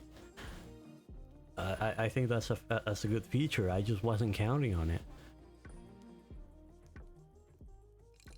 If life gives you salt. Flux. Oh, so when you fish... Yeah, exactly. Like, I like it. I just didn't know about it and I wasted a bunch of time because of it, but that's fine. If life gives you salt, take it. Yeah. I'm gonna grab that.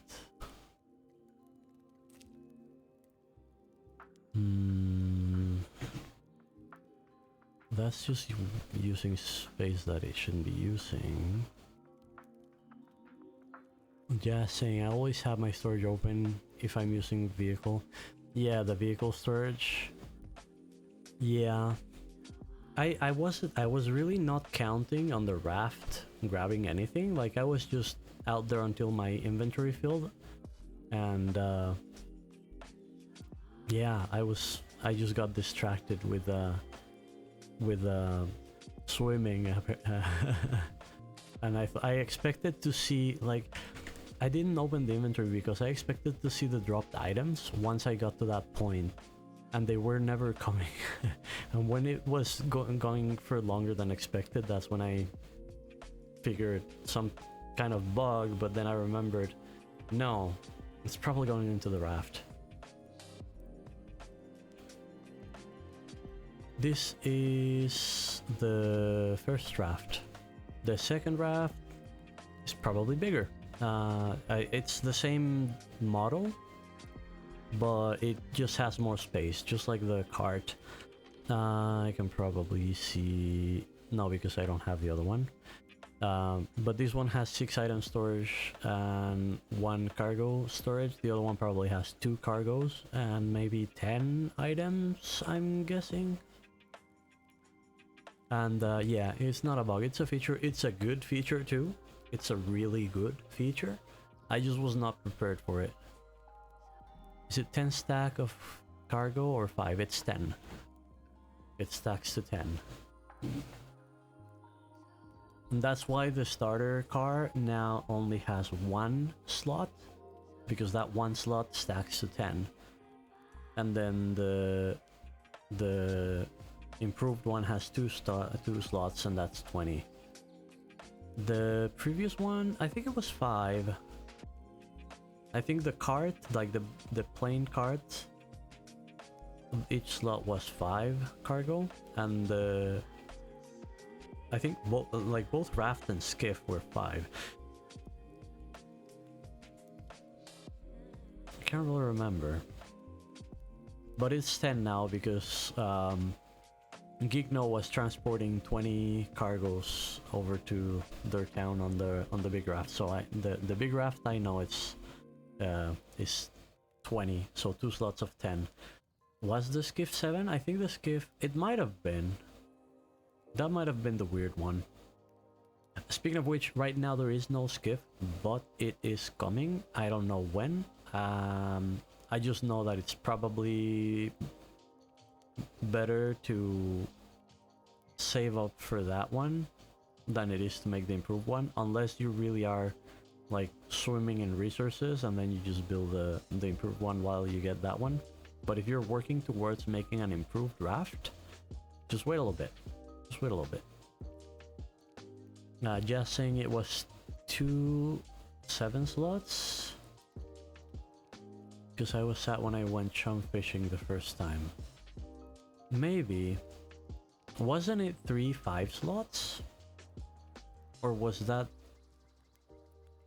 because on Alpha 2 I never had the raft. I went straight for skiff, and I think the basic skiff was 3 cargo slots, and I think it was 5 each. I'm 99% sure, because that was the same storage that the cart had.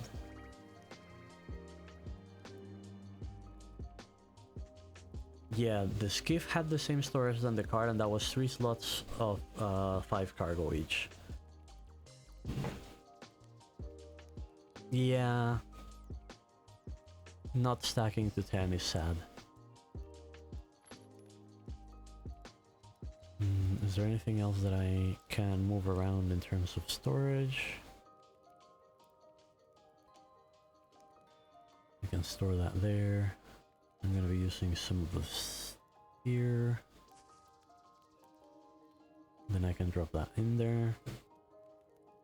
Yeah, that works.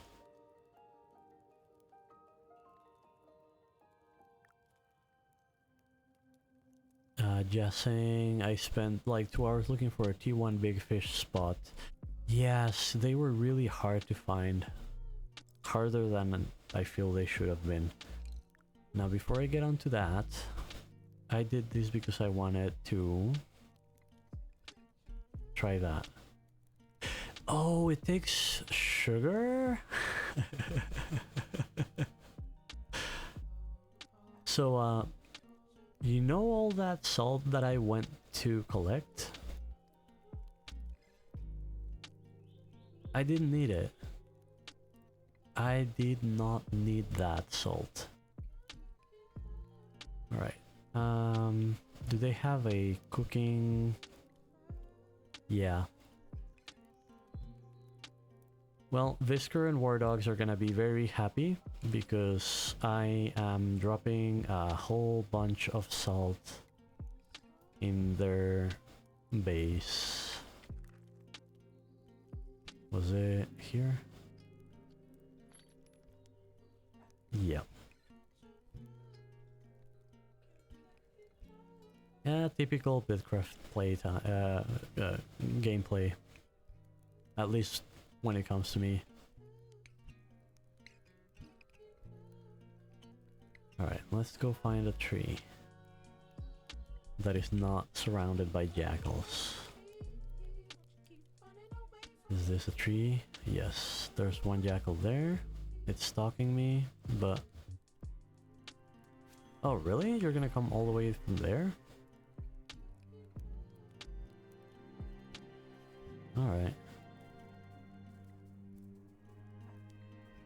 Just asking Fluxus, how much do you want the bricks for?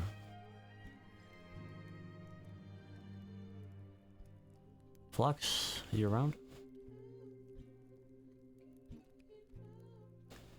Oh, you can turn the XP bar off over your head off. It's in here. XP progress bar on character. Turn it off. Oh, it's not turning off. You should be able to turn it off in there. Flux same, pretty bricked up already. So you didn't need the bricks? You just made Jazz make bricks? And you didn't need them? Oh, I'm getting stuck. Stay awake. Stay awake.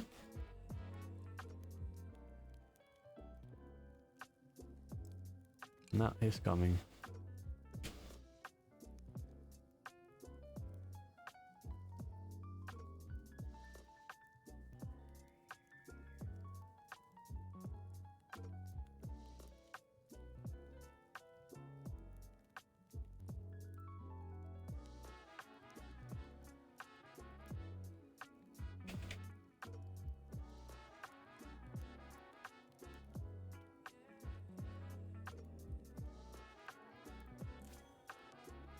Just saying, I mean, if he doesn't need them, I can just tell him to... Yeah, exactly. Not... Yeah, no, I'm just joking around.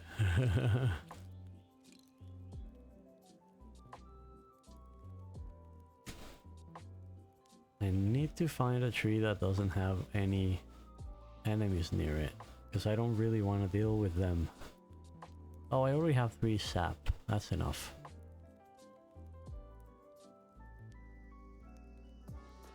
Why is he your least favorite? Well, I don't know if he is right. Or why is it your least favorite NPC? Jazz? Twins for life. Flux is a Brico fan.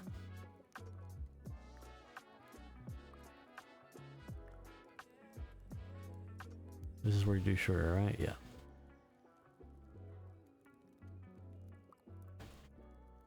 Because they never gave me anything worth buying in the previous alphas. They didn't, but on the previous alpha, I did do a lot of hex coin grinding with Rumba early on.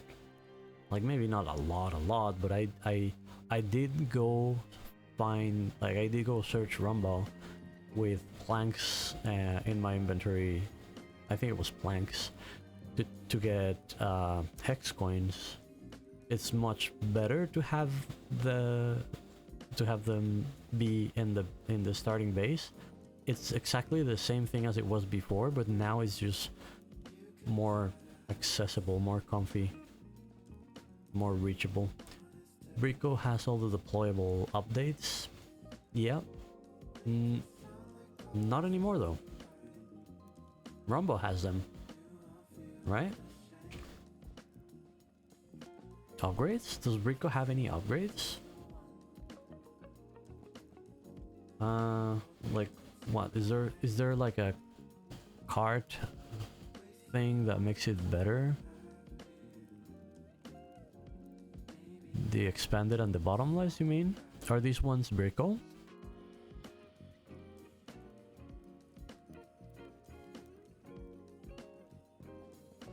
Because it doesn't tell me the name of the... I don't know. Because I'm not sure who has the schematics for bottomless cart. Let's search it this way. Hey, thank you very much. Welcome here, Rex. Svim is your favorite? Yeah, Svim is many people's favorite at heart, even though in game it's probably the most useless one. Oh, he got you killed by jackals. But I also have a soft spot in my heart for Svim.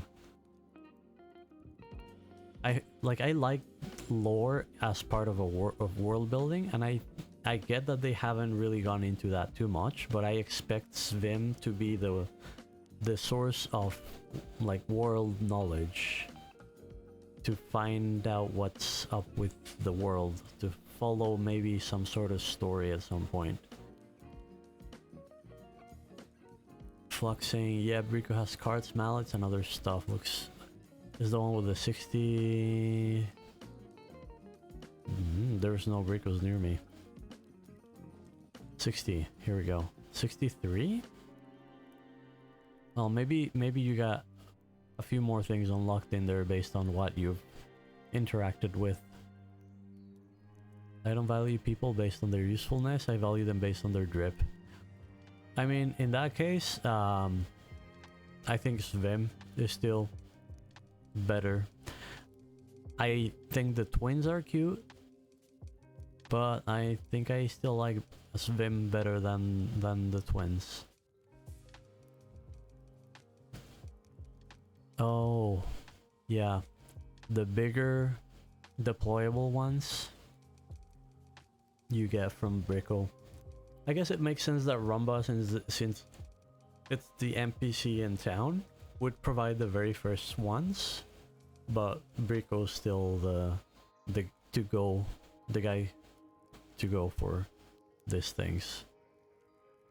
Raft. Yeah, still no skiff, but hopefully soon.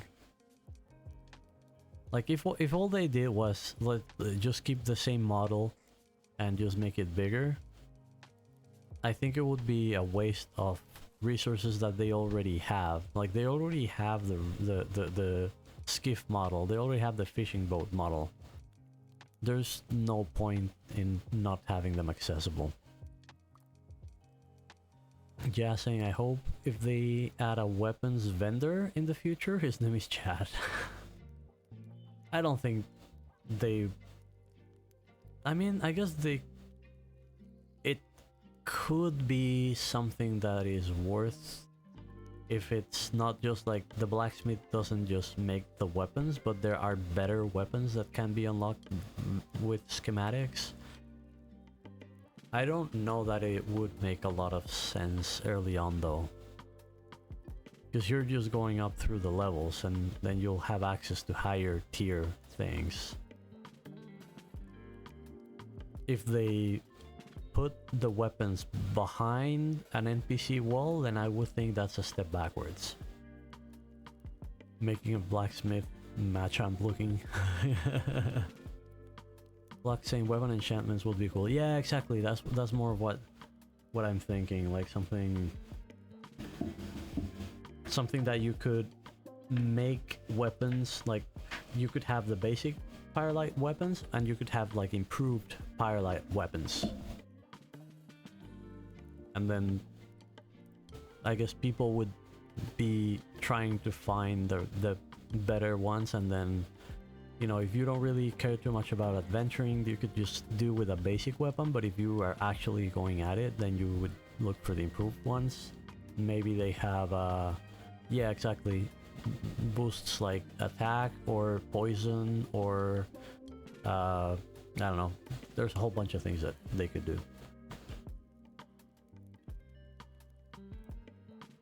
Death times weapon distributes more death.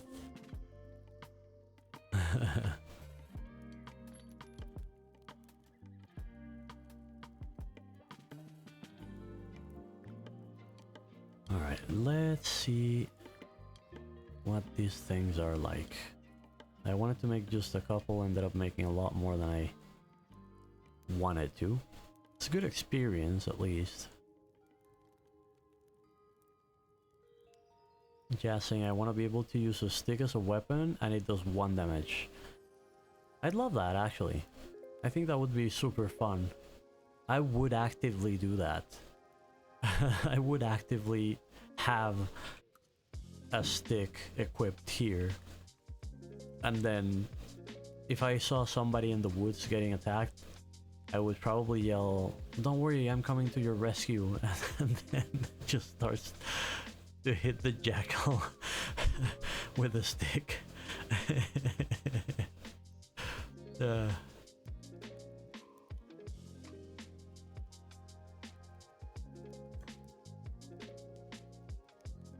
Okay, and I assume I need to bake this now? No? They're done? Oh, really? They're just done there. Okay, so let's see how much satiation time they give me. So this is the deluxe version. It is exactly 15 minutes. It is just more satiation. It is not worth it. It is so not worth it. But now I know.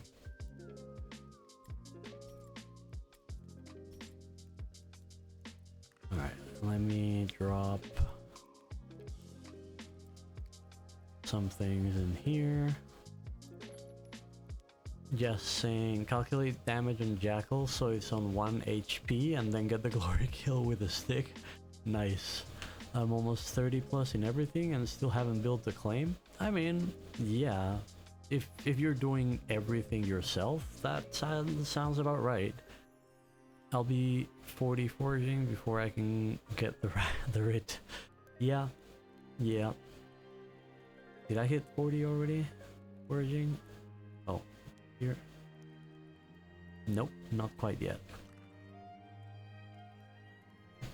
I'm dropping berries here.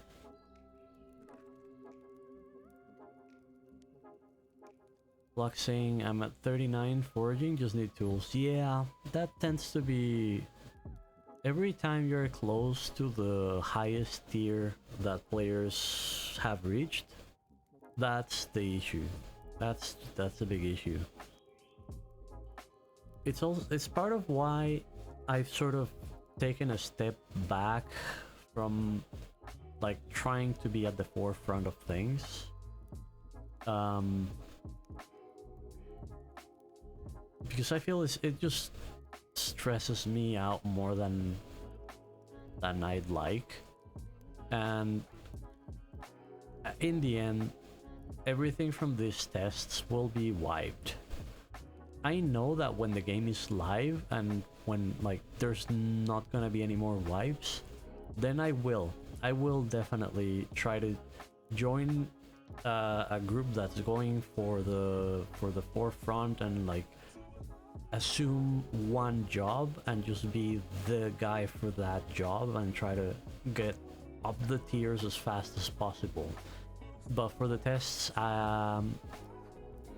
it doesn't feel like I want to do that again, like do that every time. And also, especially this time that there's been so many new things, I just want to try to see what the game would look like from a different perspective, which right now is like, I'm imagining it, I'm more of a nomadic player, and I don't want to get tools other than via actual trading or crafting them myself, and I don't want to be a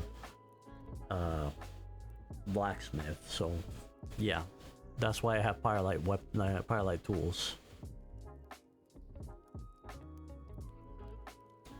Just saying, me too, is there massive XP fall off now for low tier stuff, or does higher tiers just give more XP now?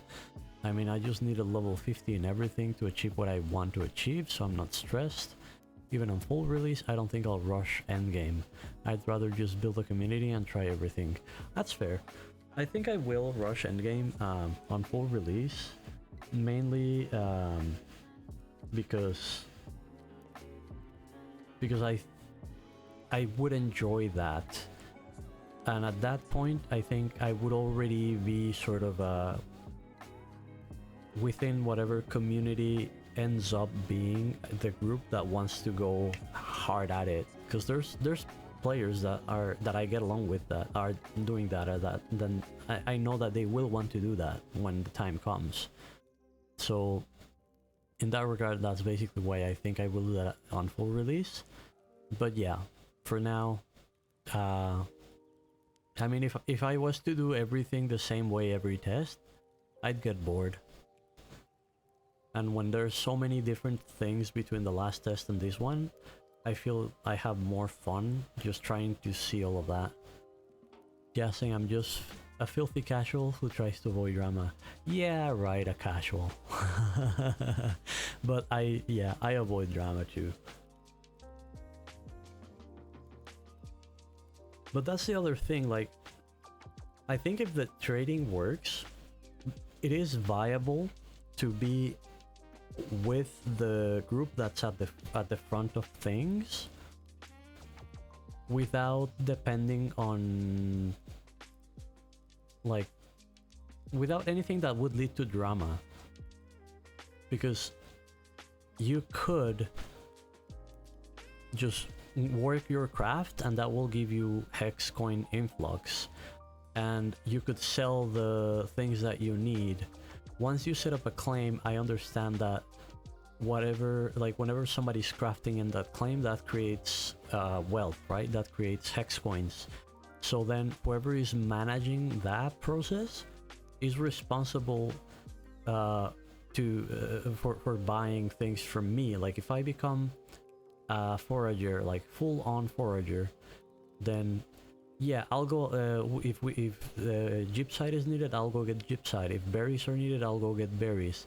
But I will not donate them in a, you know, communal claim. I think the separation from the claim is starting to get to the point where you can do that and separate that player from that claim, and the claim owner or owners should be able to benefit from people using their claim enough that they can use that profit to buy the things that the claim needs to progress without needing to just work for everything. I think that's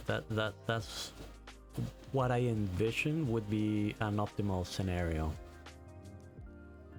Guessing I enjoy doing the same thing but optimizing it. Yeah, I like optimization too. Fluxing, I split up from Umbilicalis Alpha just to get more of a different roles. Yeah, exactly. Just look at different types of gameplay. Guessing, I just don't want to do that because Alpha Tribe vibes are kinda meh. I just want to be known for something and be the best at it. Yeah, that's definitely a goal, and that's definitely whatever it is that will bring you joy and will bring you enjoyment is what you should do. 100%.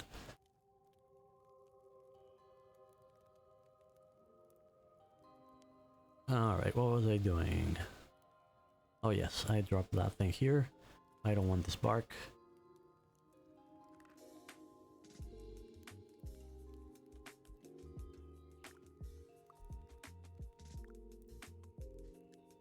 And do I want to...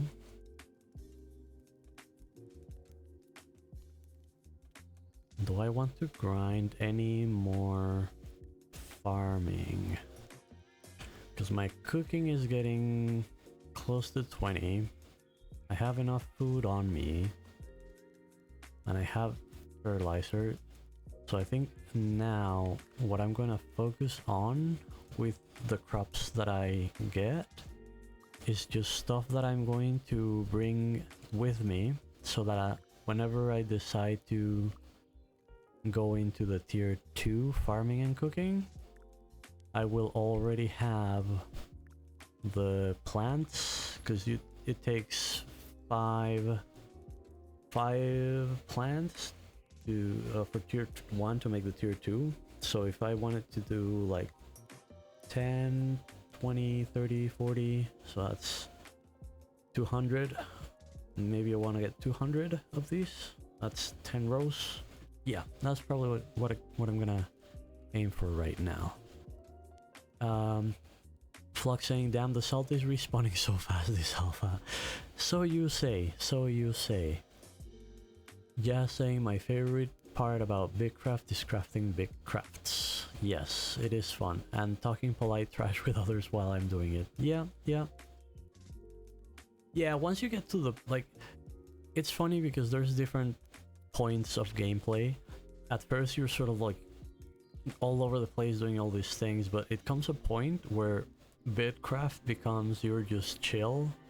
If you need to go and gather things, that's spending about an hour gathering a full inventory of that one thing that you're gonna craft, and then it's just, you know, sitting back and relaxing while you're doing the craft and hanging out. And yeah, it's a community aspect of the game that I really enjoy. It's the closest thing to skilling in RuneScape back in the day. Yeah, as I mentioned, I didn't really play that much RuneScape, but I'll take your word for it.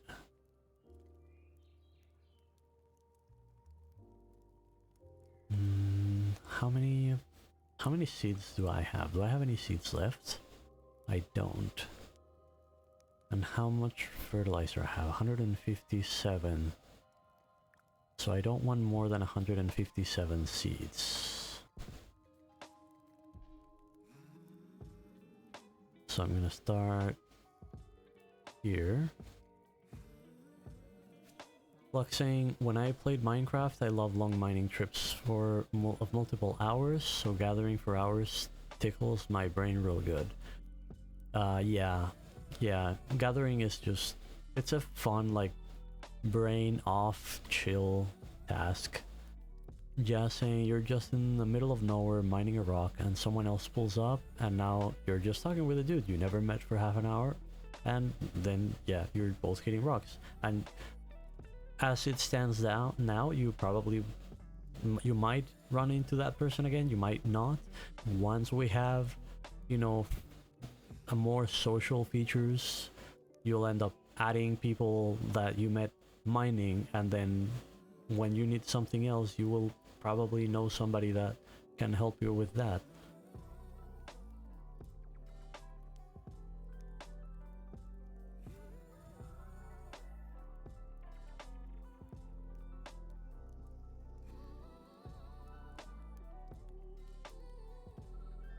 Minus? I don't think so. I'd love to be able to, like, to dig ponds. That definitely would be super cool. But yeah, no, like right now it's just terraforming even below water level.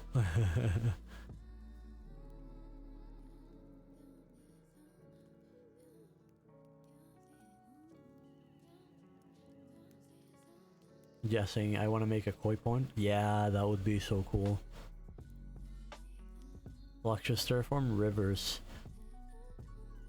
And that's the one thing that it is borderline too much power, because it can be used for making better waterways, or it can be made to build roadblocks.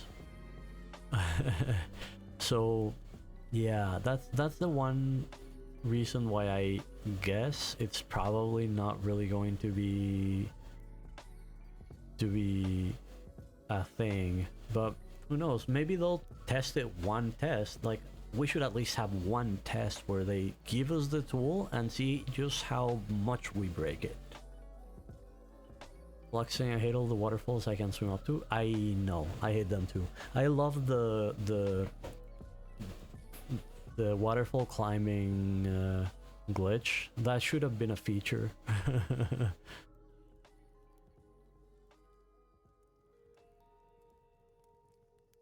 Yeah, saying I think -2 should be max. Yeah. The thing is, how do you separate the way those tiles are identified from others so that it doesn't go below? I don't know.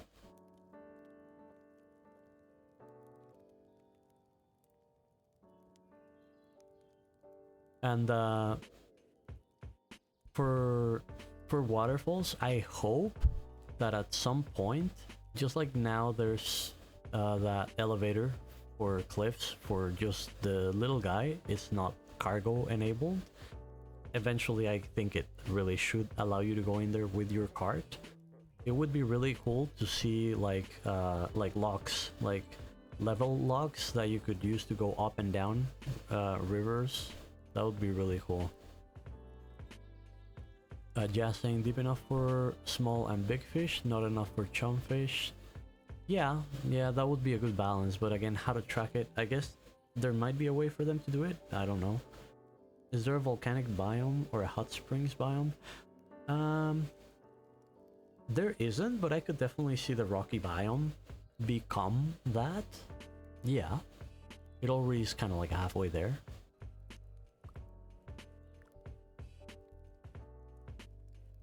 Alright, how many did I get?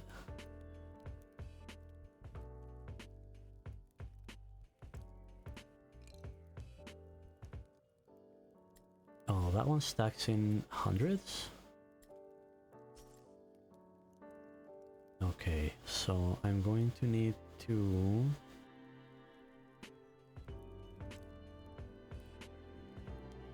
drop some things here. I cannot drop anything there, so I'm gonna need to clear inventory by cooking. Can I make any more dough? Yes, I can make a couple. Just saying, I want to terraform a lava river so I can go for a swim. I mean, I don't think that would be a comfortable swim, but who knows? Oh, did I do the wrong one? I did the wrong one. This is another reason I don't like this. Because I'm dumb. It's not their fault, I know. Alright, I'm gonna just drop this because I don't know that I have that recipe. I did have that recipe, so you can just go back to the ground. Although, I guess it is one of the rare recipes, so I'll just pop that there. Just saying, if you can't take the heat, get out of the lava river. Yep, yeah.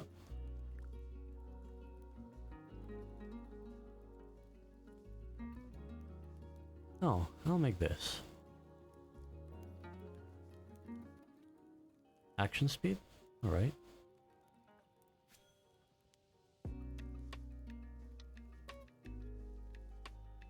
I think I'm probably just gonna dump my mashed bulbs in their food box.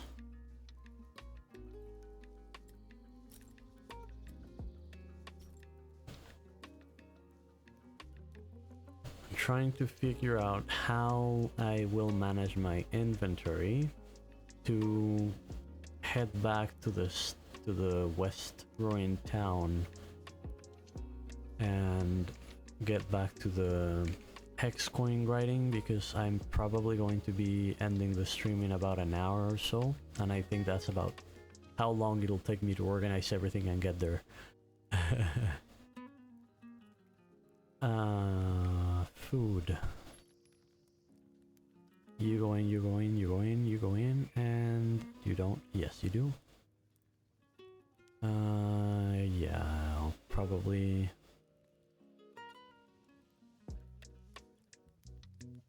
drop that in there.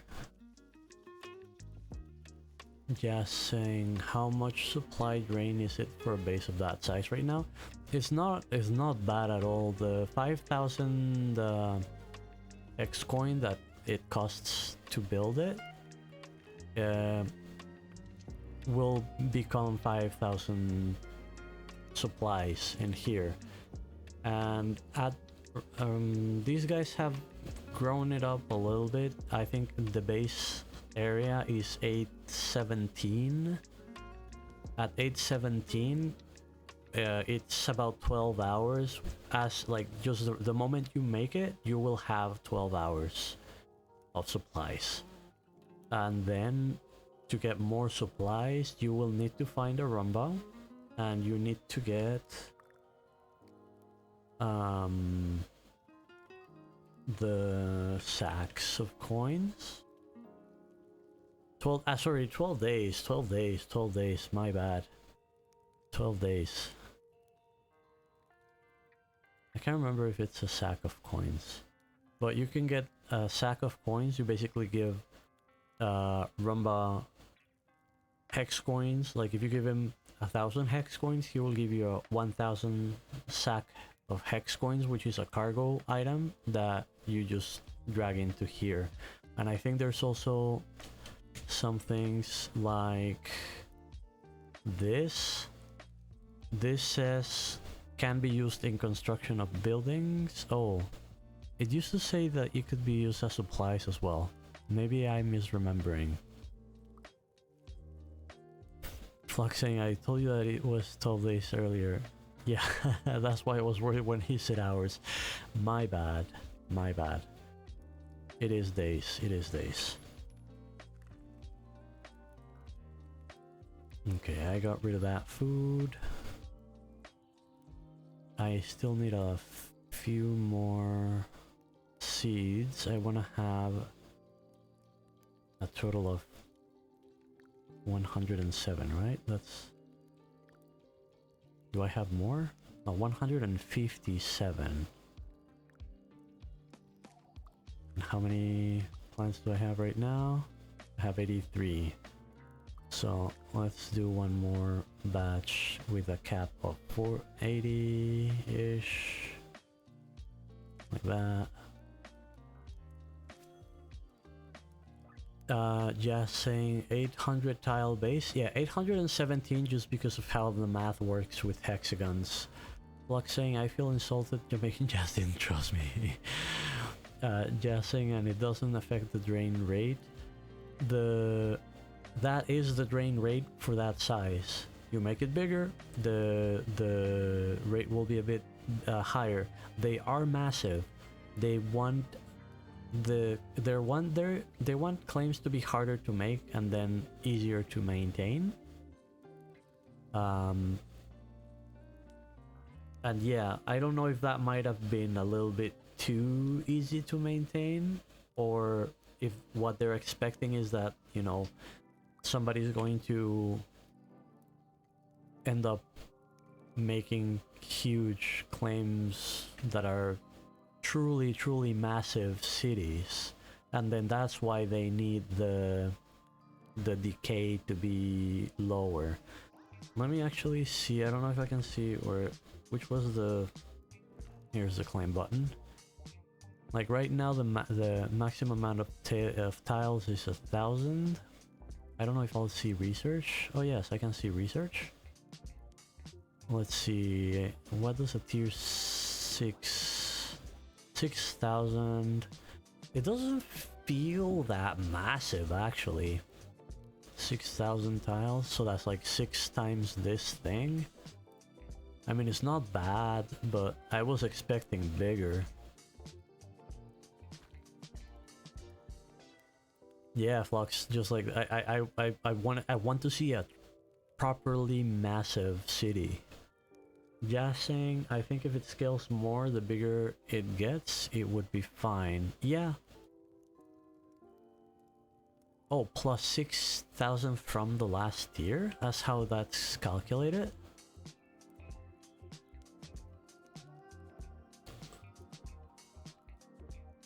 Is that right? So like this would go from 1,000 to 3,000? Because if that's the case, then yes, adding up all the steps, then you would get to a pretty big one.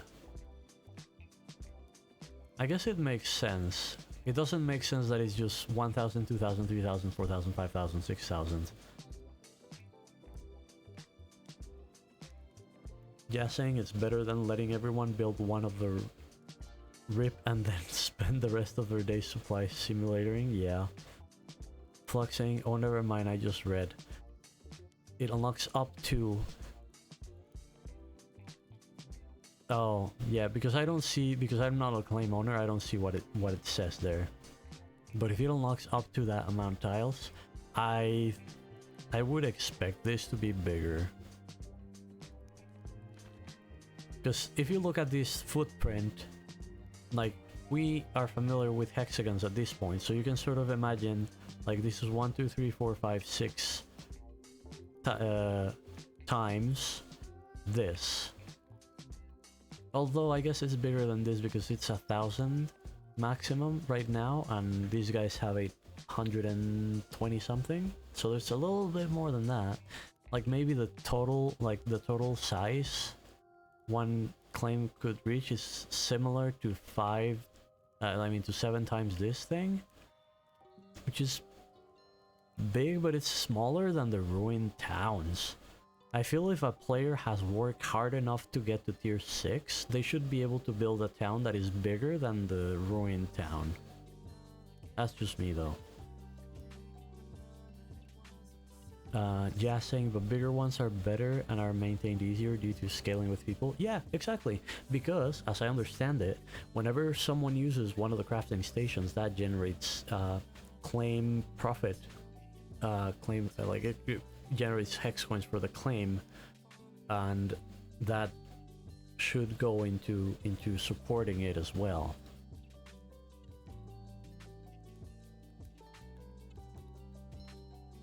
Let's see, did I get enough seats this time? Probably not. Why is it not opening?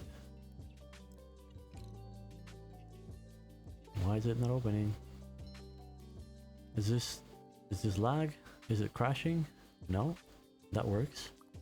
There you go. Now we're talking. Flux saying, I believe so, since our claim has some profits already. Good, good.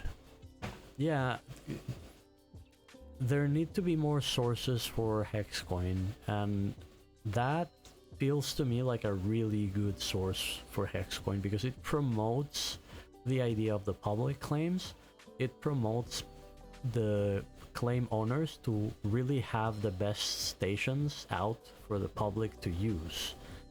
And then if you want to have a benefit of being part of that big claim, then maybe having access to like indoor buildings that allow you to place your own inside market in there where you have better prices than what is priced outside could be a way to benefit from being in the group. Luxing, our claim has earned 49 hex coins. I mean, how long has it been up for though? Like, that's not a lot. Yeah, saying also it incentivizes good real estate decisions, so if you have a good location you profit 100%. 100%. 24 hours and that's all the profit it's made? Have you guys just not been crafting? I don't know, I would expect it to be more.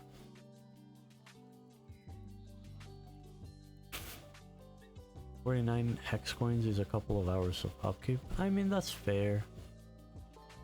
Oh, hey, Colleen. Foothills made 150 coin until now. Alright, alright. And it's been up for a bit longer.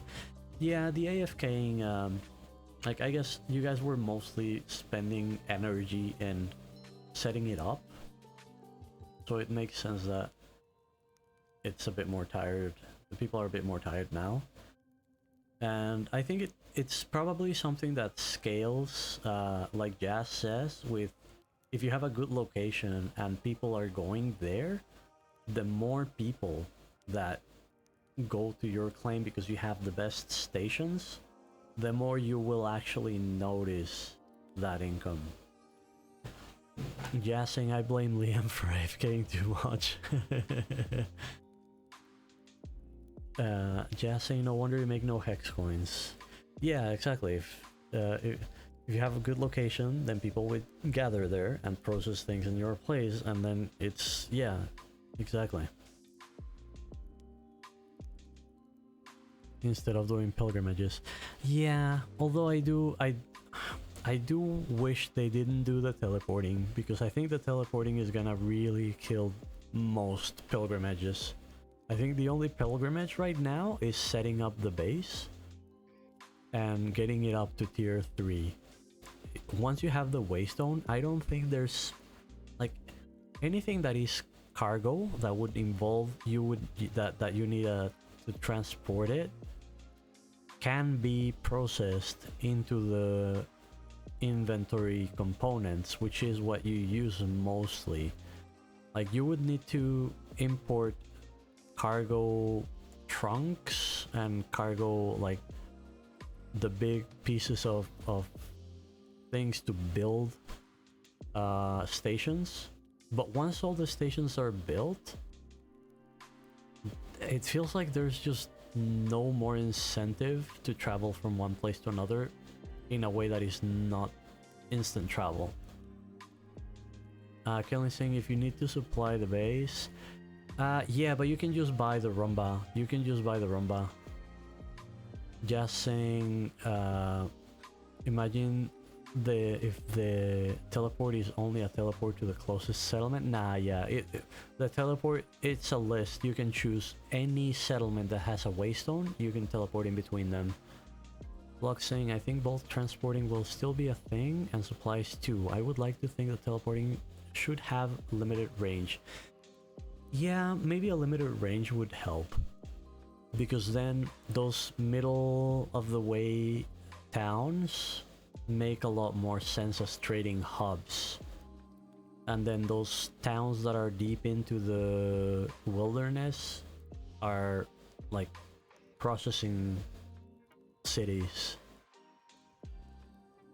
Jazz saying, I mean, the simple fix is to just change the teleport cooldown to 20 minutes or 30. Yeah, that's true. Or you would have to separate it from your own teleport home cooldown, probably. Although then that could also be abused. That you could teleport that way and then just teleport home because it's on a different cooldown. I don't know. Gigno saying, I mean, the fact that you can't move cargo through teleporting is already pushing for cargo routing or self-sustenance.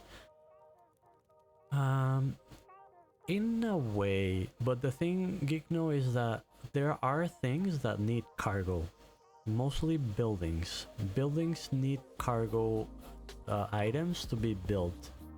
But once you have all the buildings, you can, like, let's say you're in your claim up there and you need to get tier 3, well, no, tier 3 is where you are, tier 5 wood, and I think that's the one in the swamp, right? I don't know. Let's say you need something from the swamp. You go to the swamp to a claim that's in there, and you're not gonna get the cargo and just bring it back home. You're gonna get the cargo and you're gonna process it in that town for the things that you need. And once you've built all the buildings, you're basically just gonna need inventory things mostly. Just saying they aren't planning to add PvP, right? Or at least not forced. Definitely not forced PvP. That, I mean, I couldn't 100% guarantee it, but I would be very surprised if they force PvP. I think it's been mentioned that they're thinking about an opt-in kind of way.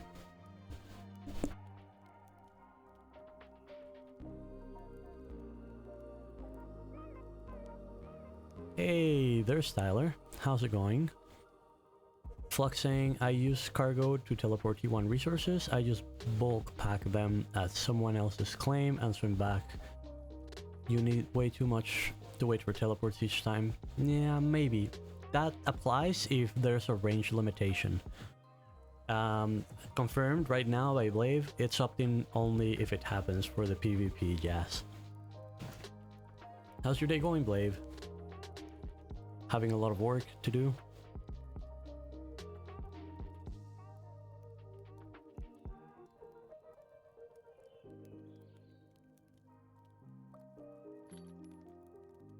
Well, so far, good to hear, good to hear. I can't remember what I was doing. Oh yes, I was making seeds. Yes, you need to work today. What, does that mean that you haven't been working so far?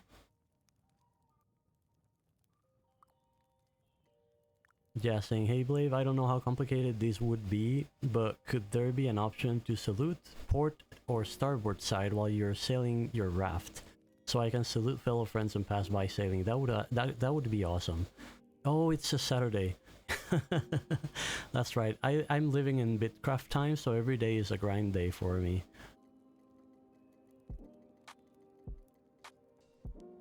Yeah, it would definitely be really cool to have an actual salute. Like right now, it's just basically the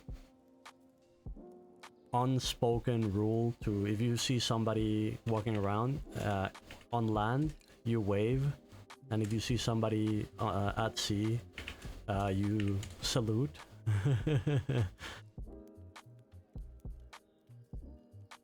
So yeah, exactly. Like instead of just doing that, have an emote. That would actually be really cool if it was just an emote that was. I mean, it looks weird, but like -07, and it's a salute. Yeah, yeah, that would be really cool. I'm sure a lot of people use it. I mean, of course, you would also have the binding to the maybe shift 1, 2, 3, 4, 5, or at some point, I'm assuming we'll be able to pick our favorite emotes and arrange them in our favorite way on our hotkeys.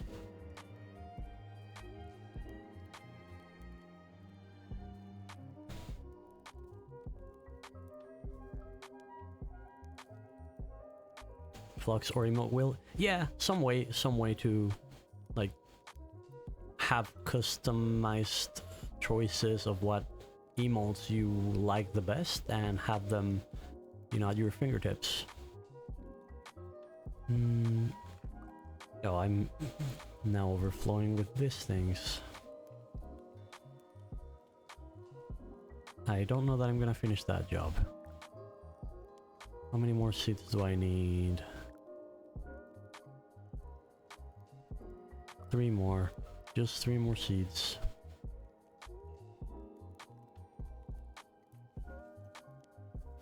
Yeah, saying also thank you for reducing the crashes. Yes, thank you very much. Make sure you tell the team that having a full weekend where crashes so far, and knock on wood, are just not happening. Very appreciate. Very appreciate it. Flux saying previous emotes. I mean, sure, why not? Also, if they add more emotes, skill mastery emotes would be a thing. Yeah, I would like that. I would like to be able to have something to show for the, you know, you've been working on masonry, for example. That definitely would be cool.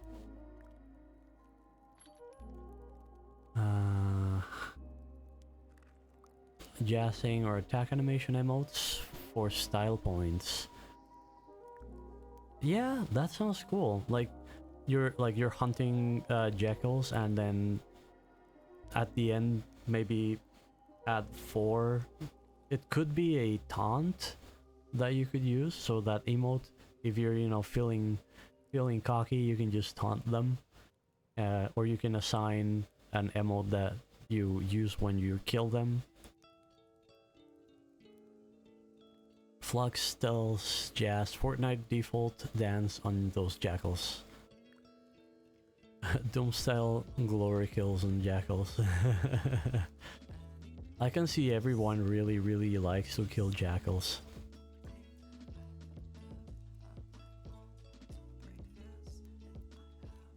Oh, and now it gives me 3. Okay, so back to planting all of those plants.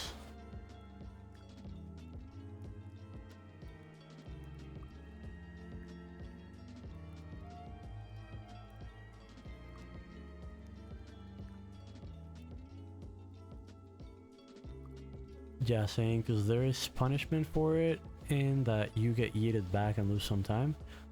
Yeah, I've never really been good at any kind of battleground MOBA, like, I guess, I'm not sure what the term is for Fortnite. I mean, it's a multiplayer FPS basically, but yeah, never really been good at shooters. Battle Royale is the term that I was looking for. Thank you, Fluxius. Yes, don't worry, 90% of them aren't. Yeah, but the difference is I am not good and I don't enjoy it. If I wasn't good but I enjoyed it, I'd be there. I just never really enjoyed it. I'm more of a... Like, my main go-to in games has usually been RPGs and racing. I like RPGs for the story, I like MMOs for their social aspect of having something similar to an RPG but being immersed in it, and then I like racing games. Jazzing, I'm not good either, that's why I play versus bots. Fluxing, I don't like it either, but sometimes it's fun with friends. Maybe. But the thing is, because of my personality, probably I would... I'm not sure I would be able to have fun if I feel like I'm being a burden. And I'm sure I would feel that way.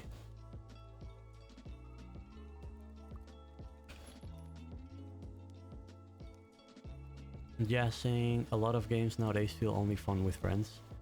Which is not a bad thing. If there are mechanisms in the games where you can play with friends and make more friends in the game, and then you have even more people to have fun with, then I think that's good design. Just saying, very few enjoyable single-player games out there for you. Now that you mention it, I haven't really played that many single-player games lately. Yeah, you're probably onto something there. I find that a lot of the single-player games that I enjoyed, mostly what I liked was the story, and it comes to a point where a lot of stories just feel like you can tell that some of the developers liked similar things, that similar games, or played similar games that you played, and are leaning onto those stories a little bit too much, so it feels like I've seen this before.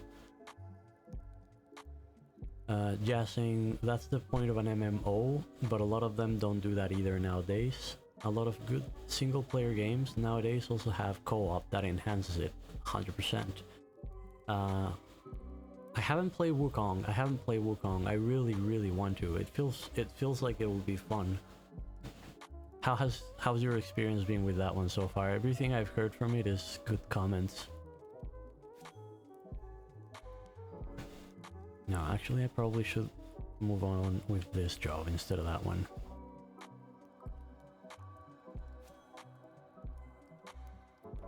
Just as I haven't played it because I'm not really into Souls-like games. Oh, okay, that's fair. But I haven't heard anyone I know not enjoy it. Yeah, exactly. That's sort of the same, I guess, feedback that I've heard, or the same opinions that I've heard. So that's kind of what's made me really interested. Also, because, like, among my group of friends, A Journey to the West is, like, an important part of our, like, real-life friends lore. So just that adds to it. Just saying, I'm more of a social gamer in my old age now. Same here. Gigno says the effort required to drop that 1.6 hit delay to 1.4 is rough. Is that Wukong related? Or am I missing a hit delay that is in-game here? Oh, War Dogs is online.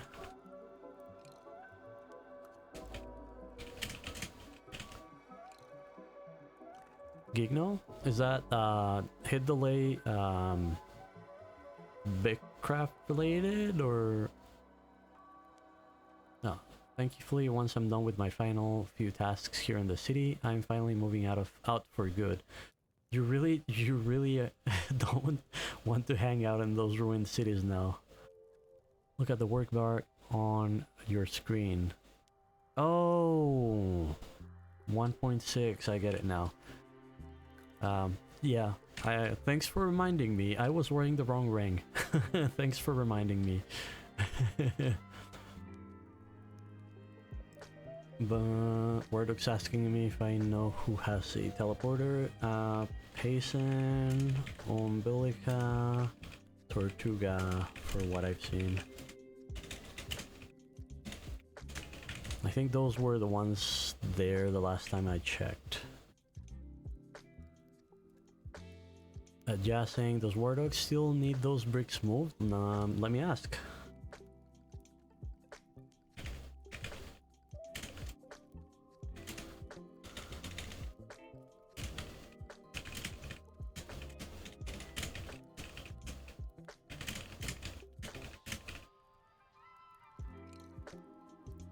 Flock saying, oh, Ludens do? I don't think they do. I don't think they do. I'm pretty sure when I went over to help Gigno with his moving, and I used the Waystone on the western town, which is the one that's near me, I think I only saw those 3. Jazz has 80 bricks.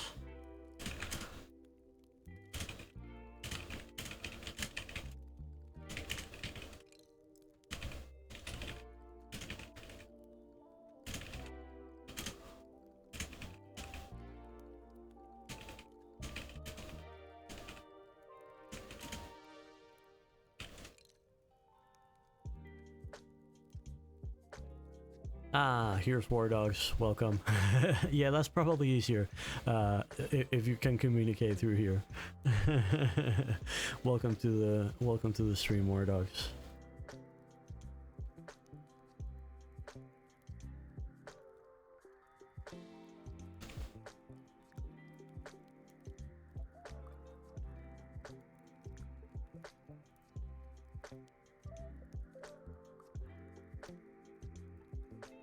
Oh, apparently they have a few.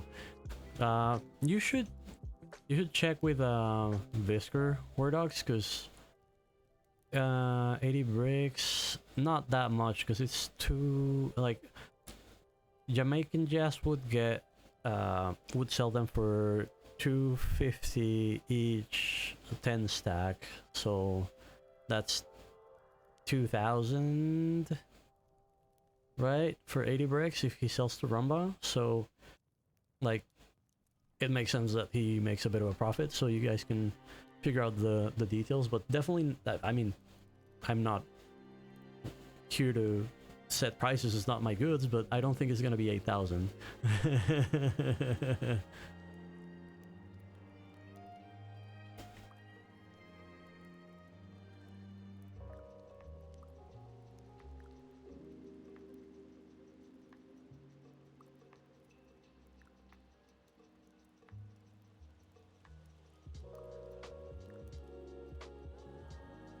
Only got 500 left. Yeah, that's probably not gonna cut it in terms of hex coins. But yeah, you can probably make a deal. Yeah, saying just sitting next to my kiln waiting for my bricks to cook. Yep. I was actually trying to raise funds for claim. Yeah, exactly. Jazz is gonna be living the nest.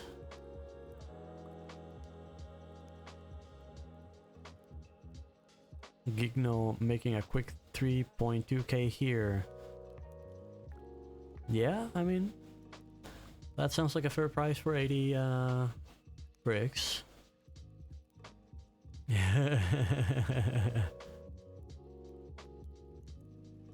Use the other 3k for... Oh, you have upgraded all that. Nice. I have only made the first 2 steps, so I've only spent 750 coins in the mallet so far, but I'm going to be heading back to the ruined town to finish the hex coin grinding that I was doing earlier to get the best hammer. By the way, Blave, if you're still around, I really wish the settler mallet was at least the second best hammer. It feels like 3rd spot. I mean, it is a bit low. Oh, I don't want to grab that right now. What's the timer on this thing? Alright, still got some time, so I will grab that.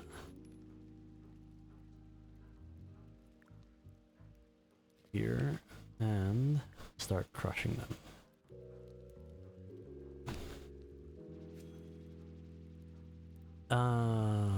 Gigno saying, once nano bricks, I'm in the metalworks business. Oh, okay, so you go with the ingots. It's a very similar path, I think, right? Jazz saying, so I can farm T1 stuff for you if you need. Yeah, Jazz is gonna be grinding Hexcoin, and he is in the starting area. So if you guys need like something that he would be able to sell Rumba, then he can probably sell it for you to you and make a little bit more hex coin than he'd get at Rumba, and you guys get the things that you guys need. Wardog saying, I did the hammer just to build a tier 3 25 a hit is better. Yeah, my hammer right now is 20, but I'm taking the jump all the way to 40.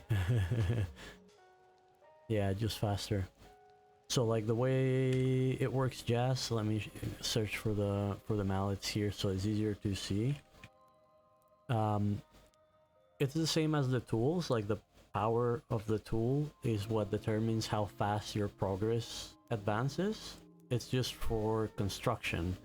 The base mallet, I think it was 10, and then I'm not really loading the screen here for results, but the base mallet is at 10, and you upgrade them at Brico. No, it's not, we're not locked behind mallets, it's just to be more efficient. It's not really that we're locked, they will be useful later on because making higher tier buildings takes a while. Like, here we go. This is, it feels like the server is going a little bit slow. I might have spoken out of turn before. But yeah, it's just, you know, construction power. It's not, they're all tier 1. You can get the best hammer as a new player. And this actually would, yeah, the thing is you already need the money to get the claim. But if you can get additional money to improve your hammer, it'll make building the walls better. And you need to be fast with those walls. When you say I want to get a base up and running first, take into account that anything that you build inside, if it's not walled, it's gonna get destroyed. So the first goal is to wall everything. And that's a lot of tiles, that's a lot of construction. I will build base solo. Yeah, well,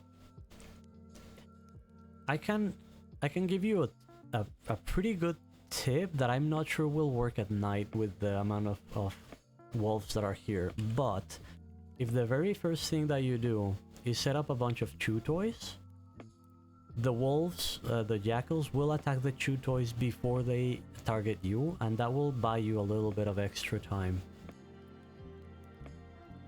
Yeah, during the day, yeah, I'm sure you will, but at night, like, at night we're talking a little bit more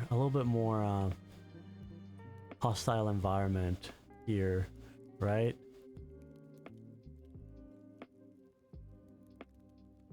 This is not going to be manageable easily.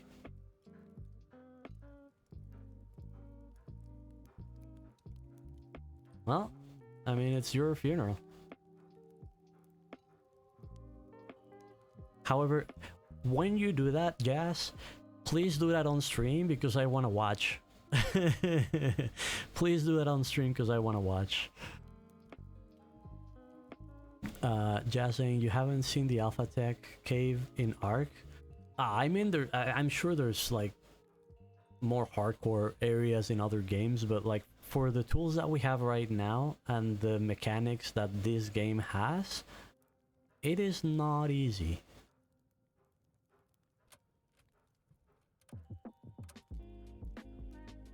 Yeah, saying now I'll do it off stream tomorrow, but I'm gonna record it. Okay, yeah, please record it. Please record it. I did Alpha Tech Cave in Ark solo. A few jackals ain't gonna do. All right, I actually do want to watch that. Jazz, do you hang out in any specific Discord groups, or just the main one, or do you have your own?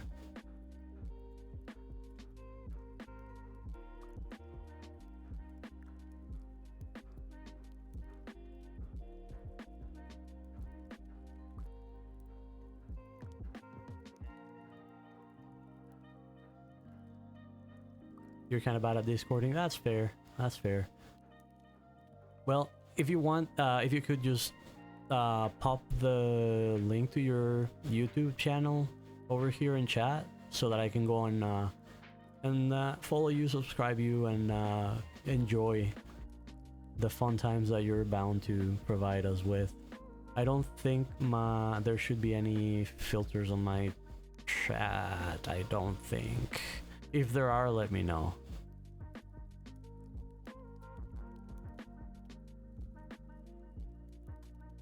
You're gonna be using the footage for guides? Yeah, that, like, if you manage to solo build a base successfully without like having to just go away and wait, then that will be a really good guide.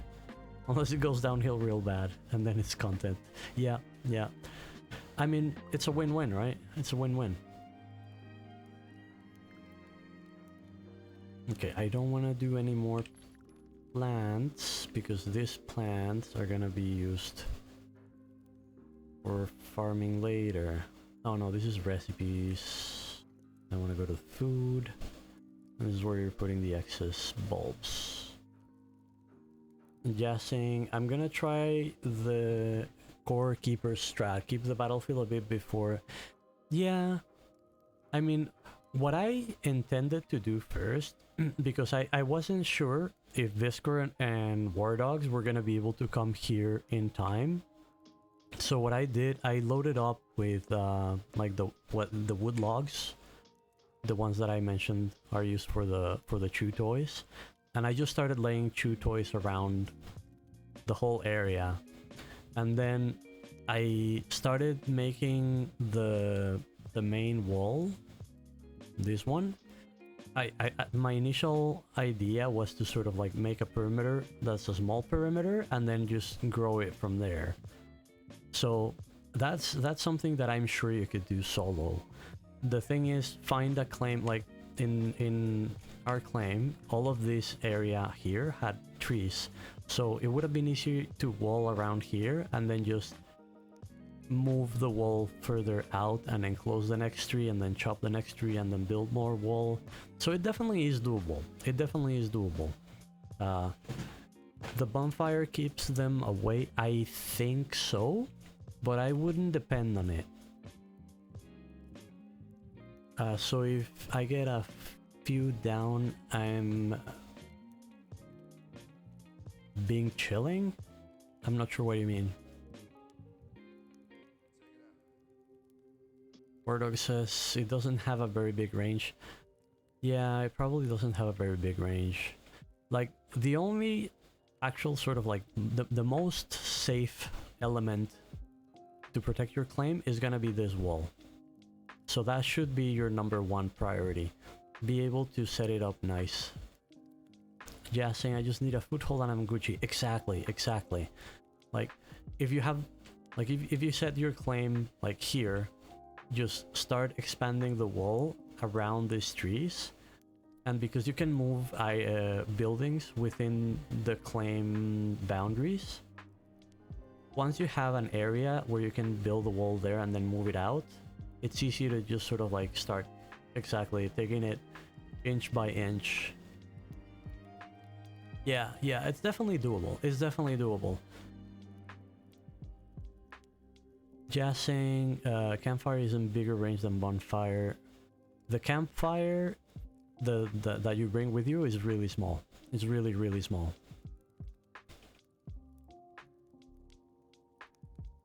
Just saying, you know what building a claim in BC sounds like now? It's giving me there are billions vibes. There are, yeah. Especially like during the day is not bad at all. During the day you can probably even not worry too much about the chew toys and just kill the guys. If you have Oromite armor and a good sword, you can probably do that. Can't have no gaps in them walls. No, no.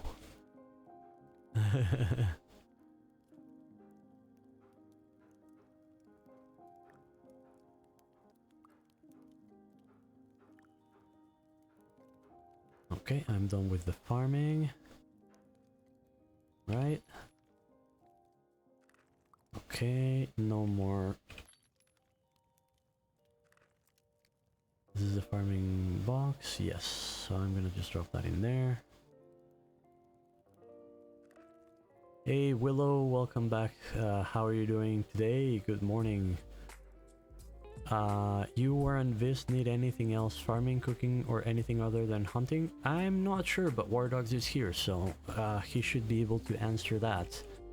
I'm just preparing to head back to the main town to continue hex coin grinding and get myself the best mallet there is.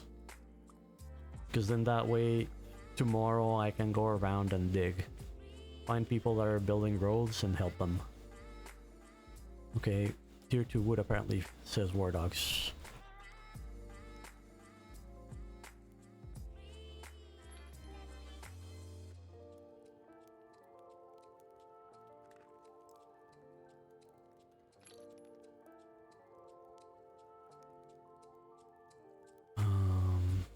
Okay, that one actually I have to get rid of. That one I can also get rid of, right? Yeah, I already know that one.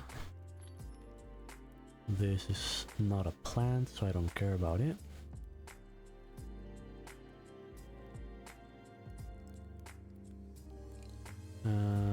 Gypsite's coming with me. Plants are coming with me.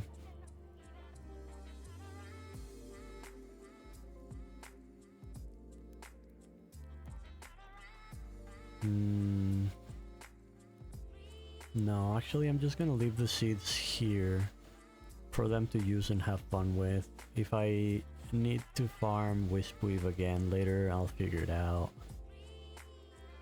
Right. So I can put that there. Then the recipe goes here. The food goes there. The seeds go there. And these ones I take with me. And the oil probably here? No, that's fishing and gypsite.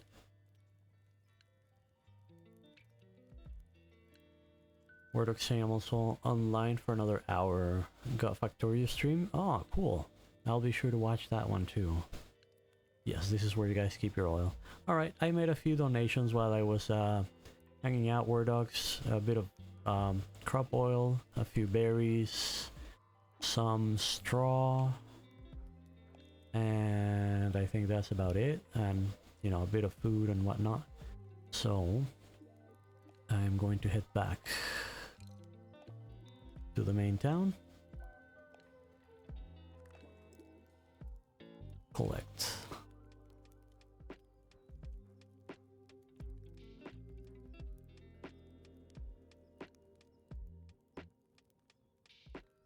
I have a project here. Oh, you moved the campfire? I mean the cooking station? Oh, you made the new one. You made the new one. Alright. I'm assuming you're probably going to get rid of these, so I'm gonna finish the food that I was making here before you destroy it. Yeah, I just saw that tier 3 cooking station. I was about to leave. Yes, thank you. I will finish it so that you don't have to worry about destroying it. It's just a whole bunch of bulbs, so I was basically just wanting to get a few more levels in cooking, and I was just gonna dump them into your into your food box, whatever I couldn't carry with me, so you can have that.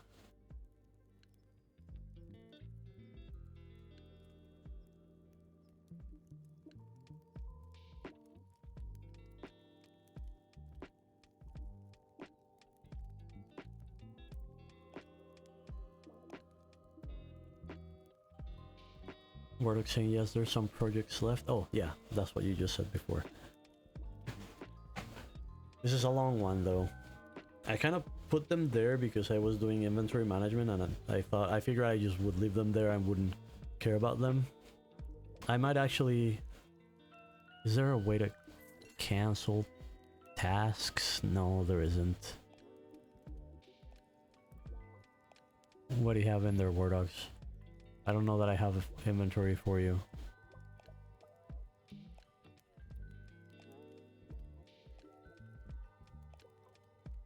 Oh, I probably... Oh, is this for someone else? I don't need that. Sell? I mean... I don't really think that I'll put it on my stall. I think I would prefer it if you guys give it to somebody that's working towards actually getting codexes or something like that. So it was made by Willow, and it should be Willow's. Willow should be the one to sell it and get the 500 coin for it.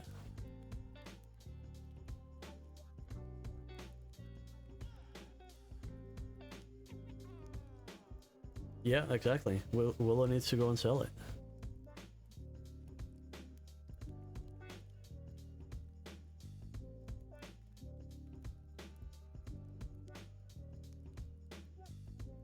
Will saying yay. Thought it was needed. I'll hop on just getting the discords. I mean, it's not that it's not needed. It's a necessary thing and a useful thing. It's just no longer needed by War Dogs. But people do need those things still. Yeah, it's just for the T1 codex. How does the tiering up work? Do you need to, like, to go from tier 2 to tier 3, you also need the codexes to, you know, do the tier 2 codex and somehow fit it to the totem, or how does it work? 10 T2 codex, alright. And then you feed that to the totem. So same as before.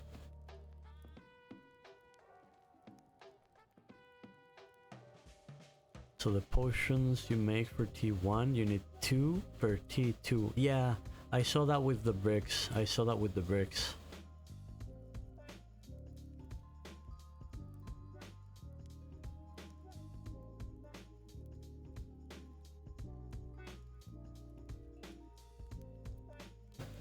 Warlock saying, so... Oh, the same thing. When the chat moves it starts deleting the old messages, I feel like I got a new one, but no.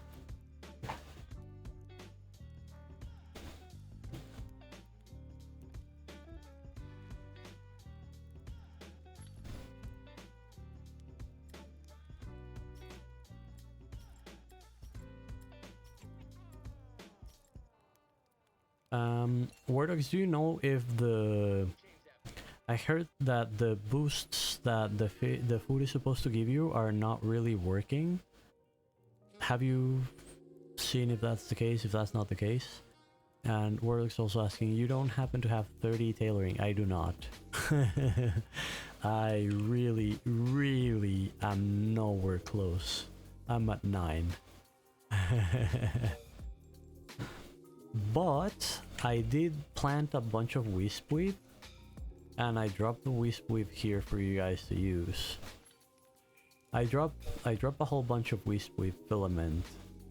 So I guess you could work on yours. That will make it better. There was already some of it there, so I guess someone else was also farming it. So yeah, it's probably better that you get people that are constantly hanging in here to get up. Oh, you sold 100 to Gigno? Well, you still got quite a few.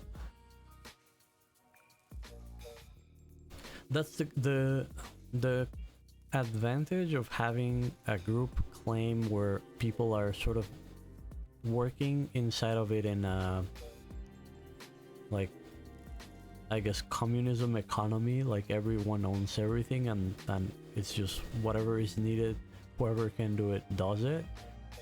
Is that you always end up with surplus things that you can sell. The disadvantage is that you end up, no, it is good, but the disadvantage that I see is that you end up getting used to no, sort of more like you are not as used as thinking about things that you need in terms of how much value they are, but in how much effort or time they are, which is not a bad thing. I'm not saying it's a bad thing, but when the person that needs to do that isn't there and you need to buy the thing, you're not so aware of what the value is, getting it in a different way. That's where I'm going with it. Yeah, exactly. It's very easy to fall out of trading and not know the value of things. And word of saying, I just get my skills to level and do it myself. Yeah, and that's a valid approach. That's a fully valid approach. I know many people that's how they enjoy playing this game, and you know, they don't really care about being the highest level or getting the thing first, and it's just, you know, do everything and have fun. Guessing, I mean, I don't mind getting scammed as long as I do it willingly. Wordog saying, last alpha I got all skills to 60. Really? That must have been quite a few hours. I got a few skills past 60, but definitely not all of them. Oh, let's see. There's not gonna be a lot of space for that. Let me open my card again. Clear up some inventory. This one.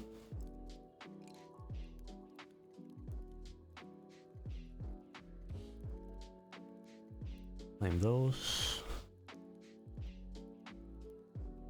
Not sure, I didn't even make top 100 in total skills or playtime.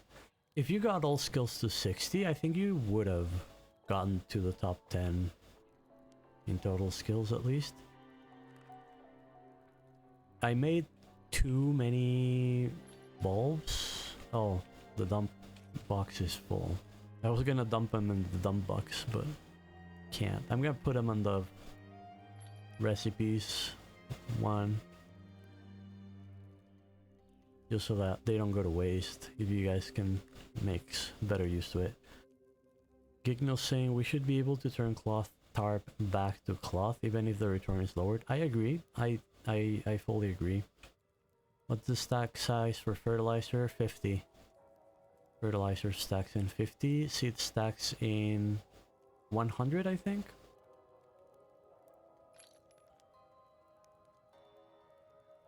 Fertilizer stacks in 50.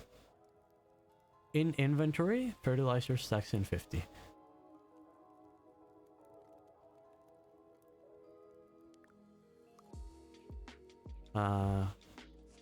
Here, 50.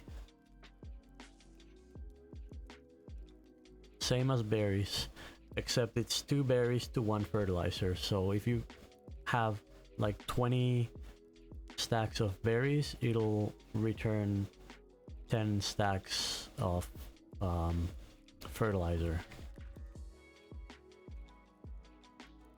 What do you want to see in the food box? The berries, the tier 3. What? Oh, no, yeah. It makes sense, 50. What am I looking at? The fact that you guys just went and got all of them? You're ready to farm tier 3. Yeah. I mean, that's honestly, that's a good way to do it. That's a good way to do it. Just saying, how much is one Ormite ingot worth? I've seen them go for about 50-ish in starter towns. One way to figure it out. Well, let me see if I can find the ingot. Oh, apparently somebody's offering 65. That seems a bit higher than what I have seen, and it's probably why it's not sold. Did I toggle? No. So why is it not showing me the... Can you not trade tier 2 ingots for coin at Rumba? Oh, really? Really? Interesting.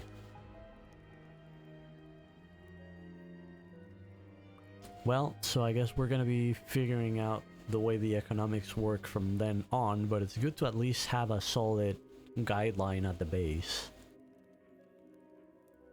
But yeah, Jazz, I think if you sell it, if you're selling Ormite, I would expect you can sell it at 50, 55. 60 maybe still a good price if there's demand. And I would not buy it higher than 60, I think. Gigno saying final task before leaving the southern city. 15,000 of work at the farm for 300 fertilizer. Yeah, gotta make the poop.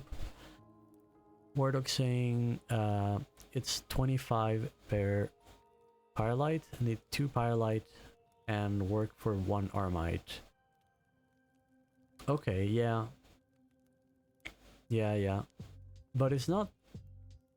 Each Pyrelite is... Oh yeah, it's 25. Yeah, I guess then 60 is a fair price. No, 50 doesn't make you break even. I mean, 50 is like as if you had sold it to Rumba before and didn't do anything else with it. So you do get a bit of a benefit. But yeah, I would say 55, 60-ish. Gigno saying Gon, wouldn't you like to have a chat widget on stream instead of having to say who says? I would not. I can avoid saying it. I have it in front of me, but I feel like if somebody's lurking, like sometimes I do, it's hard to know if the person that is speaking is saying the thing that they're saying, or if they're reading the thing that the person is reading. And I don't want full-on text-to-speech. The first stream that the first one that actually got recorded, when I listened back to it, I was not reading the name of who was saying what. And yes, if you watch the VOD and have the chat next to it, it's easy to see. But if you were just listening to the audio while doing something else, which I think is something that the Bitcraft crew likes to do, at least I do, then it's easier to get lost in the conversation. That's why I read the name. But thanks for the advice. It's good advice. Like it's a good suggestion. It's a good suggestion. Jazz is gonna put it at 69. Wait, so buy equals scam yourself. Sell is what you sell for.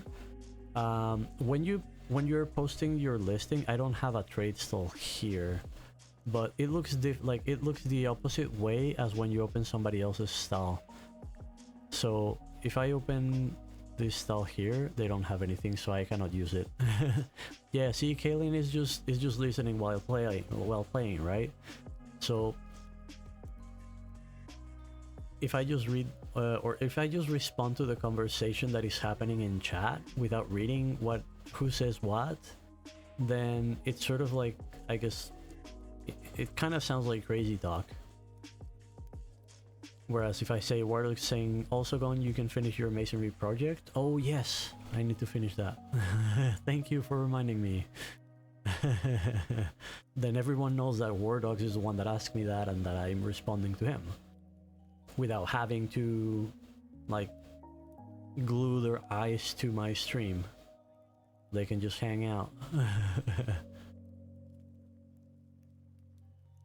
But Jazz, what I was saying, it's, I think when you have your own stall, sell is what you, if you're selling it, the amount that you put there is what you would get if you sell it.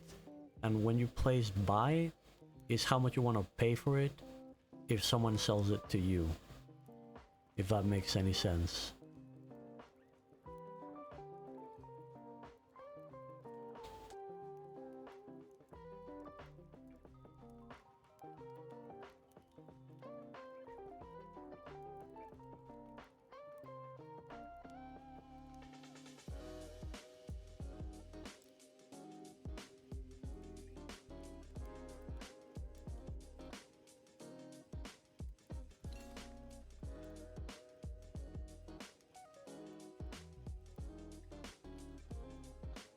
Just saying, yeah, might need to be worded a little better.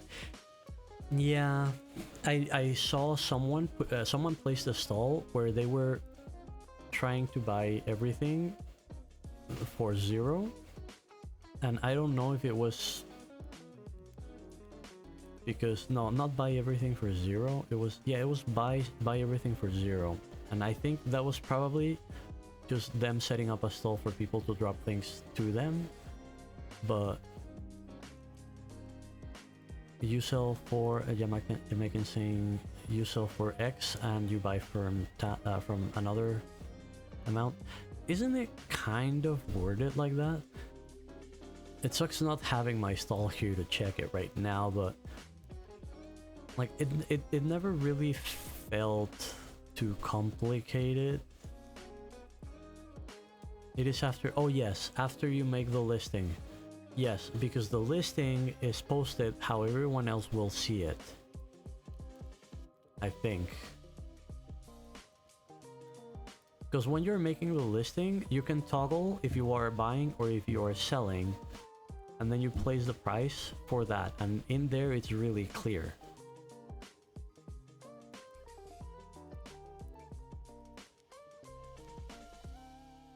And yeah, like honestly, if I see a trade that somebody made by mistake, I probably would rather just, unless I have a direct line of communication with that person, I would just buy it. If I had a direct communication with the person, I would just tell them. But yeah, Wardog saying, nah, because you don't post it without price, you can toggle market mode. Market mode, isn't market mode the default setting? I thought market mode was the default setting, and what you could toggle was toggle that one off and then go back to the barter system. Yeah.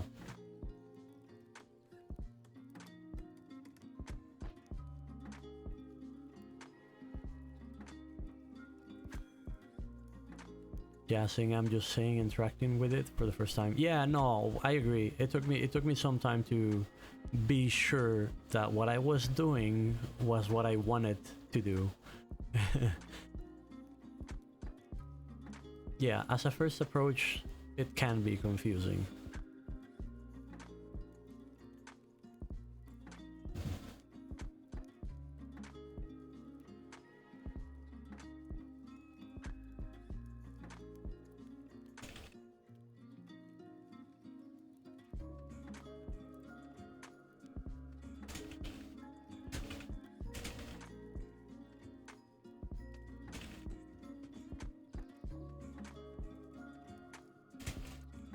One second, getting a message.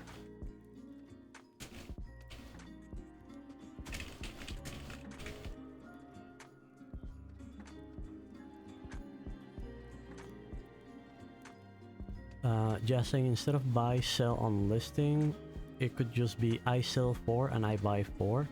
Yeah, just adding those few extra letters can definitely make a difference. I agree. I definitely agree.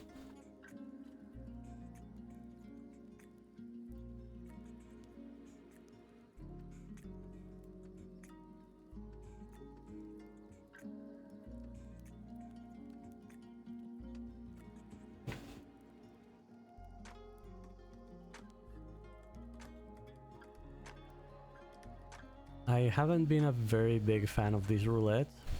What I had intended to do with the pebbles that I had just made, I wanted to make tier 2 bricks because I'm grinding hex coin, and I thought that I'd be able to just bring these tier 2 bricks back to town and make the bring the pebbles back to town and use the pebbles to make brick 2 because I have a bunch of brick, the tier 1 brick, and that would give me more money with Rumba, but apparently it's not the case. So I just ended up using this thing because I have no other use for the pebbles. I'm not sure I'm a big fan of this. I feel like the drop rate is a little bit too punishing for the amount of rocks that it uses, but I don't know, maybe the actual bonus is so good that it is worth it. Just saying, like, if it's going to be a fundamental system in the game, it'd be ideal to smooth it out as much as possible to minimize friction. I think remove the gem fragments.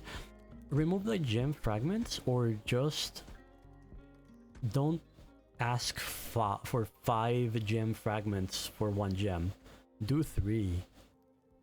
Maybe 2. Like, that would be the whole difference. Or just, yeah, remove the fragments and then lower the drop rate. Like, you're not guaranteed 1 of something. You could get it or you could not get it. But yeah, like, just make it a few less of these things, because this is too much. This is too much. Because you're also playing a lottery of getting the right ones. And sure enough, you can probably trade the other ones, and eventually I think that should not be too difficult, but 3 to 1 feels like a better ratio.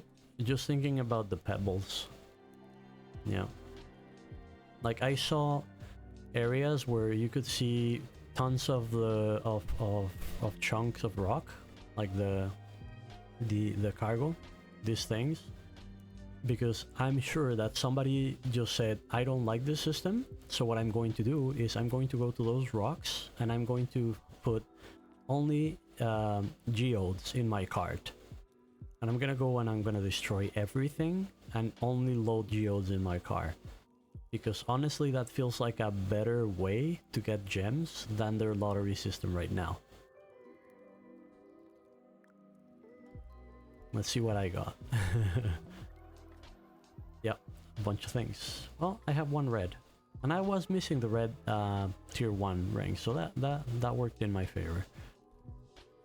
Just saying, is beginner stone diagrams legendary worth anything? I'm not sure what it is.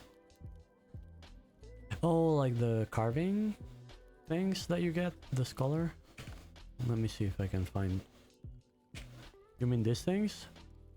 No, that's being in-store carvings. The diagrams, okay. The scholar might be able to decipher some valuable information from these. I can't remember what they did before, but I remember that they were useful, yeah. Hey, Pepon8, welcome to chat. You're saying, hi, how can I get a key to join the game? Yes.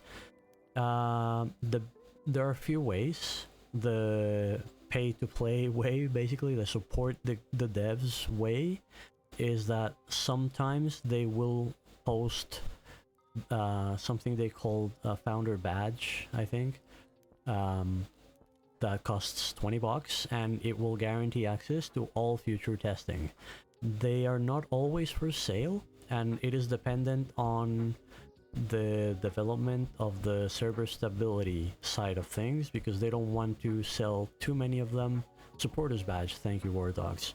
They don't want to sell too many of them and then not be able to guarantee that access to gameplay, because their servers get overwhelmed, and right now they have been doing a really good job at scaling the server, but you have to keep in mind that this is something that's not common at all, to have one instance with hundreds of players interacting with the world all at once. So it's growing slowly, but it is growing.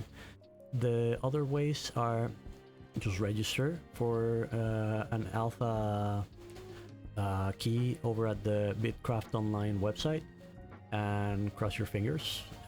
The more recommended way, at least what I would recommend, is join the Discord, hang out. You can always check out streams and get more familiar with the game, so that if you do get a key, then you know what the game is about, and you can go in, you know, knowing some things. And you can also meet really cool people, exactly hang out in streamer channels. I love how Wardog says we usually have spare keys. I don't have anymore. I had one and I already gave it away. I only had 2 keys. Some streamers have more. And also within the Discord, there's many people that have been following the game for years. So there are communities and groups of people that are always very welcoming and that might have additional keys. So it's always worth trying to hang out in the Discord, meet people, make friends, and maybe you'll find a group that you enjoy being with, and maybe they'll have extra keys, and then you can go in and not only you have the key, but you already also have a community of people to, you know, get into the game and help and get help from. So yeah, that's what I would recommend. You had 7 spare keys, Wardogs? Nice. I only had 2. The 1 extra from the badge, and then I grabbed 1 from the Discord event. And actually, yeah, that's one more way, I guess. You could get 1 key, Pepon, from Discord. Sometimes they do events where they give keys at random, sort of, but you have to sort of keep your eye out in there, and you can actively do things to try to get your hands in them. Wardog saying 1 from the badge and 6 from the group that did play. That's fair, that's fair. Who had the badge? Yeah, that makes sense. What time is it? Alright, I am going to have to call it a day here for the stream. I had planned to go over to the main settlement. I might still do that off stream just to log off over there. But yes, this will be the end of the stream for tonight. Let me see who else. Oh, really? Nobody else is streaming Bitcraft right now? Interesting. Does anybody know anyone that they want to raid?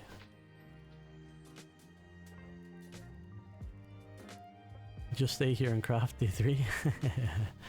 Pepon saying, okay, thanks for the info. I discovered the game last summer and it seems interesting. For the Alpha 2, I had an invitation, but then the Alpha closed when you get it.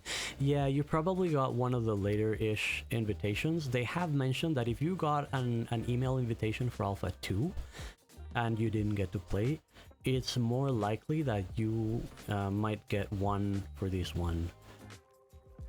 Gigno says maybe Glowy Pumpkin. Willow, any other games you're interested in, Gone? Yes, I play Forza Horizon. I actually follow some people that are playing Forza Horizon right now, but since it's such a different game, it doesn't really make sense to raid them. So I think I will search for Glowy Pumpkin, which is the suggestion from Geek. No, one moment. Like, do they also play this kind of game? Like, will they be streaming something that might be interested? Like, they might be interested in Bitcraft, and Bitcraft players might be interested in that.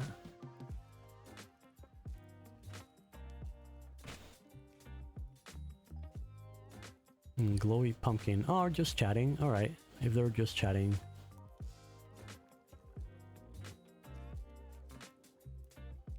All right. Let me get this raid started. Geeknos saying just geek. All right. I'll say geek. Oh, all right. All right. That's fair. Well, thank you very much everyone for hanging out. It's been a fun stream and a fun day. I'm going to start the raid. Raid was with slash, right? Raid. Yes, I see the command. Glowy pumpkin. And yeah, I'll be in game later as well for a bit. So if you're still playing War Dogs, I'll if you guys are in Discord, I might join in voice chat for a bit. But yeah, other than that, I'll be back with a bit more streaming tomorrow. For now, thank you again for joining. I'll hang out in your Factorio stream, certainly.